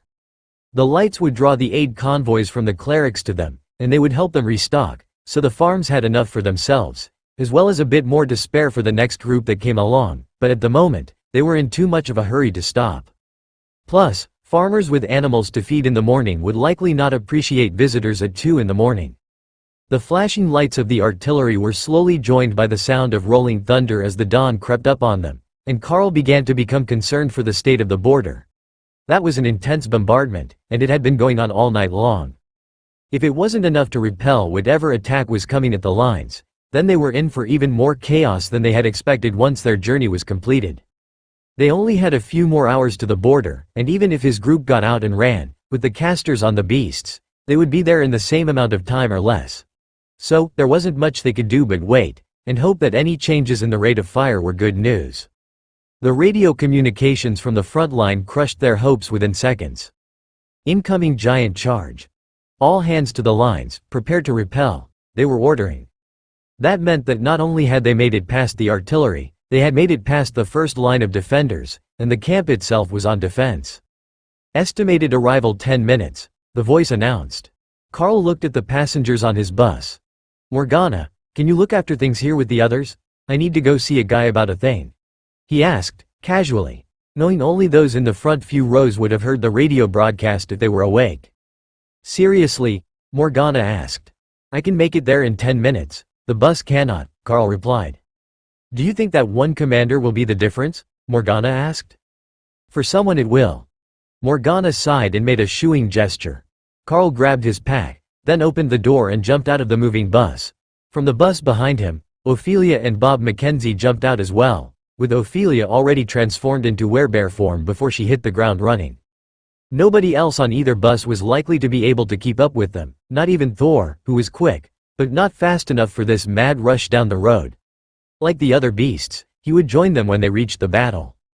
As they topped the next hill, Carl gave directions to the team.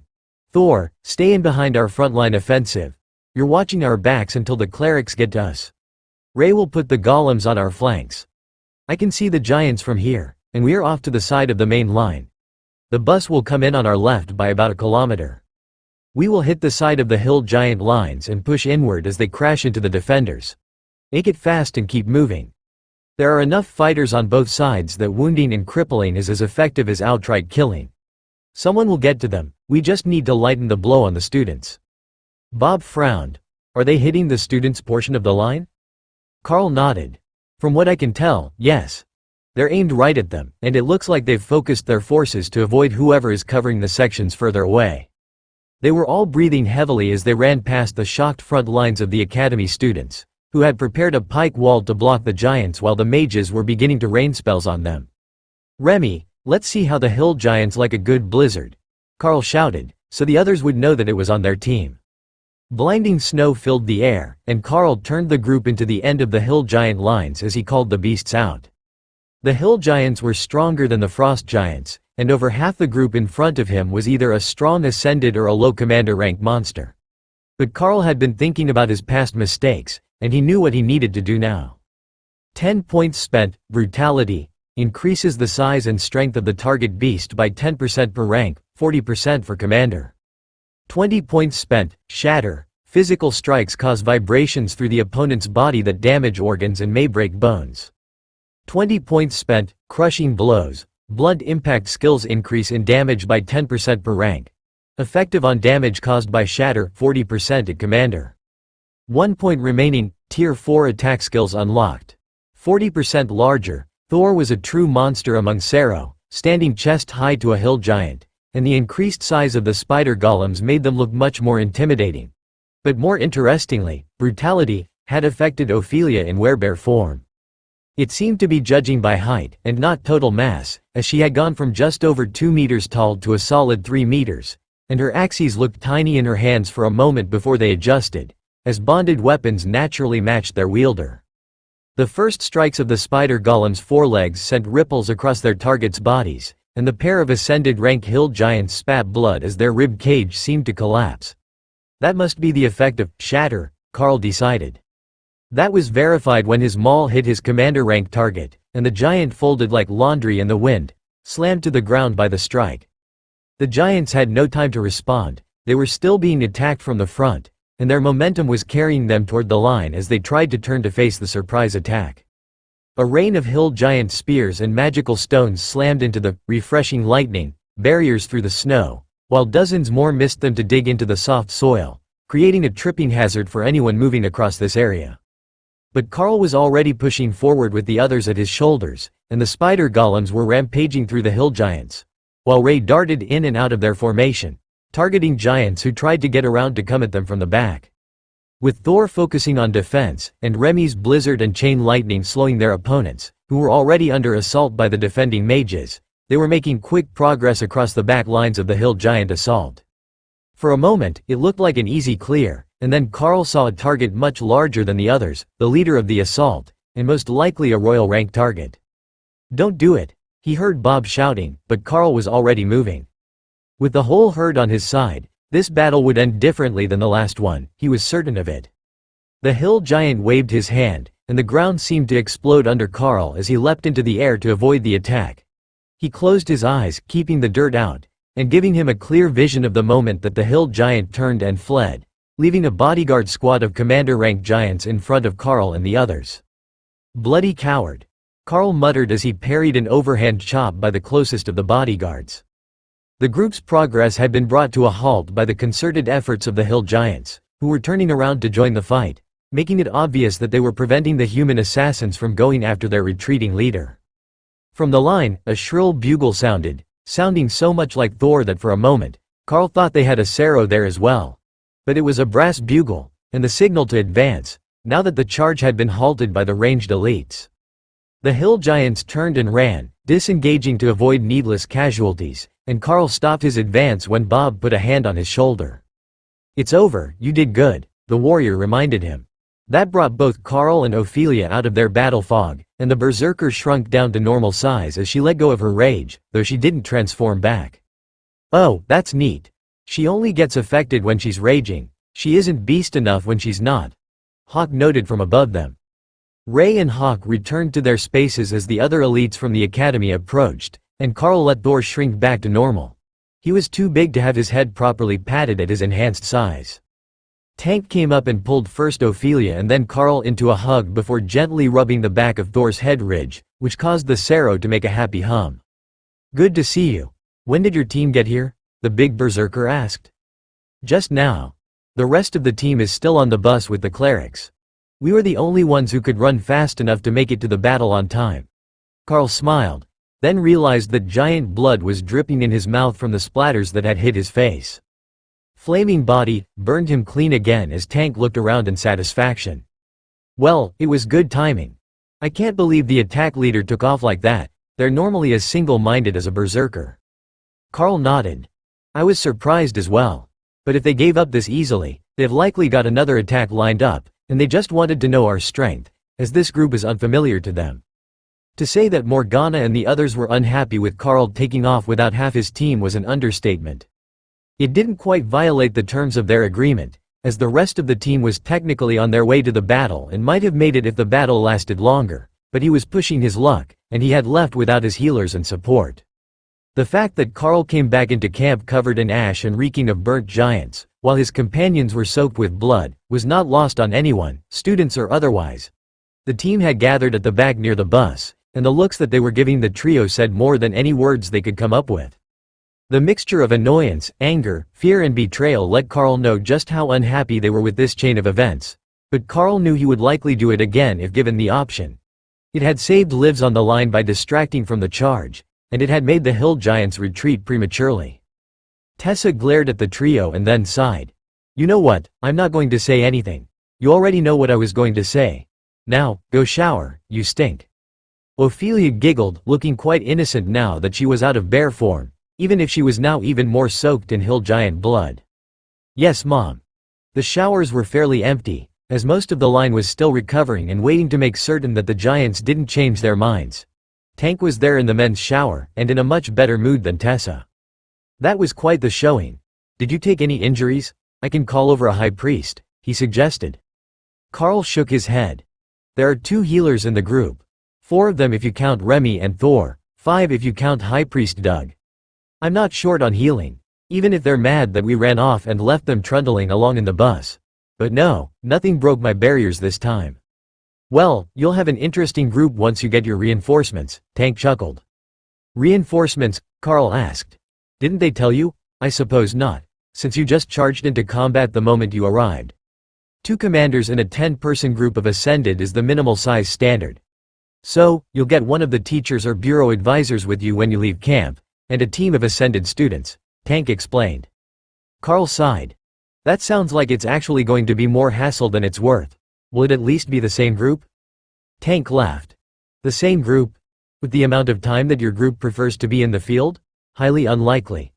The first time you go out in front of the line, you'll traumatize a group of students, and we will have to find new ones to send with you." Carl gave a dismissive wave of his hand. "Normally, it isn't that bad, and when we've got a whole group rolling through, we can handle most things without drama." Tank smirked. "I hear that you want to become a treasure hunter, so you should get used to working with random groups of opportunistic elites who are just there for the payday. That's simply how the industry is. But why did you want to do that anyhow? You don't strike me as the sort of elite that is desperate for cash." Carl chuckled. "I've already got more money than I know what to do with. More than I would have earned in a lifetime in the mines. Ancient ruins have all the good stuff that my beasts need to grow, and the remnants of the system that will help me gain new class abilities. You see, I realized after our last mission that the ones with the most power get the most say. Only other overlords with influence can tell an overlord what to do. So what happens if I can get my beasts up above that level? I have a skill that can help my beasts evolve once. If I use that when they are overlords, we should be able to move beyond that bottleneck." Tank looked impressed. "So, you've got a class cheat skill to break a bottleneck once. I can see how you would want to save that for as long as possible. But do you really think you can make it to Overlord without using it?" Carl smiled. "Just try to tell Ray that she's not the most deadly creature in the area, and she will soon prove you wrong. I have no doubt that they will find a way to make it that far. Ray and Remy can make at least commander without any outside help, and Hawk has already shown that the class can help them go well beyond their limits." Ray doesn't think that the royal rank bottleneck will be an issue for her, so that means that it will be growing her from a royal rank princess to a monarch rank queen where things get tough. However, I might be able to get another teammate to help with that. Plus, there is Remy. Spirit snakes seem to be unpredictable, but powerful. The stronger one of the beasts gets, the stronger the other beasts get, and I'm dragged along with them. It's a symbiotic system. The berserker nodded. It's messing with your mind, though. I'm not certain if you've noticed, but you're not thinking like you used to. Carl frowned. That naturally changes with experience, I think. Tank shrugged his shoulders, not pushing the point. Now that it was in his head, Carl would notice soon enough that his thinking was being influenced. It was already evident to everyone else, and he walked like a predator stalking prey, with that same sharp look as if everything around him was a potential target. Or a potential snack. The only time that Tank noticed him acting more human was when he was surrounded by his long-term team members. Carl patted Dana on the head as he came out of the showers, and she resisted the urge to punch him, as he was still wearing armor. Lotus poked him on the cheek, drawing Carl's attention. We've got new people to meet. Are you ready now, or should we run away and play in the trees for a bit first? She asked. As tempting as it sounds to go make a tree fort right now, we should meet the people first. There is a chance that the giants will be back tonight, and we don't want to have to arrange things at the last second because we procrastinated, Carl suggested. Tessa whistled, and with a gesture, 4 young men who all looked like they should be in the senior year, still wearing their academy uniforms with the silver ascended badges, came running over. Gentlemen, let me introduce you to the rest of the group. First we have Dana, a golem mage, Ophelia, a bear totem berserker, Lotus, a nature priestess, and finally Commander Carl, a beast master. Everyone, meet the second half of our mission team. The hairless one is Mick, a sand golem mage who is good with traps. The short black hair is Allie, a defensive warrior. The blonde is Jimmy, also a defensive warrior, but with a specialty in evasion instead of shields. Then finally we have Seamus, our new bard. Carl looked over Seamus, whose long auburn hair was pulled back in a braid. He had a small guitar slung over his shoulder, either a mandolin or a lute. Carl couldn't tell from this angle, and he looked utterly terrified to be here. How are your combat buffs, Seamus? Carl asked. Good, good. I mean, when I can focus enough to play. Until this week, I was preparing to go on tour with a folk music band. I'm not really a fighter, but I can use the essential bard combat spells well enough. Inspiration, to increase attack speed and luck. Courage, in case someone other than myself is terrified of being here. And mesmerizing chant, to distract the enemy. They have a considerable area of effect, so I'm better on the battle line, where I can just play inspiration in the background. I am also superb with a dagger, but I will tell you right now, if you try to make me stab a giant with a dagger, I might wet myself. Carl laughed and patted him on the shoulder. No, I don't think that will be necessary. Just keeping a battle hymn active will be enough.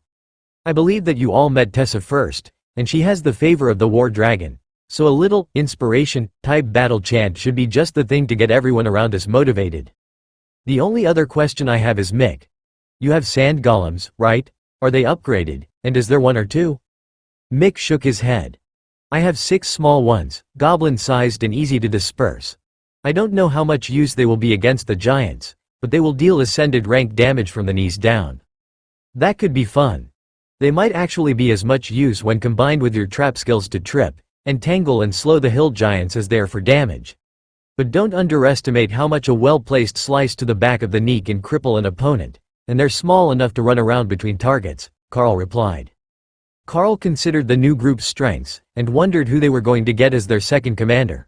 Presumably Morgana, as she was his advisor from the bureau and didn't have classes to teach, but in this camp it appeared to be the headmaster running the show, and he didn't know her as anything other than a student. Why don't we sit and get to know each other before we have to work together in battle, Carl suggested. Mick, the bald golem mage, laughed. Well, more like you get to know us. You're a bit of a legend in the mage classrooms after your Hawk spent weeks torturing the awakened rank class. Carl chuckled. But Hawk isn't my only beast. In fact, he's the first of 4 now. Plus, it's more of the personality of the people than the skills. I can find that in your deployment orders, or at least the basics of your skill set, so what I need to know is how everyone will react. Have Jimmy and Allie faced the giants before? Will Seamus really wet himself when a spear flies past his head? You know, the little life details that determine how you react. Seamus sighed. You joke, but the Bard classes normally do morale work in camp when we're assigned to combat duties. It's more like an idol show. Well, sometimes it is an idol show, depending on who they sent. I don't even know what I'm supposed to be doing in a combat group, it's not part of my training, but the academy says that every ascended class has some sort of utility in battle, and I've got to work on mine. Would it help if we had the nature priestess get you a bit stoned before we have to go to battle? Strictly medicinal, of course, Carl asked. The other boys from his team laughed, and Seamus looked horrified, waving his hand frantically to deny the suggestion. No, that's a bad idea. It definitely won't help me use my skills, I can say that much for certain. Why don't we start with Mick? My own shortcomings can come later, Seamus suggested. Carl shrugged. I don't see why not, but I should ask, how much field work have you all done? Mick shrugged. 7 missions, 5 of which were resource gathering. Jimmy and Allie are about the same, since they were usually with me. Having 6 small golems is really helpful against common grade wild animals or monsters and for gathering resources, after all. So, 7 weeks, give or take, of which 2 were monster hunting, Carl asked. Mick shrugged. That sounds about right, but the monster hunting missions went longer than a week each, since we forgot to bring a tracker, and it turned out to be really hard to find them. Even Tessa winced a little at that news. That meant they had done very little actual fighting. Allie, the darker of the 2 warriors, gave Carl a curious look. How much combat have you seen this year? You're still a first year, right? Carl nodded. I was with this team on the Frost Giant border, as advanced scouts for about a month, and then in the field doing monster influx suppression before that for another month. Then a couple of academy missions to start the year. Really, we've basically been in combat since the war started, as we got trapped behind the Frost Giant lines. Seamus' eyes lit up. Oh, I heard a great song about you the other day. Hawk the Giant Slayer, about how an elite and his bird killed 1,000 giants as revenge for making it cold. Hawk was startled. How did they know? I have no idea. I think that they think it's a joke. The girls were laughing, while Seamus now looked confused. Don't tell me you actually did it? I heard the song from a Bard class student who had just gotten back from the Frost Giant front lines. He's somewhere around here if you want to hear the full song, Seamus suggested. He must have been working the radios or in the dispatch office. Hawk despises the ice element. Hates it with a passion. And, he's our scout, so he's always up in the air where people can see him, Carl explained. Tessa patted the shocked Bard on his shoulder. Where were you during yesterday's battle? She asked. Right on the flank. I wasn't really in the fight for long, and I was at the back, Seamus shrugged. Ah, that makes sense. I was wondering if you had seen Carl move through to meet with Tank in the middle where the leader of the attack was. He left the rest of us to protect the buses and ran ahead with Ophelia and a commander rank warrior. Seamus just shrugged. He hadn't seen any of that, but Mick looked excited. Bob Mackenzie, he came up with Bob Mackenzie, the mage announced. You know Bob? Carl asked. No, but his sisters are super hot. I've had a crush on them forever, since they first got guard duty in the Capitol in front of my apartment. Lotus giggled. Oh, he's down bad. Tessa smirked at the embarrassed mage. I don't think that down bad even begins to cover it.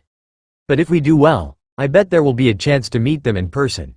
After all, their brothers are both here, so they will likely come meet them when we return. Then Lotus walked right up to Mick and stage whispered in his ear, loud enough for everyone else to hear. I would suggest that you don't tell the commander rank warrior that you want to bang his sisters.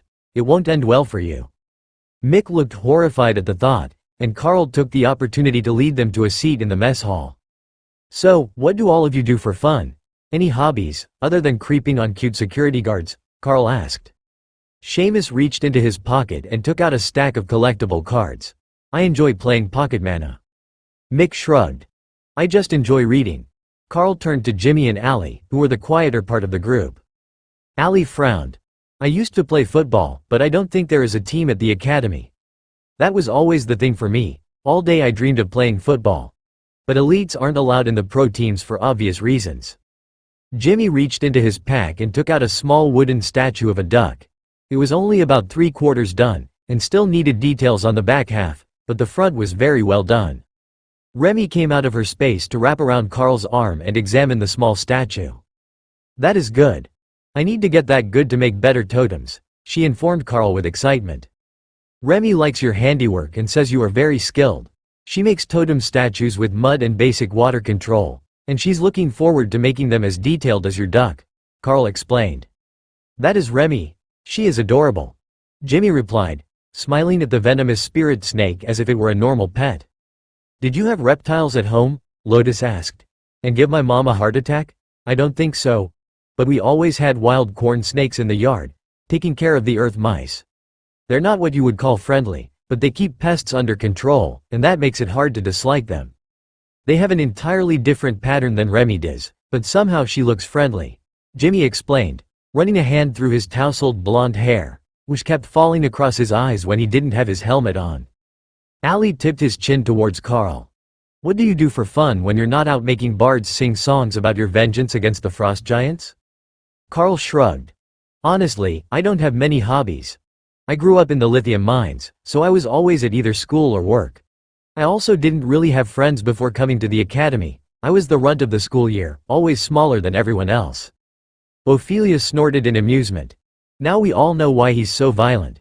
The repressed rage of a small man unleashed, even though he's grown now. I seem to recall that you were the one who scared half the hospital staff by roaring at them," Carl reminded her. "You made the spider tickle me," she replied, her voice taking on a rather ursine growl. Mick laughed softly at their interaction. "I see now. Carl's pastime is actually playing pranks and pushing people's buttons." After a few more minutes, the group broke up, and one of the teachers came over with a note in his hand. "You are with the new arrivals from the church, right, Commander Carl and his team?" the aging mage asked. "That's right. What can we do for you?" Carl replied. "We have an update for you. The second commander for your team has been selected, and a bunk has been prepared for you in the male dorm tents," he explained. "Is it acceptable to set up my own outside the camp? I sleep better that way, and I'll be close enough to hear mission orders," Carl asked. "That is fine. If you prefer an individual tent, they are set up behind the line, you can pick a spot and set up. But the commander who is assigned to the second half of your mission team has just arrived, and he seems somewhat perturbed, so perhaps you could help set his mind at ease?" "Of course. Where might he be?" Carl replied. The teacher gestured for Carl to follow him, and they walked through the camp to the bus parking area, where a familiar-looking mage in his mid-20s was having a smoke. He wore an officer's uniform with a colonel's bird-shaped badge on it, but Carl didn't recall meeting many colonels in his time, other than Valerie. They were one of those ranks who got stuck either in an office or leading a very large group of soldiers, so they would be in a backline command station, not anywhere near Carl. He looked up and gave them a rueful smile, which seemed odd to Carl. He didn't recall this man having anything to be apologetic for.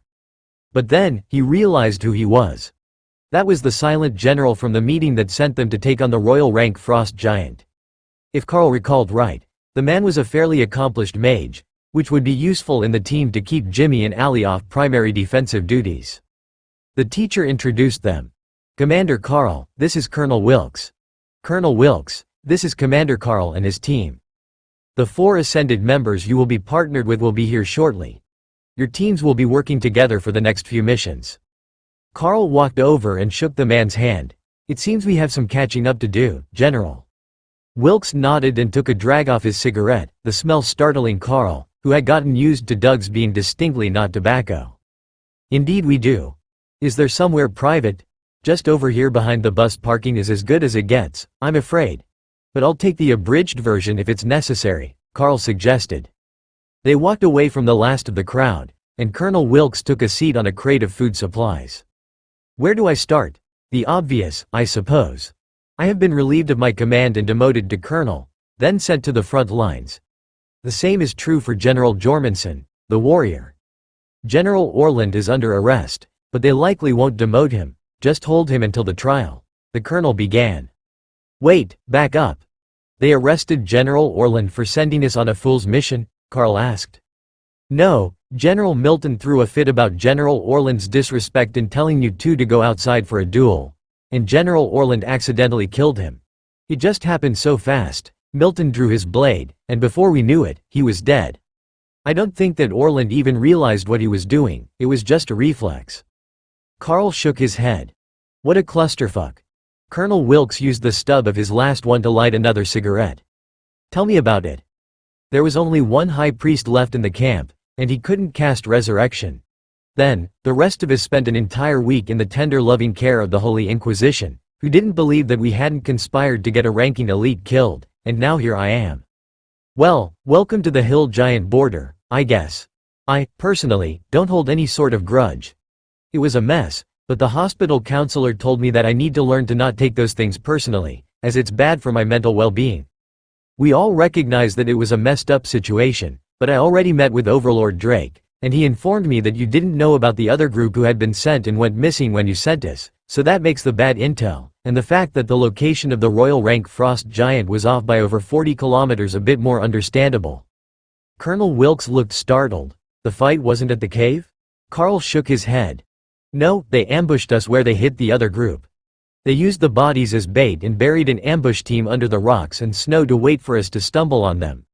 Being frost giants, even thermal vision didn't spot them under the snow. We had already located the cave, using Hawk to scout, but we were going to rest overnight and hit it in the morning. Their conversation was interrupted by the arrival of Mick and the others from the second team, so Carl shook Colonel Wilkes' hand and gestured toward the trees. If you need me, I will be in a spider silk fort just outside camp, but I will see you at breakfast. Understood, Commander. I look forward to working with you. Carl led his group away so the colonel could get acquainted with his new team. The extra mage would be a good counterpart for the team, but Carl realized that he didn't know what the colonel's specialty was. He had forgotten to ask. Carl led his team out of the camp, getting many strange looks from the guards along the road. They were going the wrong way for a mission, and passed where the tents were set up in a clearing. Tree roots made for lumpy beds, so nobody set up that close to the forest. Then Carl led the team right into the forest, headed for a big tree where Ray could build her fort, but not so far in that they couldn't see the camp. That part was important, so they could see who was coming toward them, and react to any major movements on the line that would signal an attack. That's a good one. Let's use that one, Ray announced as she left her space and skittered up a tree to begin her work.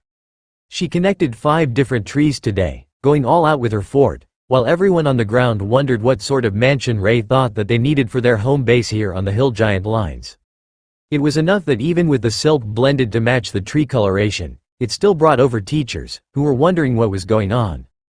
Carl waved to them, and a few understood, but they were even more curious, as they understood what was happening, but they had never seen it in action before. Commander rank spider silk could stop even skill-enhanced arrows if it was layered, and they had made such a large fort that they had to be planning to spend some time here. The line was unlikely to move, but they had made a fort larger than the 50-person dorm tents for a 5-person team. It's a masterpiece. They're going to love it, and I even decorated a little, Ray announced when she was finished. That got Carl's interest, and he motioned for the team to go up while he spoke with the teachers. It makes Ray happy to get to try out new designs for her forts everywhere that she goes. She says this one is a masterpiece, and it's not interfering with anyone else, so I didn't see any reason to stop her. Carl explained to the group that had come to see what they were doing. Can we enter? Or is it a personal thing to her? One of the warrior instructors asked. That should be fine. She likes it when people praise her hard work, Carl agreed. The teachers went up next, and Carl laughed as he heard the gasps and laughter of them discovering what Ray meant by a masterpiece. He climbed up the ladder and looked around what appeared to be their new sitting room, as Ray had made a half-dozen hanging chairs to swing in, and found that she had decorated the tree with necklaces of gems and bits of bone stolen from the dead frost giants. It had a very shamanistic vibe to it, and the magical gems glittered in the twilight under the tree branches. That led into a kitchen area, where Lotus was already hard at work building counter space with plant growth, and then open bedrooms with curtains between hammocks, and one more large open room, which Carl assumed was for guests. It's a whole house, built in the trees in what, 5 minutes? One of the teachers asked. With all new beds and swinging chairs. Those are new, we didn't have those last time, Lotus added. Is this how you live on the front lines? The warrior instructor asked. It is now. Carl didn't miss the envious glances that the other students were casting at his fort when he came down with the others for dinner, or the gossip about the features that they had added inside, which sounded much more grand than the actual interior of the silk fort. It was more of a suspended tent than the palace that they made it out to be, but compared to their rooms at the academy, the canvas tents with 50 students packed inside were no luxury hotel. The fort was much less crowded, and they actually had room to spread out when they were getting ready in the morning. The tents were so packed that you had to either take turns, or equip your armor while laying in bed if you had a bonded set. Many of the others didn't have a bonded armor set, as it was prohibitively expensive for the average student, and not well worth the resources that they could have bought instead. Their growth rate was normally the priority for all of the Golden Divine Academy students. Carl was just an exception to the rule, and from what the others could tell, his group was either enjoying the benefits, or they had all gained significant opportunities in the recent past. "Do you think that they will be back tomorrow?" one of the students asked as Carl and the others were taking a seat at the table next to him with their trays. "I guess.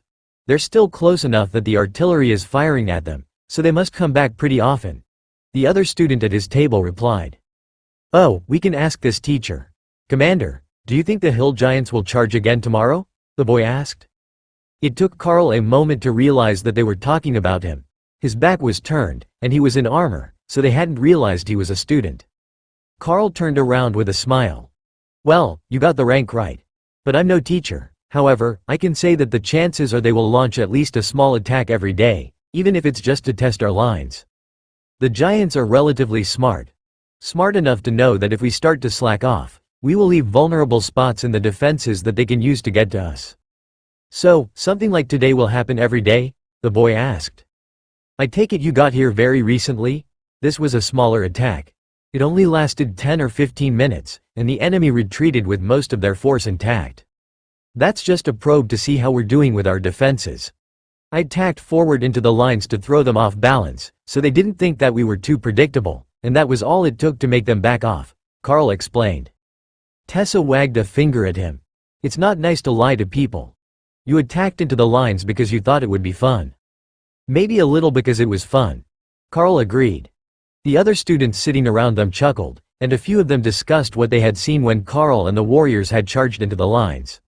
That was drawing even more students into the discussion, those who had been on Carl's side of the line during the attack and had managed to see something through the blizzard attack that Remy had been using to reduce visibility.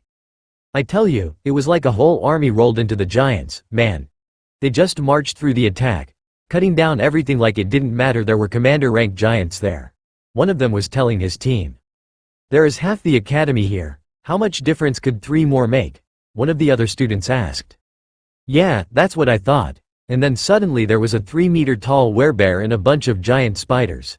And that mauled tossing around hill giants like they were dolls.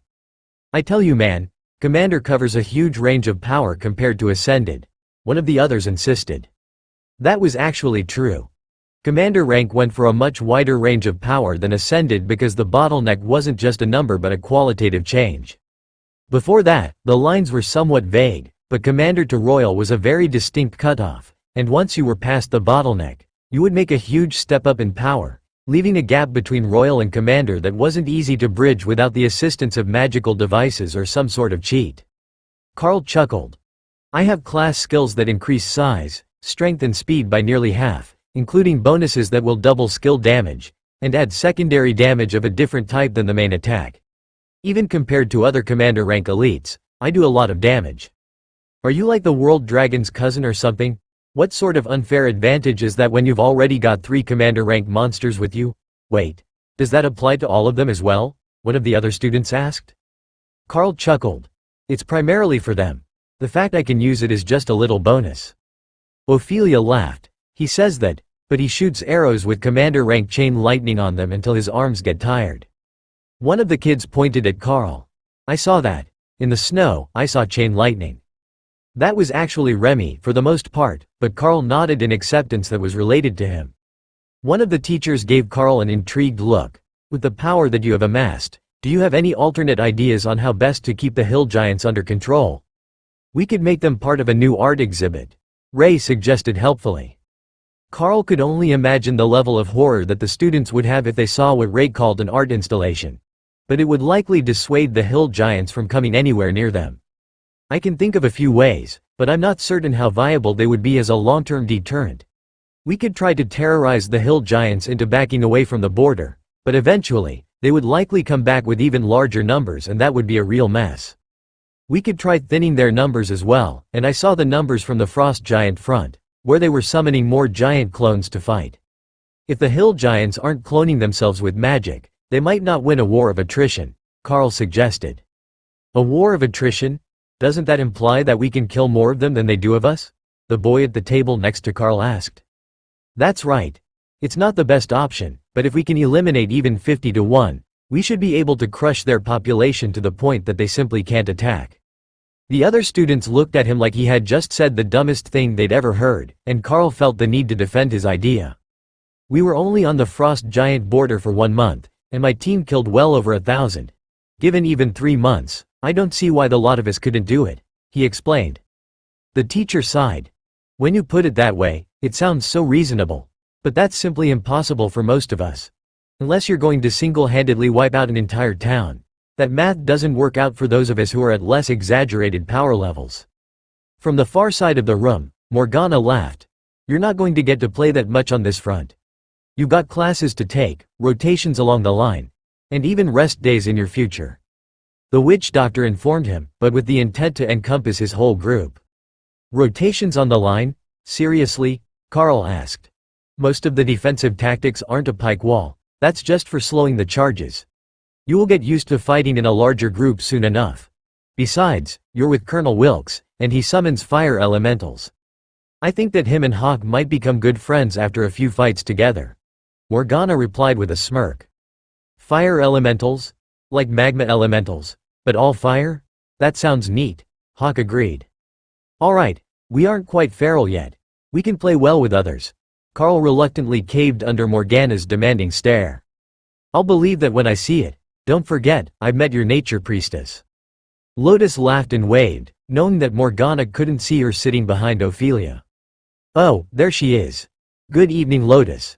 As if speaking of him had summoned the man, Colonel Wilkes walked in with his team, and gave a friendly wave to Carl's team as they loaded their plates and sat down. But no sooner did they get seated than the attack alarm went off, and everyone began to rise from their seats. Where's our spot on the line? Carl asked Morgana as they prepared to head out. Last one on the right flank, where you entered yesterday. Carl nodded, then turned to the other group, who were getting ready to leave.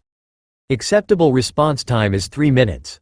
Shovel food in your mouth fast and then jog over. You got the time, and you'll need the energy. He instructed, then led his team out the door. It was strange to be going to battle without his backpack, which was safely stowed in the fort, along with everyone else's. But that didn't change their arrangement, and the 2 clerics hopped on Thor, while Ray strapped Dana to her back and Hawk took to the sky. Morgana was running alongside them, doing her best to keep up, and nearly succeeding. She wasn't a warrior class, but those enhancements that she had tattooed onto her body were no joke. They took the end of the line, behind the final few pikes, and waited as the hill giants came into view. Where does the Remy usually stay for the battle? Morgana asked. Either in her space or in my pocket. Would you like to hold her for a while? Carl asked. The two seemed like they could be good friends, with Morgana's puppets and Remy's totems.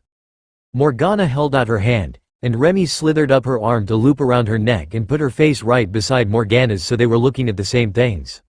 Lotus giggled as the snake nuzzled against the witch doctor's cheek, and Thor's refreshing lightning barrier stretched out to encompass her as well. Well, it looks like you're one of us now. The barrier only works on the ones that Thor considers friends.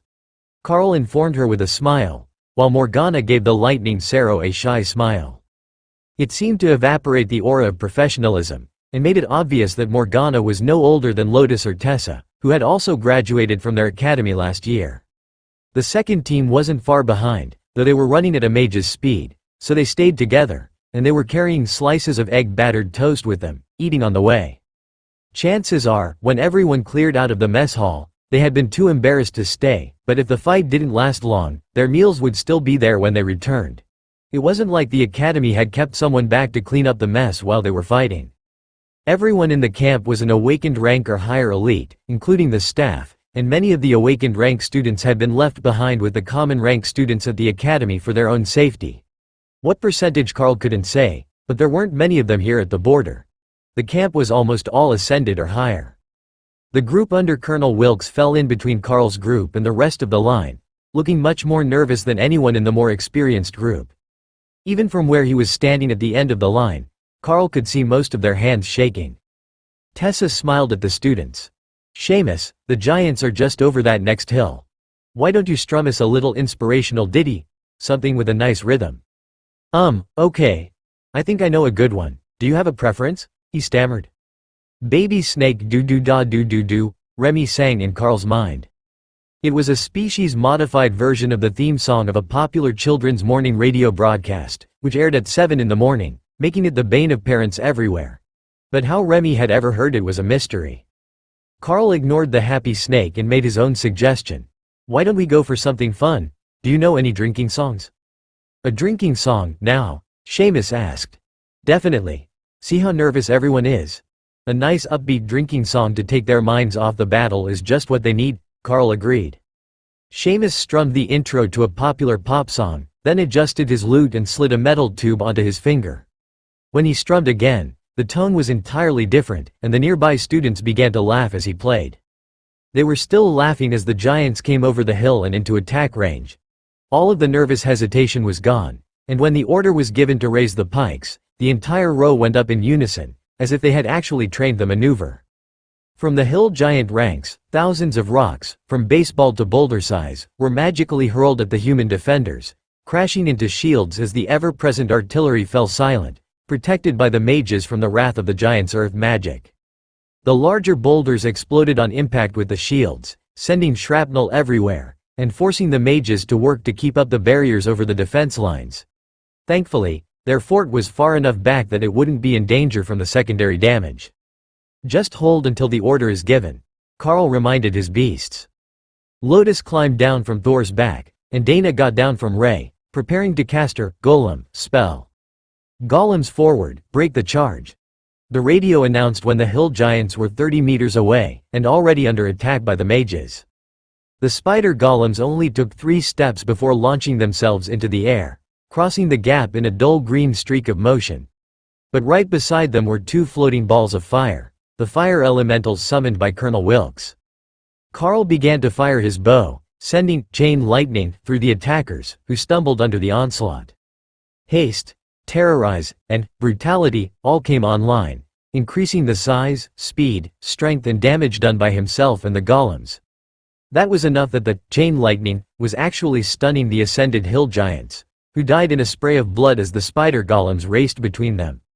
Then the 6 small sand golems created by Mick, the bald mage student in the second group, reached the battle with Dana's stone golems, and the hill giants began to flail about at the ground, trying to hit the annoying things slicing at their legs. The tactic was brutally effective, as it left them vulnerable to the attacks of the other golems, as well as Carl's arrows and the attacks of the mages in their section of the line. Most of the charge was continuing, but their end of the line had completely faltered under the weight of the attacks. Then Mick turned the soft soil to soft sand, and the giants began to sink and stumble, turning the rout into a massacre, where they couldn't even retreat.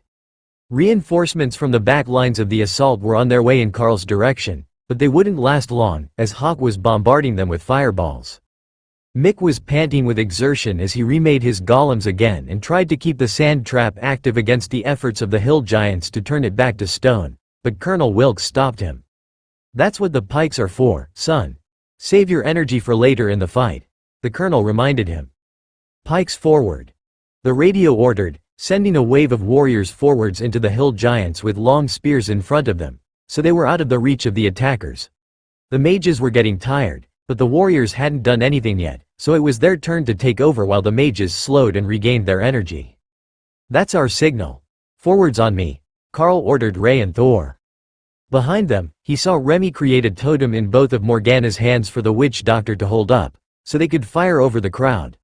Morgana was laughing, as holding the totems prevented her from using most of her spells, but Remy thought it was a brilliant idea, and she could just make more when they expired, since she was attached to the witch doctor anyhow.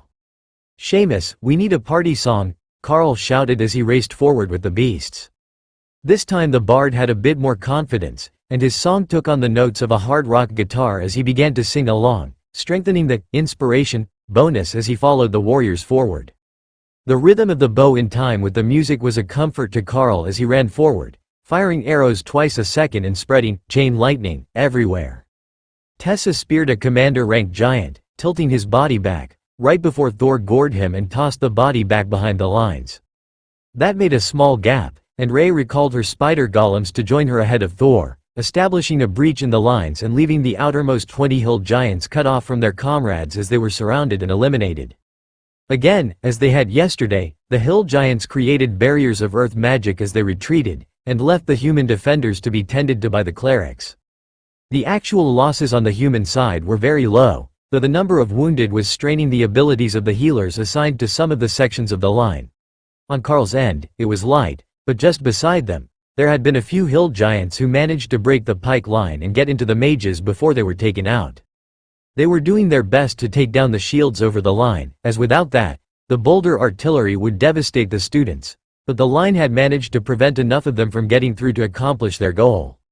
It would surely be the topic of their next few lessons, as that was the worst possible outcome for the defenders, but the students near Karl were in high spirits, still buoyed by the lingering effect of inspiration. Good work, Seamus. That's what we need out of our bard. Now, we just need to work on your song selections, so you don't have to pick one at random at the last second. Like the bedroom, the battlefield benefits from a bit of mood music, and if I left it up to the beasts, Remy would be singing Baby Snake, Karl joked. Seamus choked on his laughter and played the first few notes, which made everyone else laugh as well, as they realized what Karl was referring to. World Dragon. No, not that song, one of the older clerics shouted. Oh, I take it you are up at 7 in the morning more than you would like, Karl called back. The man turned around, and Karl noticed the red robes, which made him laugh. Oh, you're from the orphanages? That makes sense. I bet that any of the orphanage supervisors view the creator of that show as their personal nemesis by now, he added. The Red Dragon priest nodded. Exactly, that song is evil, and it gets stuck in your head. Tessa and Lotus had already run off to help heal, and Doug was with a group of older clerics near a stack of bodies under blood-stained white sheets.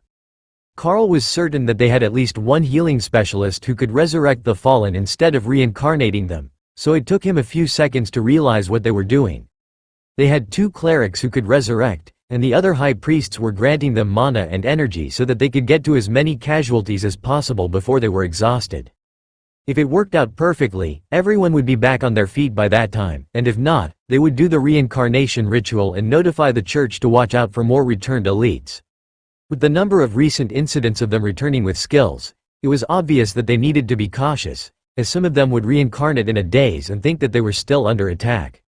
Karl watched the hills in the distance, getting updates from Hawk, who had gone up into the clouds to avoid attracting the attention of flying stones, and waited for news, or the stand-down order that the hill giants had retreated far enough that those not on duty could return to their days. Shit, shit, shit. Angry birds inbound. Hawk screeched, then dive-bombed Karl and vanished into his spot. Karl was confused for a second, then he saw a group of giant winged forms incoming from the clouds. Everyone, heads up! We have incoming! Bring the barriers up, he shouted. The mages who could hear him did just that, and the radio operators spread the order down the line. For a moment, they had no idea what Karl had alerted them about, and they were beginning to relax, prepared to call it a false alarm, when the rocks and fireballs began to rain down on them from above. Karl focused on the incoming giant birds and let loose an arrow, using chain lightning to lend speed and distance to the attack. The rocks naturally dodged the long-distance projectile, but what they didn't realize was that simply not being hit wasn't enough, and the lightning arced to them anyhow as the arrow passed by. It didn't seem to do much to the enormous feathered monsters. Karl had heard that dragons were the greatest threat among all monsters, but from what he could see, they might not be the largest. Any of those flying monsters could easily grab and carry away a bus, and while they were only commander rank, Hawk was utterly terrified of them. It was most likely an intimidation skill, but that didn't change Hawk's opinion of going back outside before those things were gone. Even Thor instinctively pressed closer to the crowd, recognizing them as a dangerous predator. Even if their magic couldn't easily damage a lightning Sarrow, if they dropped him from 1,000 meters in the air, it would not be pleasant, to say the least. Flying monsters were the most terrifying of threats to most elites, and these ones seemed happy to hold at high altitude, hurling magic at the elites from a distance that most of the mages couldn't reach. Karl considered the options, and then put Blizzard on the next arrow. If he couldn't hit them, he could just use a larger area of effect. With his brutality, enhanced strength, the arrows flew faster than any of the other spells except lightning bolts. It made them more difficult for the rocks to get sufficient distance from, though they were far from being a competitor to the barrage of artillery shells coming from the flak guns. Those were being pulled into action for the first time since Carl had arrived on the border, and the rapid-fire shells were now filling the sky with exploding shrapnel. It wouldn't do much damage to a commander-rank beast, but they had feathers. In theory, if they damaged the wings enough, the beasts would be forced to fly away or crash. The blizzard formed on the way up, making the attacking formation vanish in a cloud of white as the birds shrieked in rage, and Remy laughed in Carl's mid. "Serves them right, throwing rocks at people," the snake giggled. The ice crystals of the blizzard were a slashing attack, and the sharpness passive boosted their damage 40% when the skill was used by the commander-rank Carl. It was enough that the flight of birds began to reconsider their approach. But Carl wasn't done firing, and he launched more chain lightning arrows as the blizzard stalled and began to come back to the ground, only to be replaced with another blizzard-enhanced arrow.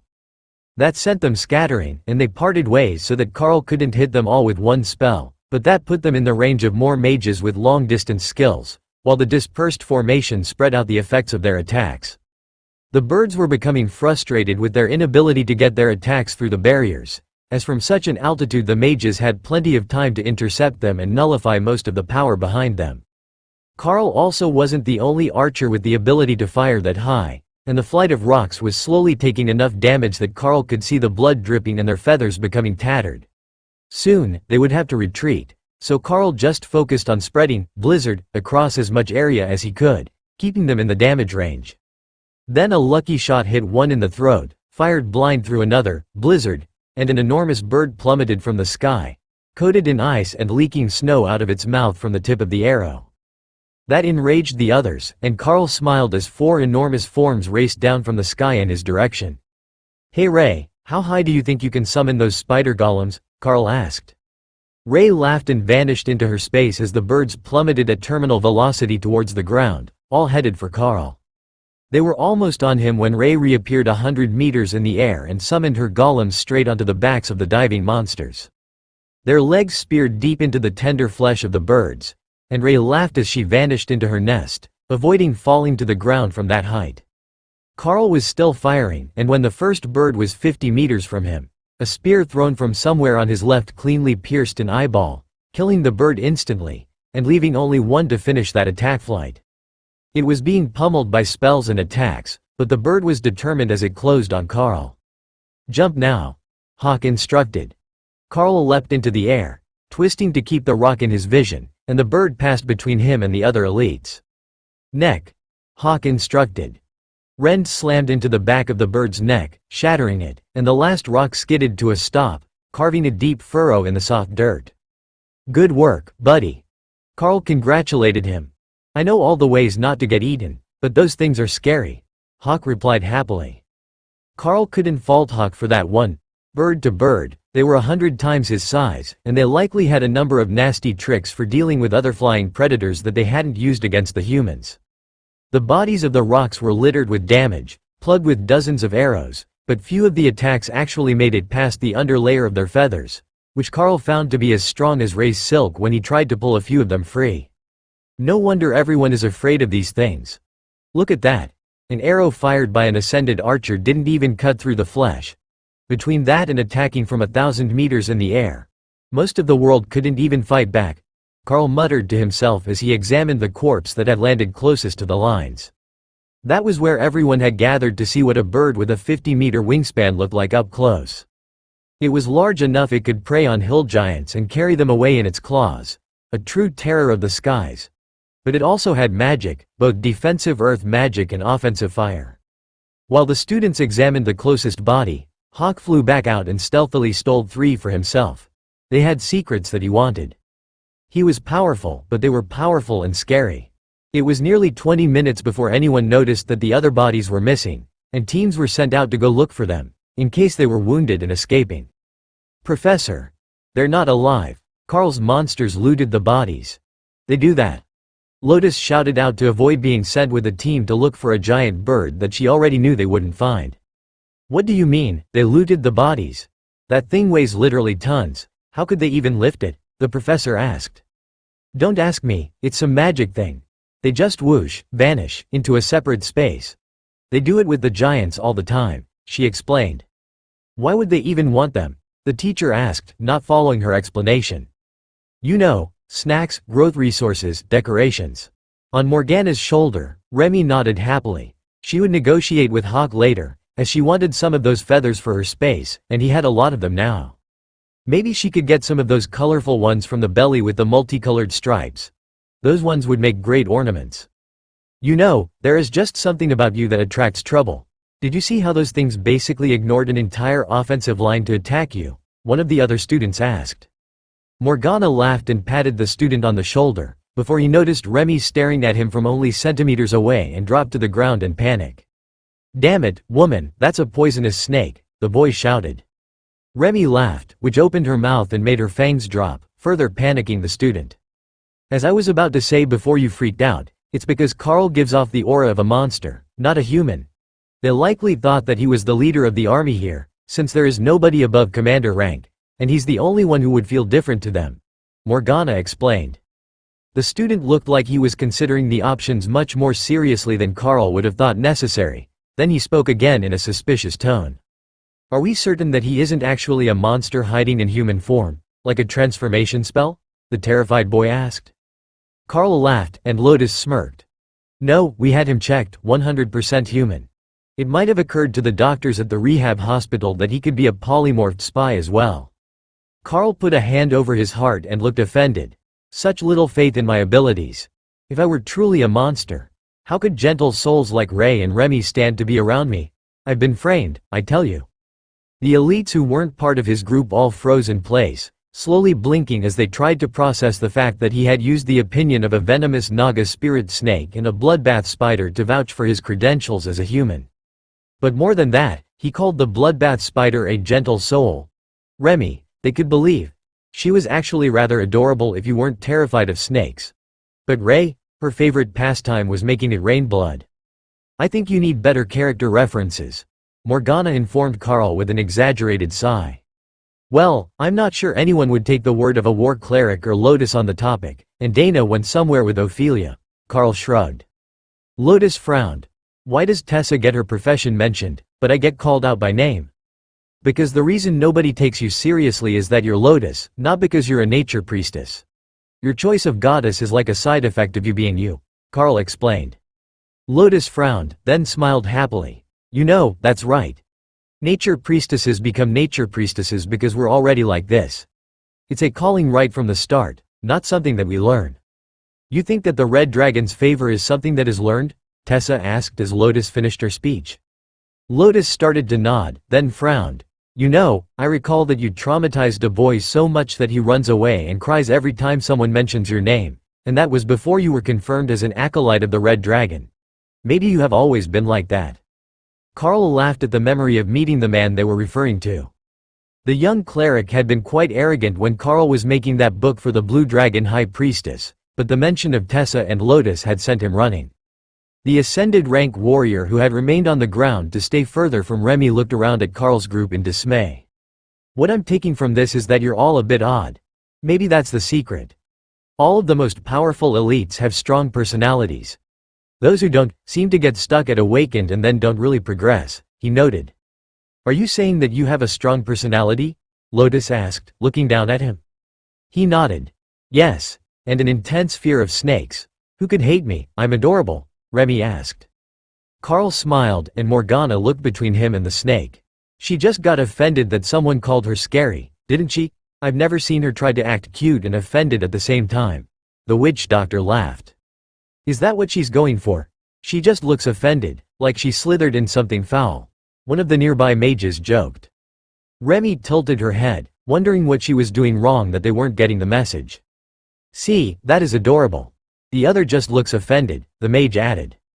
Does everyone suddenly speak snake? The snake-phobic warrior asked, backing away as he rose to his feet so that there were two other people between him and Remy. She's really good at it. Out of all the beasts I've ever met, I think only my pet dog and Thor are better at conveying emotion. But Thor only knows happy and playful. Mick joked with a gesture toward Thor, who was playing kickball with some of the students. Off-duty students may now return to your regular schedule. The radio announcement sent everyone walking toward camp, leaving only about a tenth of their total number along the front lines. Alright, Carl is with me, and I think the rest of you already have your assignments. Oh, Mick is with us as well. I'm doing the ancient history lessons today, Morgana informed them. Great, straight from rock dust in combat to super dry history lessons, Mick sighed. Carl patted him on the shoulder. It's not that bad. Morgana finds the interesting parts of history to bring up. Though some of that is certainly because I'm most interested in the parts that might lead to system relics and rare resources for the beasts. Well, that has to be better than Professor Jones' descriptions of his time spent exploring the catacombs under the Capitol. How can you spend 40 years on a career without a notable accomplishment? Mick sighed.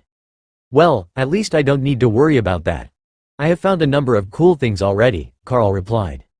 Oh, Morgana gave Carl a sharp look, but he knew most of it couldn't be mentioned. The dungeon in the hills near the frost giant border wasn't classified, though. There was a mission, not long before the war started, where I went to investigate an anomaly, and it turned out to be a combination of Yeti magic and a dungeon instance that had appeared beneath a cavern complex. There was a whole trial challenge series and a village of dark elves, plus the dungeon instance itself. That's where I found Remy as an egg, Carl explained. Let's start there today. Why don't you describe the architecture, and we will try to match it to an era and region, Morgana decided. If they were already enthralled in the story, they would remember more of the lesson. Carl focused on the interior of the dark elf city, the mushrooms, the glowing fungus, the crystals, and finally the dark black angular buildings. One by one, he described every element of the city as they had encountered it, with the beasts filling in any gaps they thought were important. For example, Thor insisted that it was important they note that the short glowing grass smelled like mint, and Ray noted that the black buildings had been painted with blood in the past, but the stone itself was black, so you couldn't see it. Both of those were good points, and they helped Morgana narrow down the era and region that they had seen replicated in the dungeon, even though the dark elves made it fairly obvious who had built the city. When he got to the man standing on the platform, preaching about the dungeon being open for the people of the city, and more specifically his outfit, Morgana knew exactly when and where Carl had been sent to. But she wouldn't tell them right away, and she had the two students search through the books for clues until they got to the section on the cult of the Darklight Host. They were believed to have been a world-dominating army just over 100,000 years prior, and they were alternately believed by some historians to be the precursors to the World Dragon Church. According to their beliefs, the World Dragon had not been born as a world dragon, and he had actually been an ancient eldritch being, from the species that had helped create many of the worlds that the great pantheons ruled over. They believed that it was only when he decided to devote himself to protecting the world that the world dragon had changed forms, taking on the aspects that were needed to obtain divinity and grant his blessing over the world. That didn't match with what the World Dragon Church taught, but it didn't directly conflict with it either, as there were no teachings about the start of this world in specific among church doctrines, only that the dragon gods often chose or created worlds to watch over. According to the textbook, many of the ancient civilizations believed that the Darklight Host had come to this world and slowly conquered the entire planet, bringing with them the power of the system and the ancient training grounds, now more commonly known as the magical dungeons. So, it's basically a fairy tale of the origin of the world? Mick asked. More or less. It might be true, but there isn't any solid evidence. The fact that Carl actually saw one of them interacting with the ancient dark elves and opening a dungeon portal for them is the closest thing to proof of their existence that I've ever heard of. Everything else about them is told as a legend, an oral history or religious belief passed down through the ages, and those aren't always historically accurate after 100,000 years, Morgana explained. What is with the grass, though? Thor insists it's important to remind you about the grass. Carl insisted, then took a blade out, as Thor had kept some for himself. Where did you get that? Morgana demanded, eyes wide with shock. From Thor's space. He kept some as we passed by. My skills say it's not a growth resource for any of my beasts, so it's just growing there, looking pretty, Carl explained. It does smell like mint, Mick agreed, as he examined the faintly glowing blade of grass. Do you have any idea what that is worth? Morgana demanded, her voice rising through the octaves. I don't even know what it is. I couldn't find it in any of the books. Carl replied evenly, not sure why she was getting hysterical. It was an awakened rank magical resource, not even a great food source for a commander rank lightning Sero. Morgana put on a pair of latex gloves and gently took the blade of grass from Carl's hands to put it in a sealed jar. She looked so relieved that it was safe that Remy couldn't resist, and picked one from her swamp, which she had planted from the ones in Thor's field, and came out to give Morgana another one. "There are more of them, thank you, Remy, but I can't take your treasure," Morgana informed the snake. Remy just put it in her hands, then smiled and returned to her space. "It is literally growing in her swamp. She planted it near her altar because the glow makes for a pretty backlight at night," Carl explained. "So this will grow back?" Morgana asked. "Yeah, fairly quickly, if I recall correctly. It's one of the plants that Thor needs to prune so it doesn't spread out of its allocated space," Carl explained. "Well, this should prove that you were really in the Underdark. This is black elf grass. It only grows deep underground, and it is considered to be very nearly extinct. There are dozens of disguise and anti-aging potions that can't be made without it. You've likely never heard of the deep light face creams, but a jar goes for more than the average house, and this is the primary ingredient," Morgana explained. Carl winked at the witch doctor. "Aren't you a bit young to be worrying about anti-aging products?" Mick chuckled with his hand covering his mouth. Indeed, Morgana still looked her age, and she would be under 19 if she had just graduated. Even among the elites, who were all of the younger generation, she was among the youngest. Morgana smiled. "I don't care about face creams. But I am a witch doctor. One of my abilities allows me to make a transformation potion with that grass. I have been looking for it for ages, and now I have not just one but 2 whole blades. My magic can fully transform someone for 1 full moon cycle. Not just their face's appearance, their entire appearance." Mick gave a low whistle of appreciation, and Carl smiled. "Just think. Lotus could be not short for an entire moon cycle," Carl noted. "Why not just say tall?" Mick asked. "It's magic, not a miracle." Morgana laughed. "It's a commander rank potion. It could have you and Lotus swap appearances for the duration if you both used it." Carl considered that for a moment. "She would go insane with jealousy, seeing her own body get to pet all the monsters whenever I wanted." Morgana couldn't help but laugh at the mental image of Carl transformed into Lotus, taunting her by playing with monsters all day long while she was stuck as him with no monsters. "That's evil in a whole new way that I hadn't even considered. Only a nature priestess could be tortured that way," the witch doctor replied, shaking her head in dismay. Mick nodded. "I don't see the issue, though the guy who freaked out about Remy could be tortured that way, I'm certain. It would be like watching a live-action nightmare. Or the Bimbo Brigade, they're all terrified of spiders." Morgana gave him a concerned look. "Sorry, they're a group of girls from the senior class who are extra bitchy to us nerdy sorts. They've all got high-paying corporate careers lined up from their ultra-wealthy families, and I'm a favorite target, since I went bald long before I shaved my head," Mick explained. Carl patted him on the shoulder. "I should introduce you to a good friend of mine, Skittles. He specializes in helping people work through internalized issues. If you ask High Priest Doug Mackenzie, he should be able to hook you up with a good referral after all this on the border is finished." Mick smiled. "His name is Skittles?" Carl shook his head. "No, it's just a nickname that the High Priest gave him, but it stuck, and it's better than his actual name. He's also a nature priest, and very relaxed about any sort of issue you want to work through. Very easy to talk to." "I will talk to the High Priest later. I know who you mean. He's here as a teacher now, right? Wilderness survival, if I recall." Carl and Morgana both nodded, while the witch doctor worked to keep her thoughts on Doug Mackenzie as a person to herself. Carl seemed to recall that there was something between Mick or his group and Doug's sisters, but he let that thought fade. If it were important, it would come back to him later. "All right, let's get back to the lesson. Now, we have found the basics about the Darklight host, so what we need to get into are the building styles of that era, where many of the world's dungeons, instances and magical trials were founded." Morgana diverted them back on topic. After an afternoon of lessons, Carl was ready for a good meal and a full night's sleep. His group wasn't on defense detail today, so they had all night to themselves unless there was an attack that made it past the artillery and the roaming scouts that the army had in front of them. It was a strange feeling not having a battle to go to in the morning, or other immediate obligations. Carl and the other students only had classes in the afternoon, while the clerics helped out all day at the treatment facility or the kitchens, depending on their preference. So, when the sun was already well above the horizon, Carl finally dragged himself out of bed and found a vigilant new group headed to the line, prepared for whatever the hill giants threw at them. They were all well aware that the situation could change in seconds, and the first barrage of an attack was often the most deadly, as the defenders could be caught off guard and the bombardment might make it through their spells. It was standard to relax the defensive barriers when they weren't under attack, so the mages had more mana available when they actually needed it. But that came with the risk that they wouldn't increase them enough to block the first incoming spells when the attack did come. First up was breakfast, then a bit of physical conditioning training with the other students, with everyone making sure that while they did get their necessary workout, they weren't too tired to answer if the call came that an attack was imminent. Mostly it was maintenance weightlifting, stretches, calisthenics, and so on. That kept all the muscles in peak form, without burning so much energy that they would lose combat effectiveness.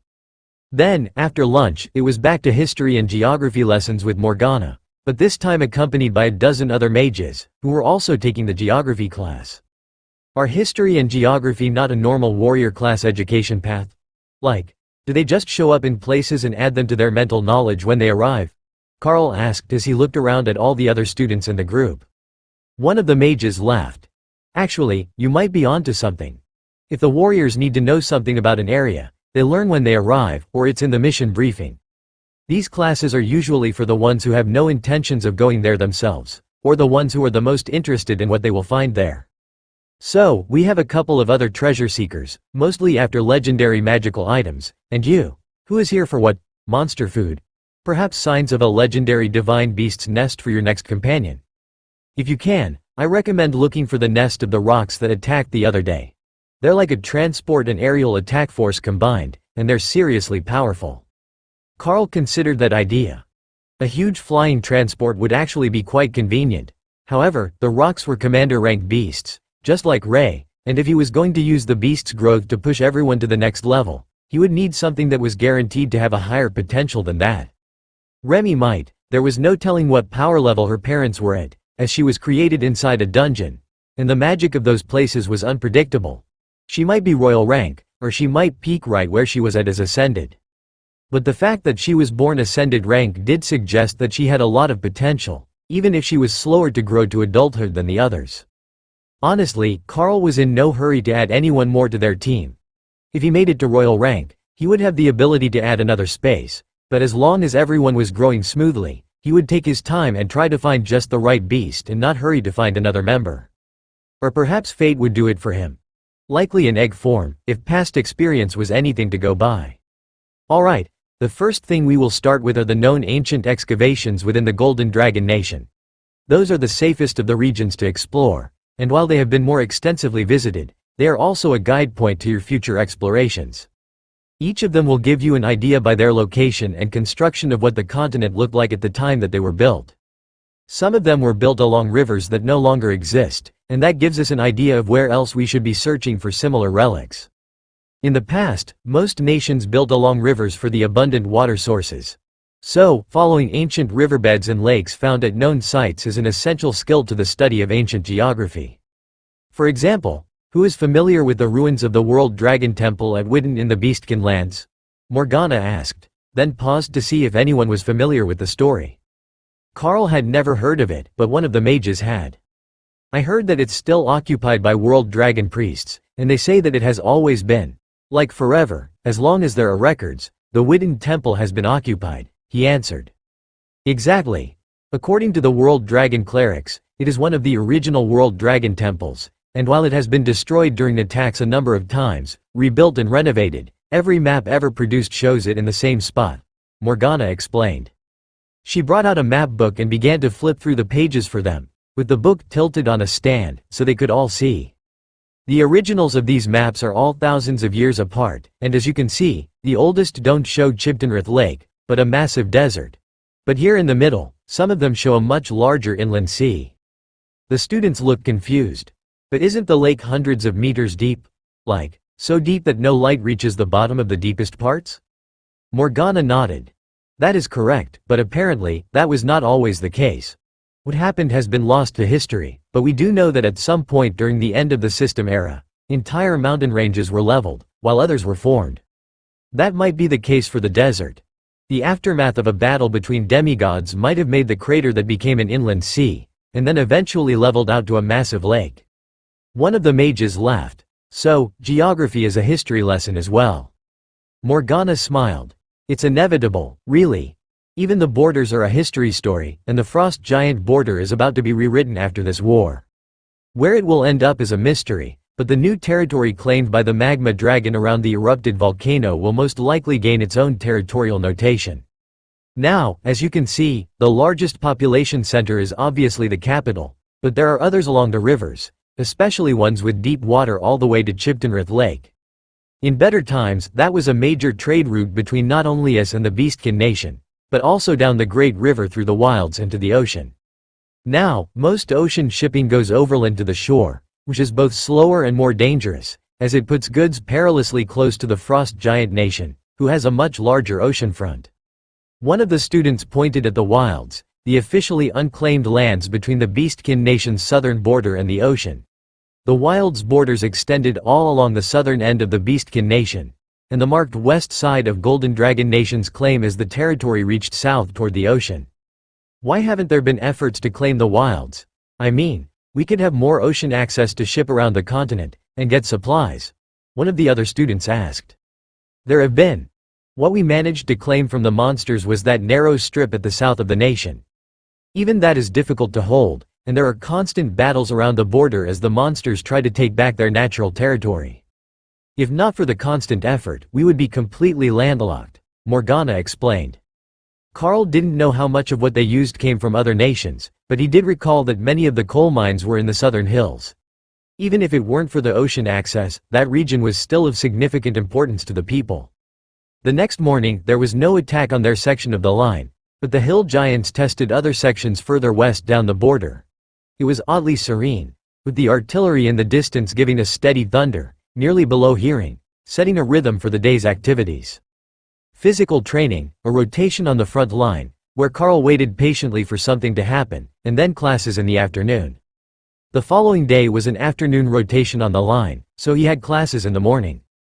The third day he was off the line again, so he had the morning free to train and work on his meditation to build the strength of his beasts. By the sixth day without an attack on the line, it was becoming a smooth routine, but Carl was becoming nervous. They hadn't hit the hill giants that hard, so they weren't retreating because of the casualties. No, they were up to something, and their earth magic kept the Golden Dragon army from sending scout planes far enough inland to find out where they were massing troops. Every tiny village had at least one elder who had been taught the trick to anti-aircraft fire, and it didn't take much to shoot down the scout planes. You look twitchy, Tessa noted as they finished dinner in the fort. They hadn't eaten dinner in the mess hall since the first day, only breakfast and lunch, so that they would be able to keep up with the news and orders more easily. The food was mostly canned everything. Even the bread came from cans. The idea was that it would lessen the strain on the clerics, so they could just heal and not worry about dealing with the food supply, but the quality of the long-duration preserved foods wasn't always all that great. Some things were. The preserved eggs cooked as well as any, and the barbecue beans were just as good as they were fresh out of the pot. The canned potatoes were fine, but the green beans were atrocious, and everyone avoided them like the plague unless they had been heavily spiced or drenched in a sauce. In comparison, the dinner that Tessa and Lotus came up with was always fresh, including the meat that Carl donated to the process. Some of the meat sources hadn't been as good as others, but there were still quite a few of the giant pigs, and those were outstanding. Carl had considered sharing one with the line, but Hawk was resistant to the idea, and they had eventually come to a compromise.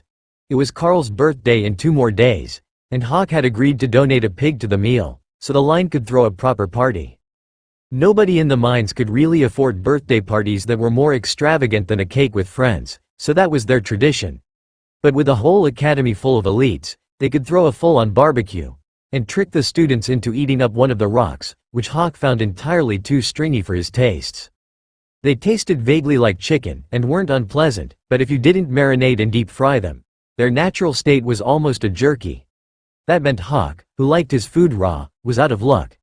The frying was an essential step to making them edible. So, on the 7th day after their arrival, the day before his birthday, Carl went to talk to the mess hall's leader, the professor from the culinary arts department. Professor Palm, could you spare me a moment? I would like to make a request and a donation for tomorrow's lunch. Carl greeted the aging chef. She smiled at him, but the look on her face was full of suspicion, and she was ready to tell him to get the hell out of her kitchen at any moment. Tomorrow is my birthday, and I have saved one of the giant pigs from the frost giants, as well as the body of one of the rocks. I would like to have the rock brined and deep fried, and the pig slaughtered and smoked for a barbecue feast at lunch. I know that we have plenty of beans and salad to go with it, and everyone loves a good barbecue, Carl explained, before she could yell at him for wasting her time. Put the pig on the table and let's see it. We've got 1,000 mouths to feed here, she insisted. Carl looked at the prep table and shook his head.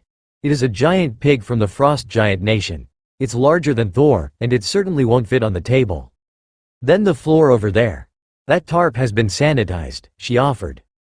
Carl brought out the pig, and the chef gasped in delight, before realizing that they didn't have nearly enough smokers to accomplish the task. They could make some of them easily enough, as they had hundreds of raw metal barrels that were used to transport ammunition and supplies for the artillery units. Or, they could wrap it and pit smoke it. That seemed like it would be the easier option. I will get the workers on the smoke pit right away. Did you say that you still had one of the bodies of a rock? We've gone through the one that was brought back to me after the battle already. Carl nodded. It's not plucked or anything, but it has been in the equivalent of stasis, so it's still fresh.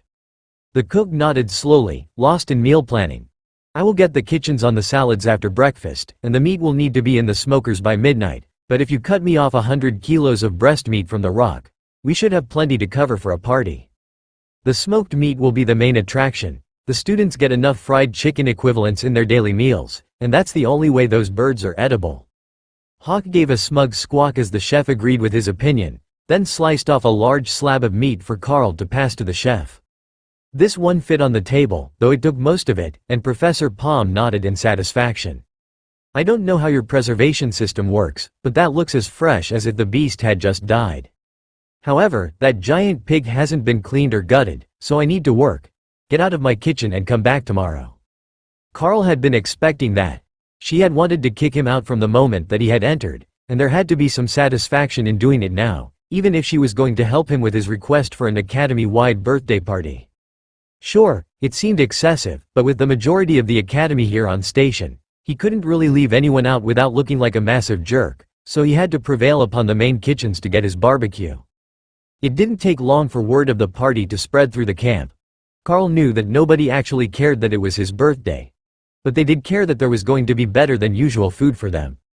The army wasn't going to send tons of fresh boar meat to them, likely ever. That wasn't the sort of thing that you got on the front lines, where most of the meals were pre-packaged and came with instructions for cooking in the standardized company kitchen. The academy could have brought their own gear, but the army already had supplies ready, so they had chosen to use what was available. The only one that Carl hadn't gotten on board with the "let's party for my birthday" plan so far was Morgana, who insisted that having a birthday was no excuse for skipping an entire day of training.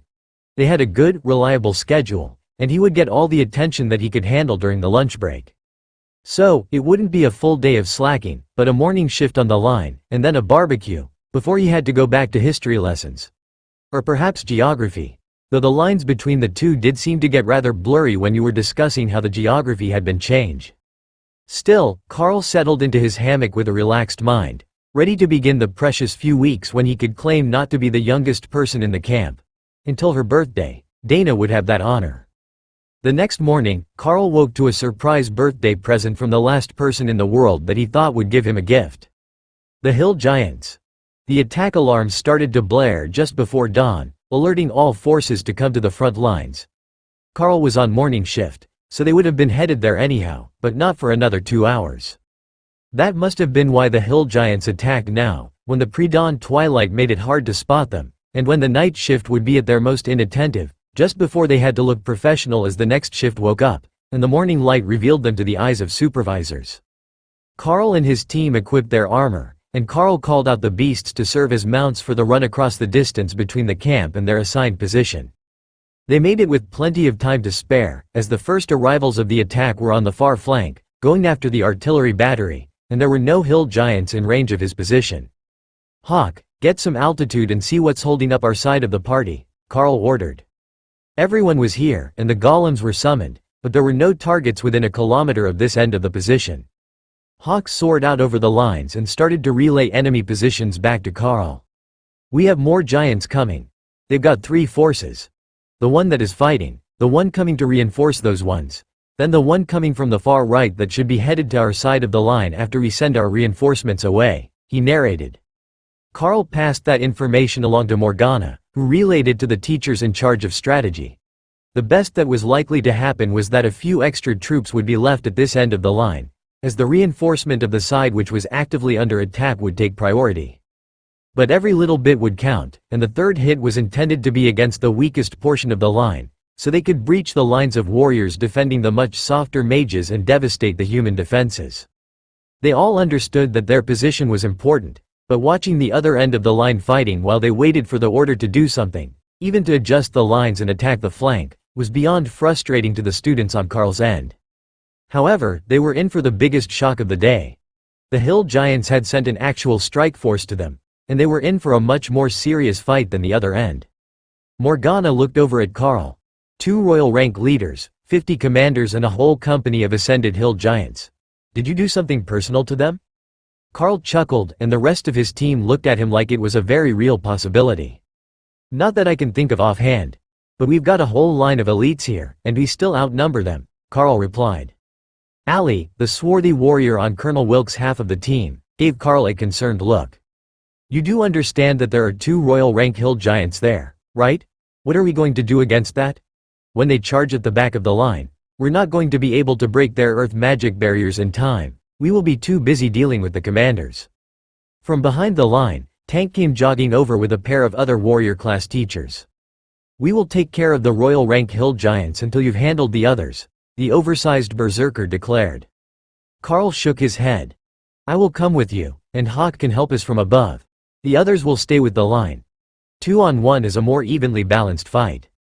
Tank shrugged and prepared to move as the hill giant line charged at them. Shall we, gentlemen? Carl asked, taking out his bow. On Carl's mark, begin the attack, the section leader announced over the radio. Carl buffed himself up and focused on the line. Remember where the leaders are, it's going to become difficult to see them, Carl reminded the team. Chain lightning gave the arrows range, while blizzard added the shredding ice damage and blocked the view of the attacking giants. Carl wasn't aiming at them, though. He was burying the arrows into the dirt in front of them, letting the lightning arc and the blizzard spread over their section of the battlefield. That meant their mages and archers were firing blind as well, but the wall of snow and ice gave them a rangefinder to their much larger targets, and as the hill giants began to emerge, Carl sent out another wave, moving the barrier forward. That put the front line in range of the majority of the mages, while the hill giant stone attacks were horribly inaccurate, with a full half of them missing the line entirely.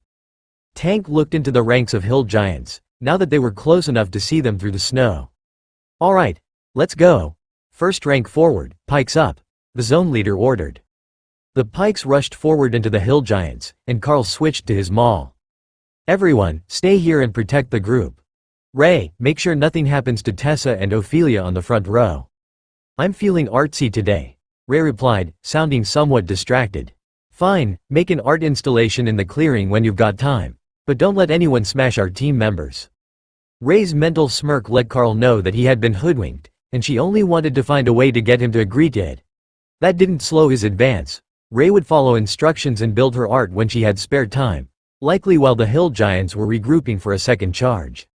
He moved in a defensive formation with the other 3 commander-rank warriors, but when Carl and the rest of the response team advanced, the hill giants spread, leaving them a clear path to the leaders. Oh, this is bad news, Tank muttered as they rushed past the ascended rank hill giants. I'm not saying this is a trap, but this is a trap, Carl agreed. The other teachers shook their head in dismay, realizing that someone still had to stop these 2 hill giant leaders from attacking the front lines, as their earth magic would devastate the mages if they got any closer. Ray, send your golems forward to keep a hole open behind us, Carl instructed. The hill giants behind them were mostly ascended, and the commanders in the attack force were spread out to make a pincer and push at the students' weak points when the strongest defenders moved to fight the royal rank giants. Ray was happy to help with that, and she brought Dana and Mick's golems along with Colonel Wilkes' fire elementals forward with her. That made a solid breach in the hill giant lines, and the warriors pushed up into it, keeping Tank's team as the spearhead of the counterattack.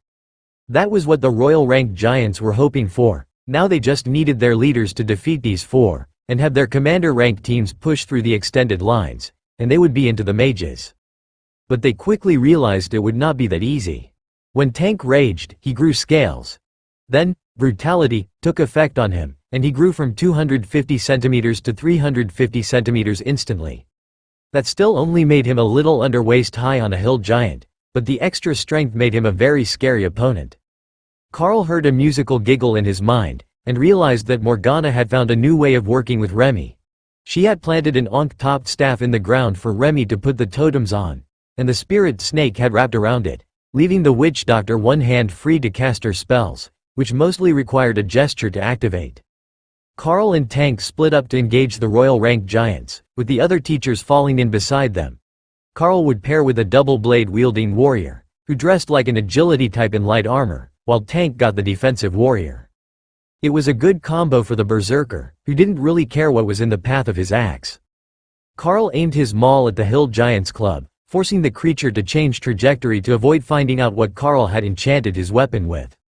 The power rolling off Carl's weapon felt stronger than a commander should be able to manage, and that put the royal rank giant on edge.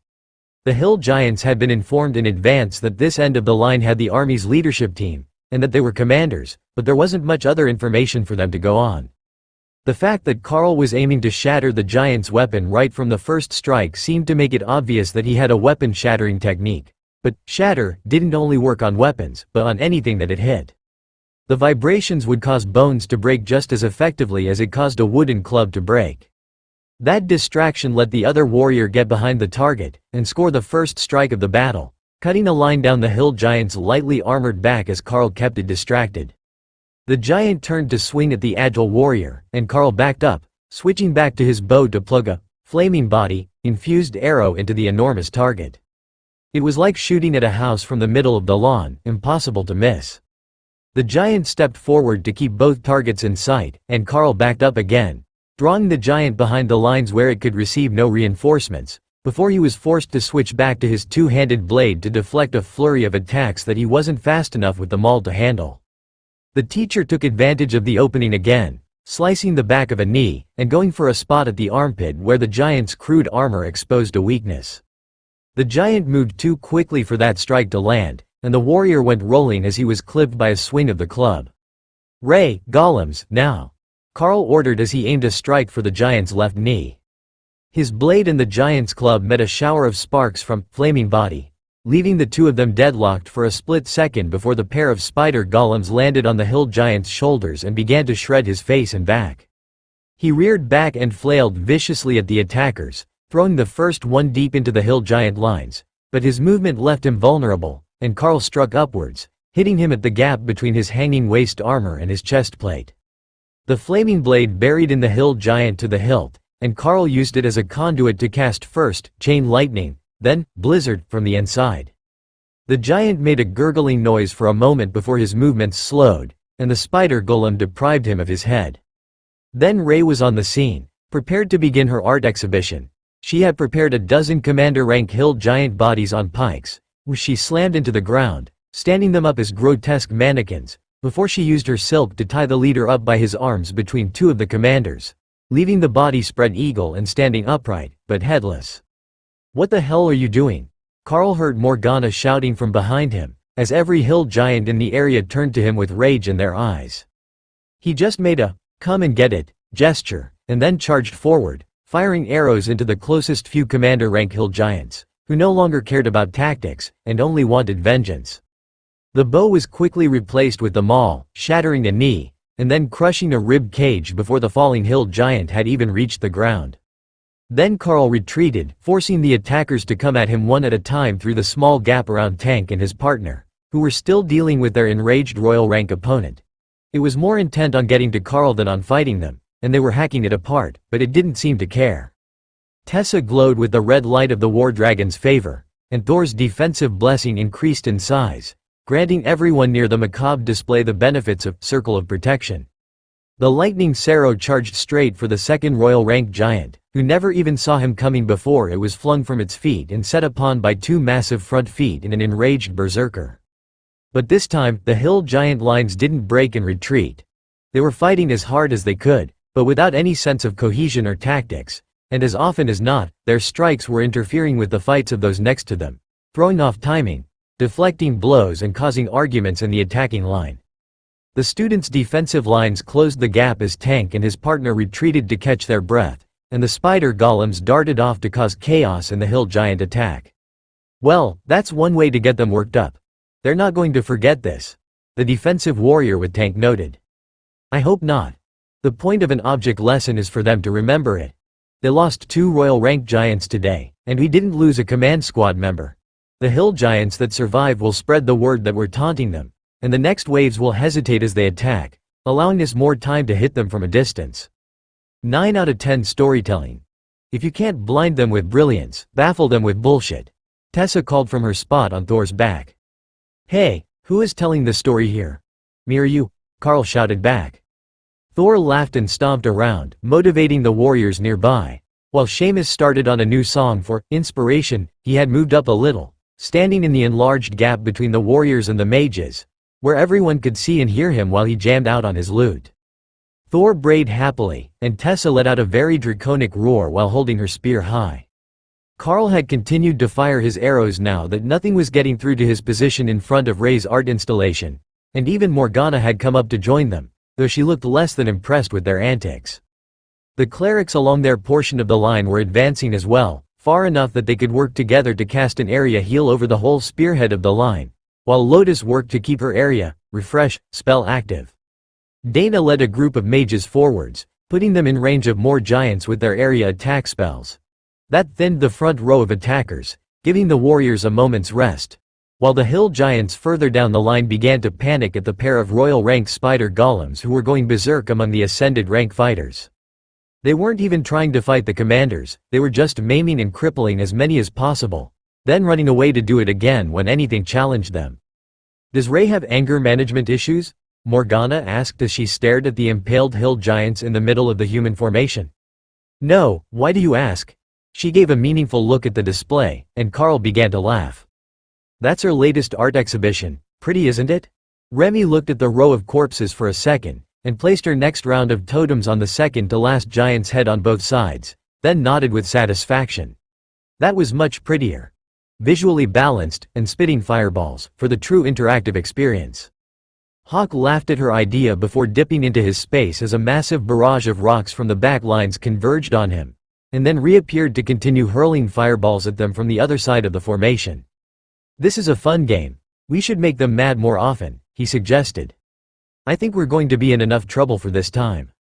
But look on the bright side, all those reinforcements from the other end of the line are coming this way. Well, at least the ones that can still walk. The spider golems have been busy, Carl informed the happy bird. They also weren't dead yet, they were over a kilometer away, by Carl's estimation, and they were still going wild. You're lost in your conversation with the beasts again. The line is signaling the retreat, the hill giants are disengaging. Dana informed Carl as he finished mentally searching for the spider golems. Right, sorry, he had still been shooting, but he had noticed the target selections were getting a bit slim.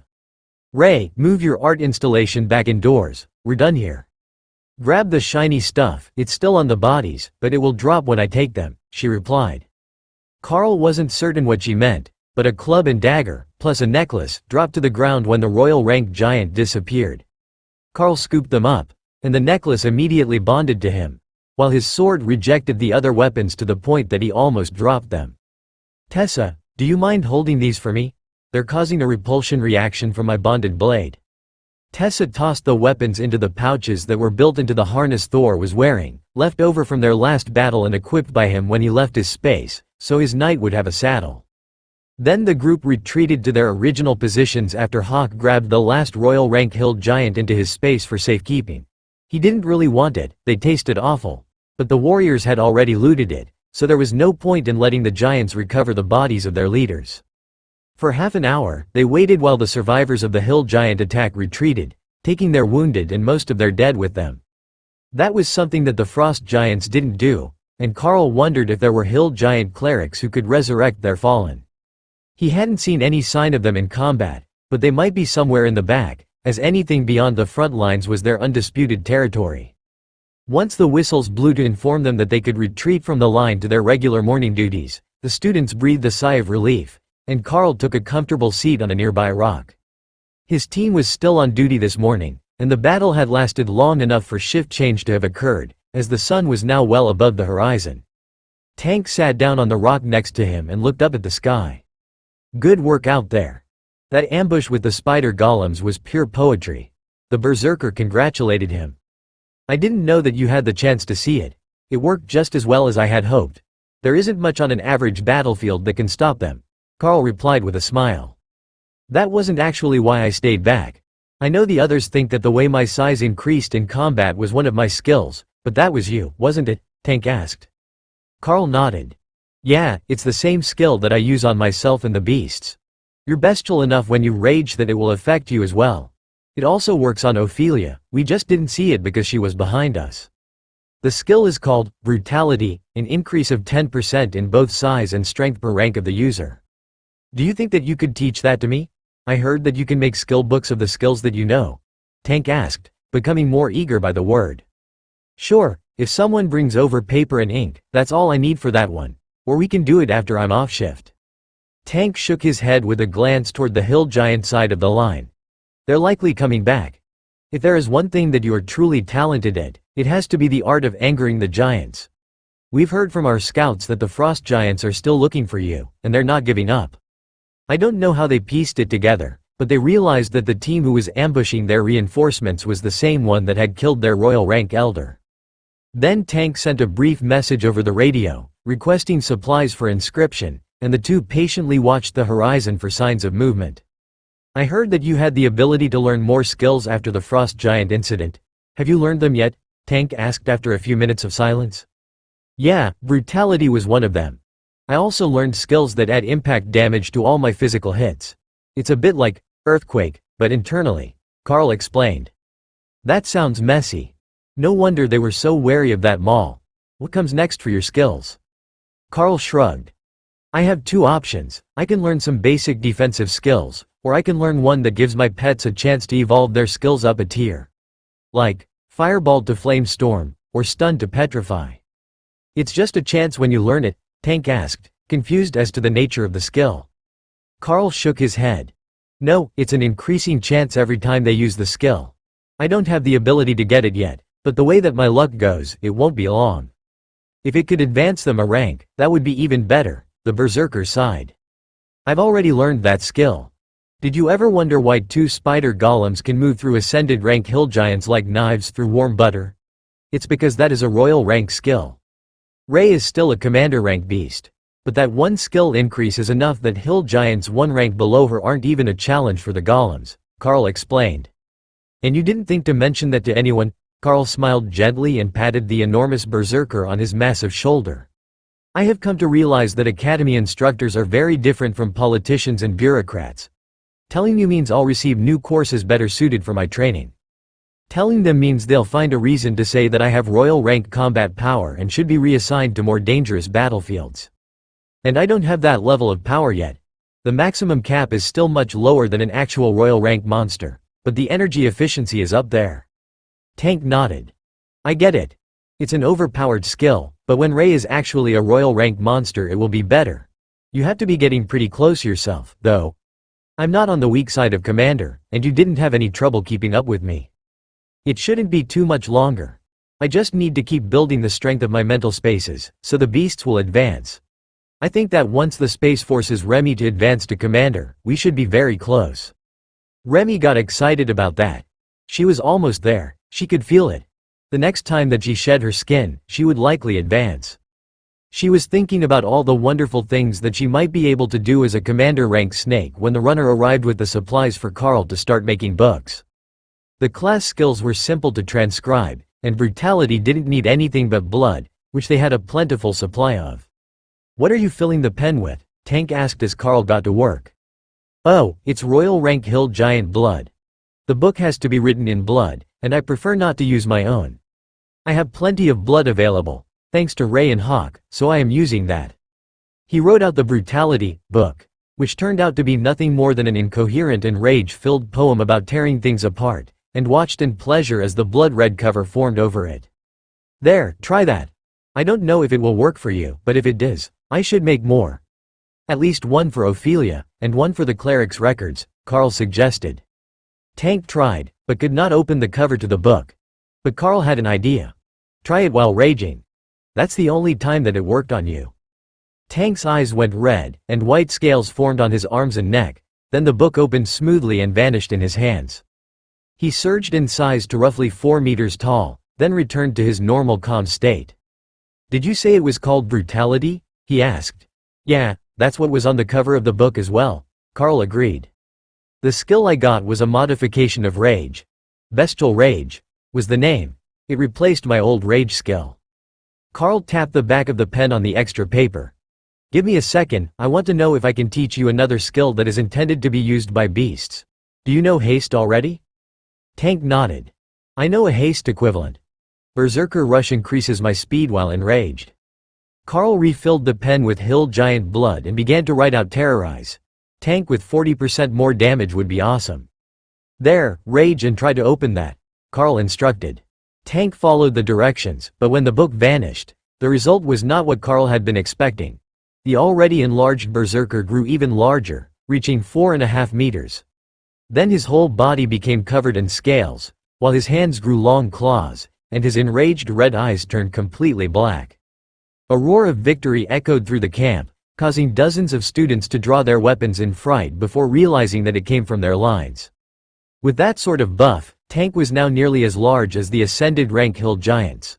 Letting him loose in combat would be a game changer for the humans. Tank stomped around in victory for a moment, then drew his axes and swung at the air, savoring his new ability before transforming back. It's called Berserk Terror, and it's a full transformation ability. He cheered, pulling Carl into a hug and spinning him in circles. I'm glad you like it. Now that we know it really works, I need to make more of those books, and we have at least 1 or 2 more people to try it on today. Tank laughed. I want to see what happens when you do it to a werebear as well. I'm glad we understand each other. Carl quickly worked to make 2 more copies of both books, and then called Ophelia over from where she was chatting with Lotus and Dana about something, while Tessa napped on top of Thor. If anything happened, he would wake her up. What's up? Have you been teaching berserkers to read? That's a noble endeavor, but not really necessary, she joked. Here, first, try to use this. If it doesn't work, try to use it while enraged, Carl explained. Ophelia opened the first book and immediately shifted into bear form as it vanished. She looked confused for a moment, and then picked up the other book, apparently thinking she had dropped it during the transformation. The second one vanished, and her werebear form surged in size, still the same 3 meters that she had been under the effects of brutality before, but now with metallic claws and teeth, and fur that looked more wiry and less fluffy. Like Tank, her eyes had gone completely black, and her roar shook the ground. This one didn't startle the students as much, but Carl could see them backing away. Ophelia looked positively feral, and her eyes landed on Tank, seeing a challenge.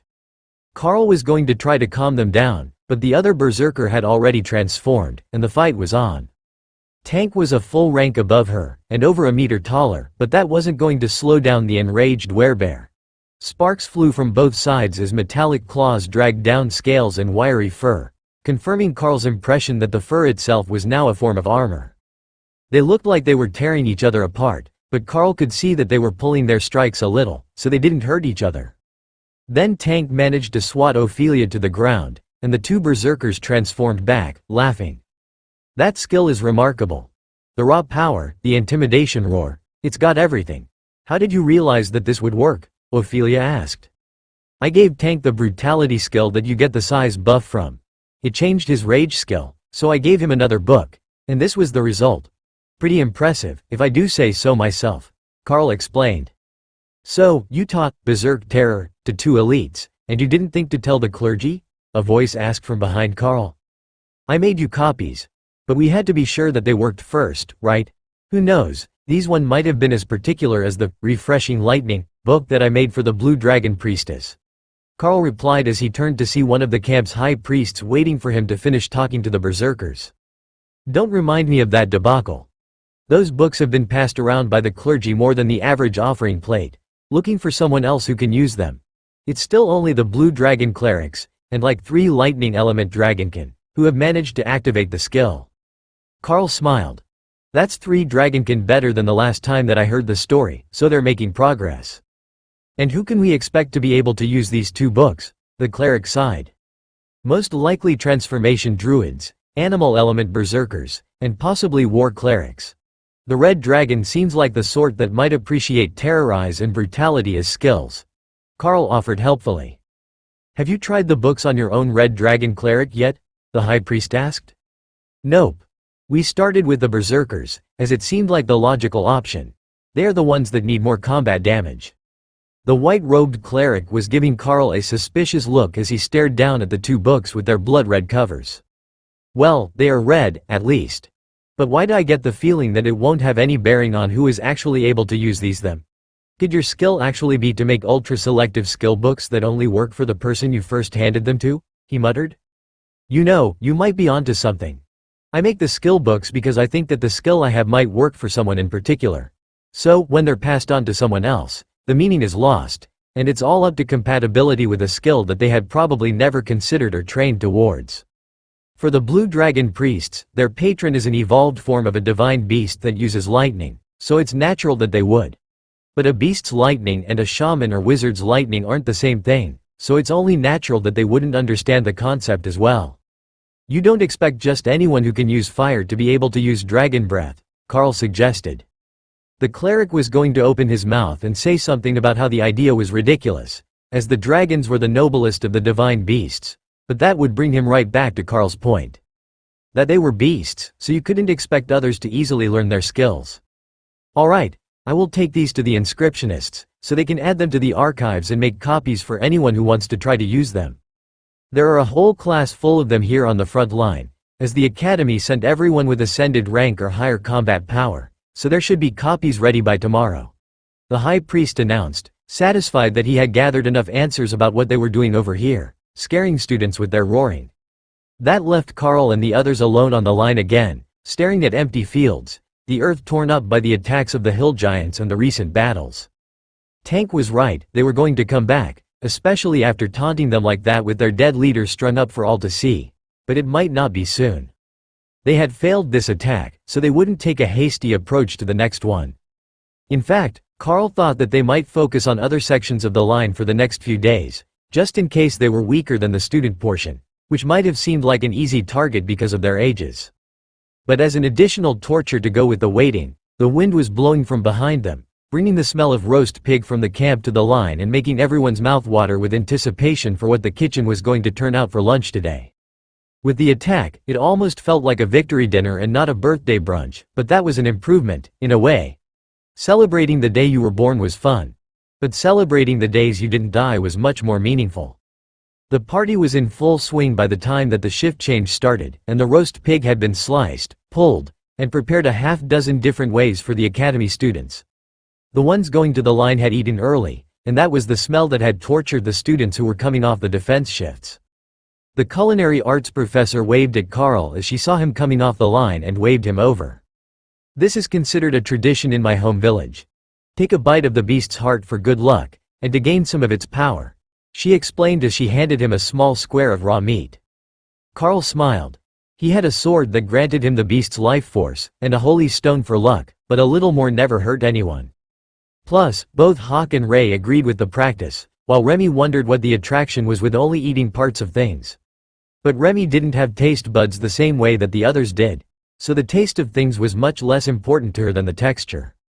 Carl's team grabbed plates and found a seat with their lunch, while they watched the older students trying to distract the kitchen staff so they could spike the party punch. Unfortunately for them, the academy already knew all the tricks, and they weren't having any luck in their endeavor. Happy birthday, Commander. Good work on the line this morning. I don't think that I've seen an above-rank kill go that smoothly in a long time. One of the clerics congratulated Carl as he walked by to maintain order. Thank you, brother. We've got some very talented warriors here, and the more we work together, the better we can predict each other's actions, Carl agreed. Not that he had worked with that group before, but their actions were fairly predictable because the warrior with him didn't use any skills that Carl hadn't seen before, either from other warriors or the spellblades. He walked off, and one of the Berserker class students came over to say hello. Carl didn't recall his name, but he recognized him from the group training Earthquake with Thor. Commander Carl. Good to see you again, and happy birthday. I hear that you've got the inscription class going insane copying books again. Carl chuckled, Have they started trying to teach them to others yet? They will likely only work when you're raging, and partially animal transformed. The berserker sighed. I thought it might be something like that. Professor Tank tried to explain, but you know how he is. Not big on words. That was not Carl's experience with the big berserker at all. Tank actually liked to talk out his ideas, from what Carl had seen. While the party punch was being zealously defended by the kitchen staff, the off-duty teachers had found a loophole. Someone, most likely a nature priest, had been passing them flasks of liquor all morning. The principal stepped up onto a small podium near the outdoor dining area, where most of the off-duty students were gathered to eat and laugh, releasing some stress after the morning attacks. Good afternoon, everyone. I already gave this speech to the morning crew, so I know this will be short. We realize that it is unconventional to have so many students out here on the main lines so early into their career, and we would like to thank you all for going above and beyond. The right flank had a massive victory today, eliminating 2 Royal Rank Hill Giants, while the left and center managed to hold against the main assault without a single permanent casualty. That is our goal here. 0 casualties. So, I would like to remind you all, if you are injured, back away from the fight and let the healers get to you. I know you're all eager to prove that you're an asset to your team, but you will be a longer-term asset to them if you get prompt healing. We've got quite a few clerics here, as the church has recognized the vital significance of the next generation of elites. But to top off today's celebration, I would like to add one more fact for you. Today, we celebrated the advancement of our 9th student on the lines to reach commander rank. That is a new record for the academy. Never before have we had 9 current students at the commander rank. It is my belief that this is a sign of the favor of the dragon gods, blessing our students with a more complete system after the serum administration.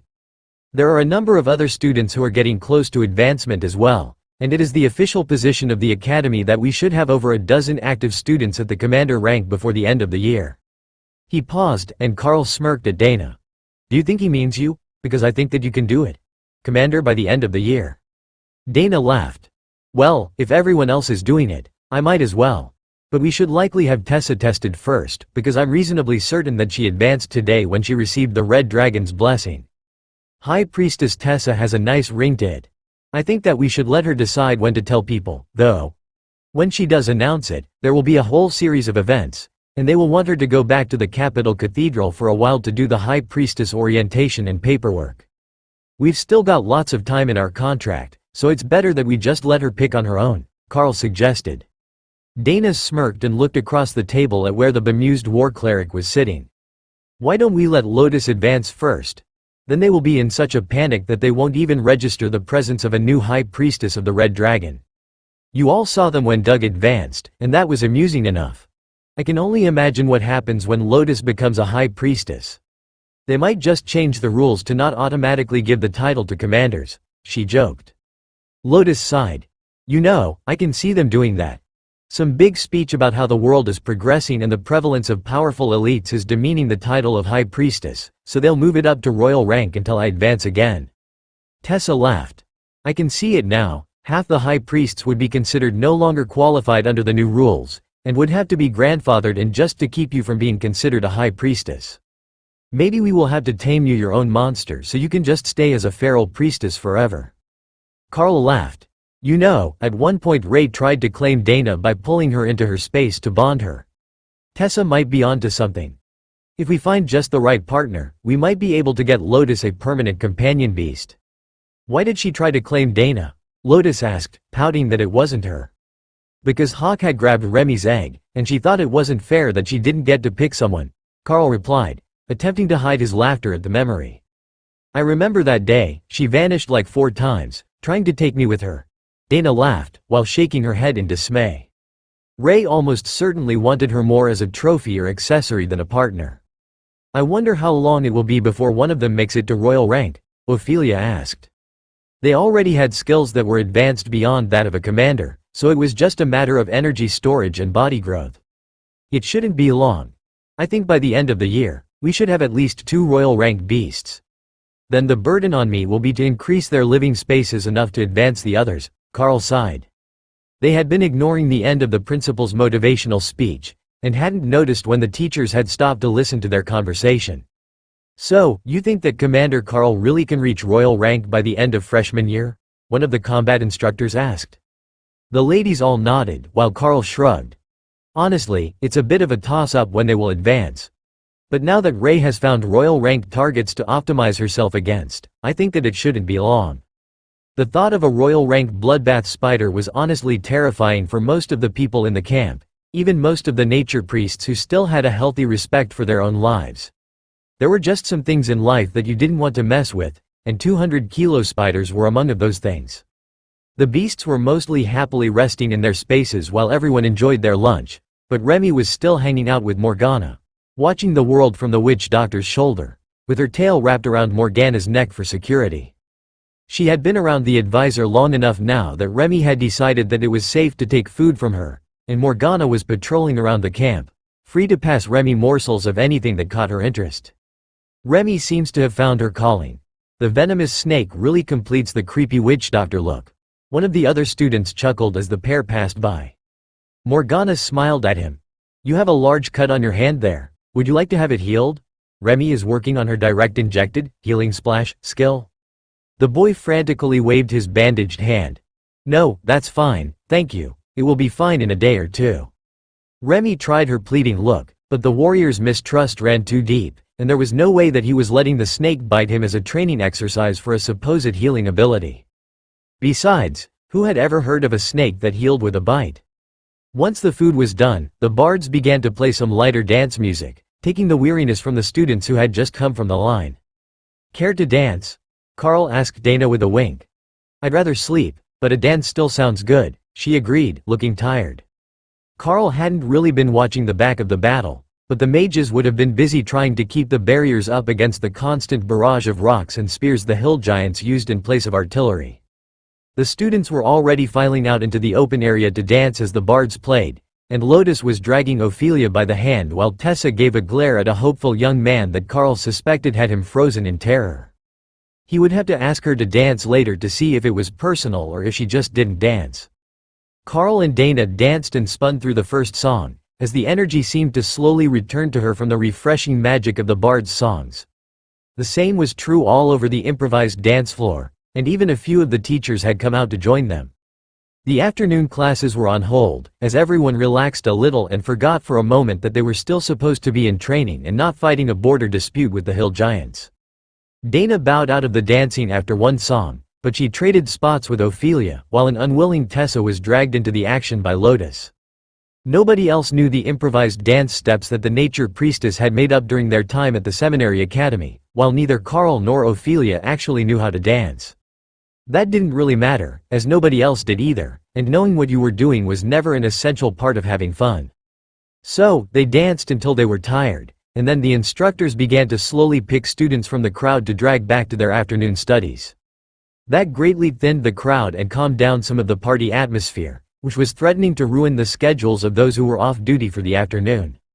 The teachers didn't mind them unwinding, but if they got so into partying that they forgot to go to sleep on time, they would be tired and sluggish for their next shift on the line. These were still students, and couldn't really be counted on to be responsible with their time management when unsupervised. That was why the teachers were here with them, instead of just deploying all the elites from the academy wherever they were needed. More soldiers were coming over from the artillery division further down the line, called to enjoy the celebration once they were off duty, and the party was going to run late into the evening. The boar had yielded far more than any of the teachers of the cooking staff had anticipated, but they couldn't keep it hot for multiple days without ruining the quality. It was a pleasant change for Carl, having such a high percentage of happy people around. The battle lines were always fairly grim, but the impromptu party had raised everyone's spirits in a way that he hadn't anticipated when he had first thought to try to get a fancy birthday barbecue. This turned out rather well, didn't it?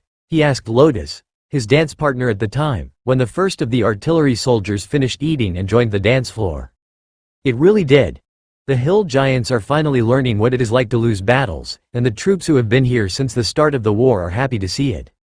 But you should grab a couple of plates to go and sneak back to the tree fort before Morgana changes her mind and decides that you should have lessons this afternoon after all, she informed him with a wink. Carl headed off to the fort with the food, and found Dana waiting there for him with a nest made from extra blankets in the empty extra room. It took you long enough. Come lay down and have a rest, she greeted him, gesturing to the pile of blankets next to her.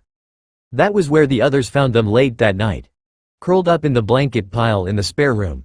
Dana wrapped in Carl's arms, with a magic theory text on one side of them and empty plates on the other. "Should we wake them up so they can sleep in a proper bed?" Tessa whispered as she saw the two curled up on the blankets. Lotus shrugged. "Or we could make a puppy pile, and just all sleep in one spot." Thor thought that was the winning idea, but Ray hadn't made the floor of the fort to support a full-grown lightning sarrow, as his weight would break the trees that it was attached to. "Let the lovebirds sleep. I'm sure they won't get up to too much trouble, they usually share a hammock anyhow," Ophelia reminded them, referring to the frost giant border where everyone shared for warmth. Lotus nodded. "True, and I stocked his toiletries bag with safety precautions anyhow. Let's sleep, the witch doctor and Remy will be here first thing in the morning to wake Carl for classes." Tessa shook her head at the little nature cleric. Of course, she would have done something like giving Carl condoms before they left the cathedral. Of course, Tessa didn't know that Lotus had stocked Carl's bag long before this mission, but that didn't change the fact that the war cleric was fairly certain things between the beast master and the mage were still on the wholesome level, even while sharing a bed. Carl woke up early the next morning, thanks to his early bedtime and yesterday's activities burning off some excess energy. Dana was a warm ball in his arms, and the blankets on the smooth, slightly stretchy flooring of the fort were warm and comfortable, so he simply lay there a while, enjoying the downtime before he would inevitably be forced to get up and face the day. His shift on the line was in the afternoon today, so he had morning exercise and a class with Morgana, who he noted still had Remy with her. Or, at the very least, the spirit snake had not returned to her space last night. He could feel her approaching just as the sun came up, and then the spirit snake was back in her space and ready for a long nap. She had explored many places in the camp that she had never been to before yesterday, and she had met all sorts of people, and tried over a dozen different snacks that Morgana had prepared for her. It was a good day, but she was still exhausted as she came home at the crack of dawn. Carl thought about asking her what she had been up to all night, but Remy was already asleep on her altar, curled up in a protective ball around her lucky statue, with her head on the voodoo doll that Morgana had gifted her. Carl carefully got out of bed, flipping the extra blankets over Dana so she didn't get cold, and then equipped his armor as he sensed someone approaching the fort on the ground. "It's just the Morgana," Ray informed him. "Thanks, I'll go see her." Carl climbed down the ladder to find Morgana waiting patiently on the ground. "All right, let's get going. I'm glad that Remy understood my message," she began. Wait, Remy likely understood, but she forgot and went to sleep as soon as she was home in her space. "I have no idea what you've got planned this morning," Carl informed his advisor. "The extra fun stuff that everyone avoids like the plague. The command group wants you, Tank and the other pair to fill out a report on the battle yesterday morning. It's standard procedure for larger attacks, and nobody else could form a fully coherent report on what happened except you four," she explained. "And we're doing this at the break of dawn, why?" Carl asked. "So that it is done and sent off before the command group starts to whine about being kept in the dark. They wanted it yesterday, but everyone was either drunk or missing, and you were having some quality time, so I didn't want to interrupt you," Morgana replied with a sly smile. They walked toward the camp, passing by the empty training grounds and the mess hall, where breakfast was still being prepared. "The report shouldn't take long to fill out, and then you can get back to your usual morning activities. The academy says that 3 days a week of classes a week are enough while we're on the line. They think that the extra classes will burn out the students when they're needed for combat, so the actual academy training will have to wait," she sighed as they reached one of the lesson tents. Carl chuckled. "That has to be hard on the teachers.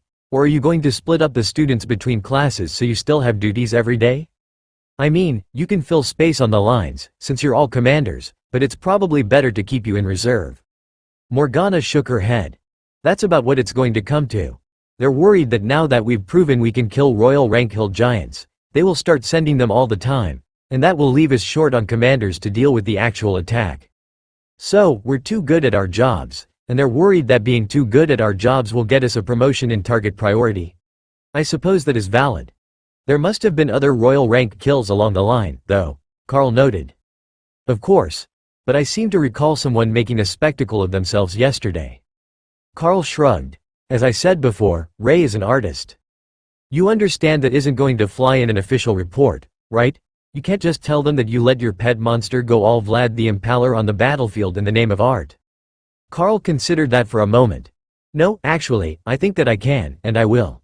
If I inform them that it was a psychological warfare tactic designed to intimidate the hill giants and reduce their combat effectiveness, they might even believe that it was a good idea.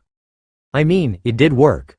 We scored an overwhelming victory against the hill giant attack force, and when the forms are all filled out, that is the only part that is really going to matter to them. Morgana sighed, then began to smile. Fine, do it your way. I want to see what happens when they read that report. So did Carl. In fact, he would pay good money to be in the room when that bunch of aging politicians read the report and found out that he was stringing up hill giants to terrorize their companions. The giants had been known to do the same thing, leaving human heads in trees, or severed limbs and other signs that trespassers were not welcome. It was generally accepted as a barbaric practice, but nobody would say that the hill giants might misunderstand the meaning. They sat at an empty table, and Carl began to work on his report, while mostly ignoring the strange looks that he was getting from the other students in the room. They all looked like mages, but none of them were speaking as they worked, so Carl wrote his report in silence and didn't disturb them. Morgana was right, it didn't take long, and when Carl was satisfied that it was an accurate reflection of what actually happened in the battle, he passed it to her to read. All right, that is fine. That is well. You actually write incident reports quite well. Did you do a lot of these in the mines? She asked. Yeah. I often got nominated to fill out everyone on the day shift's reports because I was good at using the words that the shift manager wanted to see, and I didn't know him, so I wasn't tempted to tell him off in the report, Carl agreed. So, your coworkers just turned and made up safety reports? Morgana asked, appalled. Should we have just told them that the shaft went in the wrong direction, or a hammer was dropped and broke a worker's foot because half the shift was staggering drunk? That wouldn't end well. So, yeah. We made up something nice and came up with a solution that didn't actually involve changing anything. I learned how from my dad, Carl replied. From behind them, there was a deep chuckle, and Carl turned to see two elderly generals standing at the door of the tent. Now I'm even more interested to see what is in that report, commanders. I am General Stonewall, and this is General Jackson, of the War Department's Central Operations Group. The older man introduced himself, before tucking his cover into a pocket. To what do we owe the honor, generals? Carl asked. General Stonewall shook his hand with a firm grip and then nodded to Morgana. We are actually on a regularly scheduled line inspection. We just have good timing, it seems, as your segment is all that anyone can talk about today. Carl nodded. 2 royal rank kills in one battle with 0 permanent casualties, from what I heard. The soldiers who faced the main assault have a good reason to be proud of themselves. General Stonewall nodded in agreement, and looked at the report on the table. And where were you during this incident? I went with the strike team to deal with the royal rank threat. Myself, a berserker and 2 warriors. All at the commander rank. The line extended forward at our backs to form a solid breach and isolate the far flank of the hill giant assault. All quite textbook, if I do say so myself, Carl explained. Morgana handed the report over to General Jackson, who thumbed through it, paused, and then started over, reading it in much more detail. It's a shame that we didn't have video footage of the whole incident. This one sounds like it was quite the event. Especially this bit about creating a display of corpses to taunt the hill giants, and the way that both teams managed to duel their opponents successfully. That is an uncommon skill among the active elites. The royal rank is a significant advantage over a commander. General Jackson noted as he read, his face never losing its stern expression. Carl nodded. Working in large groups does have its advantages, especially in stacked buff abilities. The 2 generals gave each other a silent look, and then sat down at the table with Carl and Morgana, making it clear that they were going to be here for a while. What about tactics? It has become painfully obvious to some of us that the way that the elites fight the giants, and the way that the church's armies fight the giants, is not the same.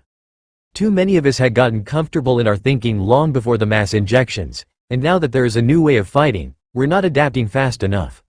General Jackson announced as the cook brought them coffee.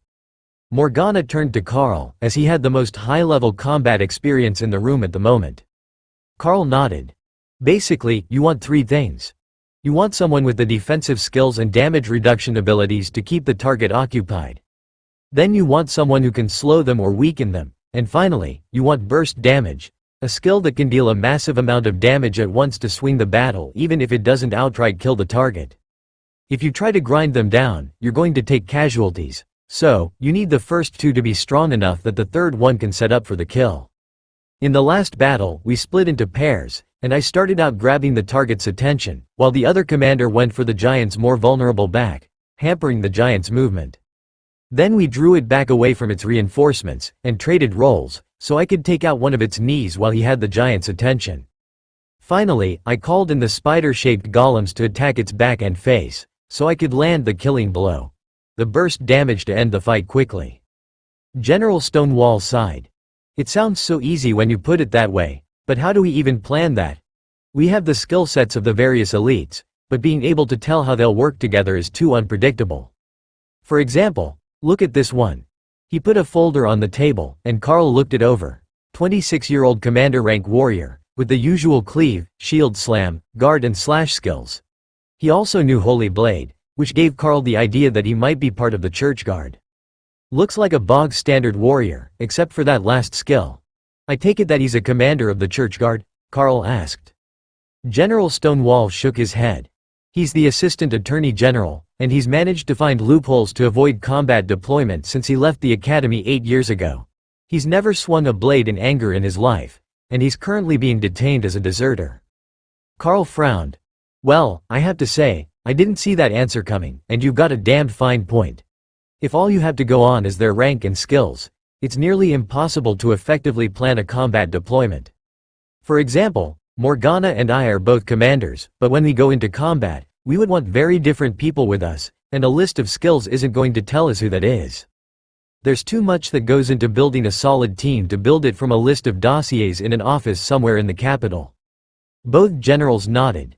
Team building works best on this sort of scale, where we have hundreds of elites in one spot, and they can pick their teams on their own. But that's never going to fly for most assignments. Carl frowned. But why couldn't it? I mean, there are some like that lawyer, the ones who are just slackers or cowards, but letting the elites submit team compositions that they've worked with in the past that they know work shouldn't be that much harder to work with.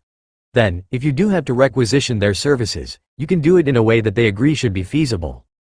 General Jackson sighed and tapped the Assistant Attorney General's file. He suggested that as well, but the team that he recommended always had him with 4 royal rank elites to take on ascended rank challenges, with the excuse that he was too valuable to the nation to be lost in combat. Carl and Morgana both laughed, before Carl answered the general. Funny how money makes people think that they're more important to society, isn't it? If he got laid off from his job, he would just be some guy with a law degree, but the money he has saved would still make him believe that he was important.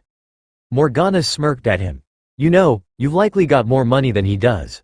The rewards for higher-ranked combat kills are quite significant, and the pay for government employees isn't all that great.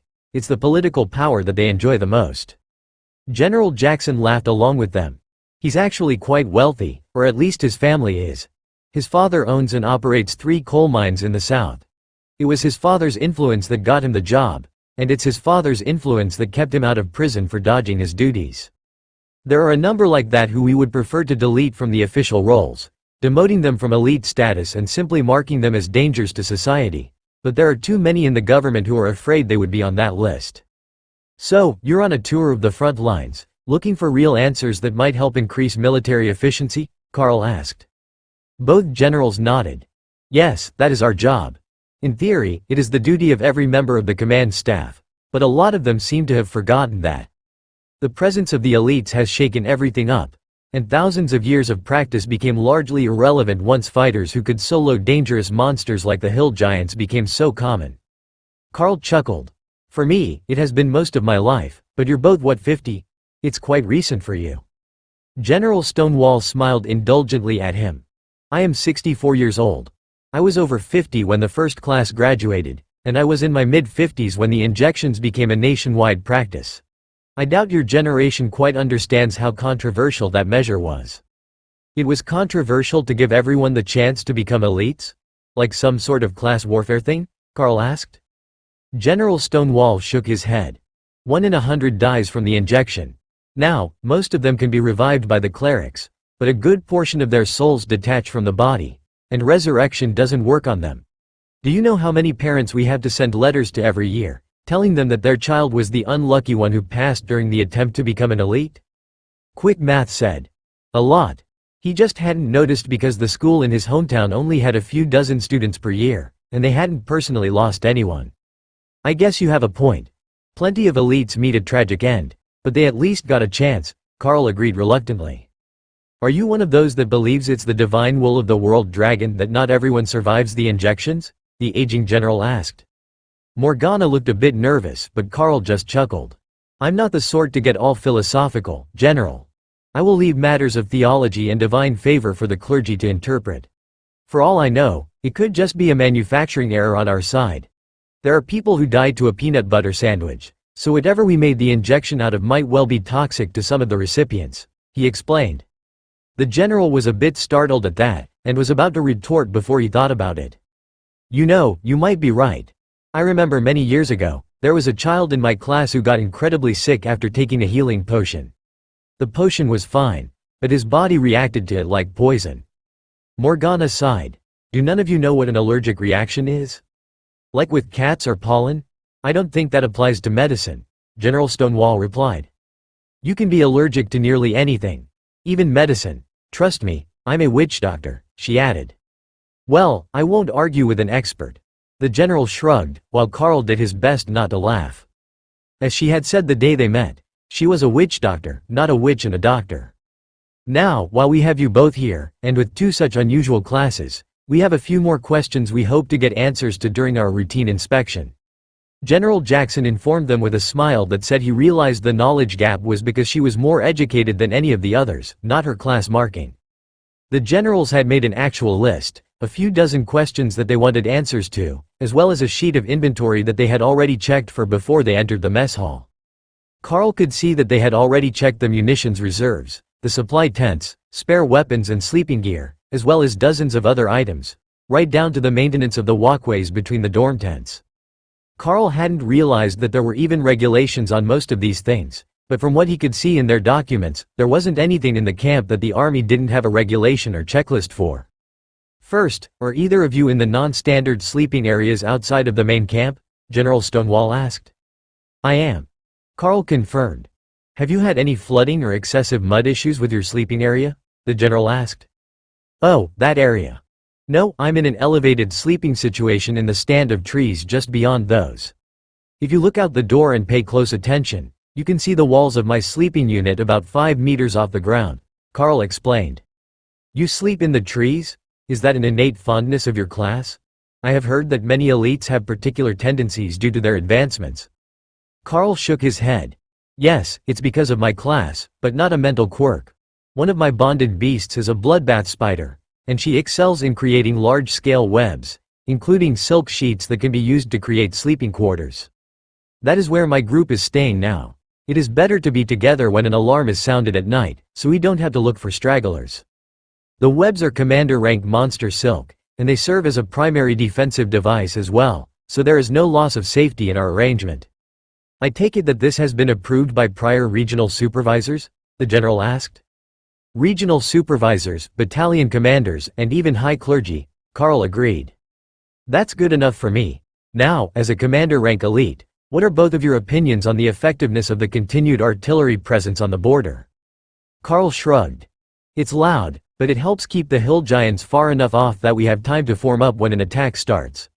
Without that constant harassment, they would definitely form up closer to our lines. Morgana nodded. Here, their primary purpose is deterrent, as the direct blasts are less likely to cause significant casualties against these targets than they are against awakened rank or common monsters. I know that isn't the answer that most of the military wants to hear, but with regular munitions, you can't really expect them to do much to a commander-rank giant. So, your consensus is that it would be better to keep them active on the line than to remove them and redeploy them against softer targets? General Stonewall asked. They both shrugged. Where they're needed most is above our pay grade. But we can say with some certainty that they're not useless here. General Stonewall chuckled. Excellent answer. All right, next is about supplies. Are there any particular shortages that you have noticed? Morgana looked at the buffet that the cooks were setting up. Well, I wouldn't call it a shortage, but if it's possible to get at least some raw ingredients here to make fresh food, it would be appreciated by the troops.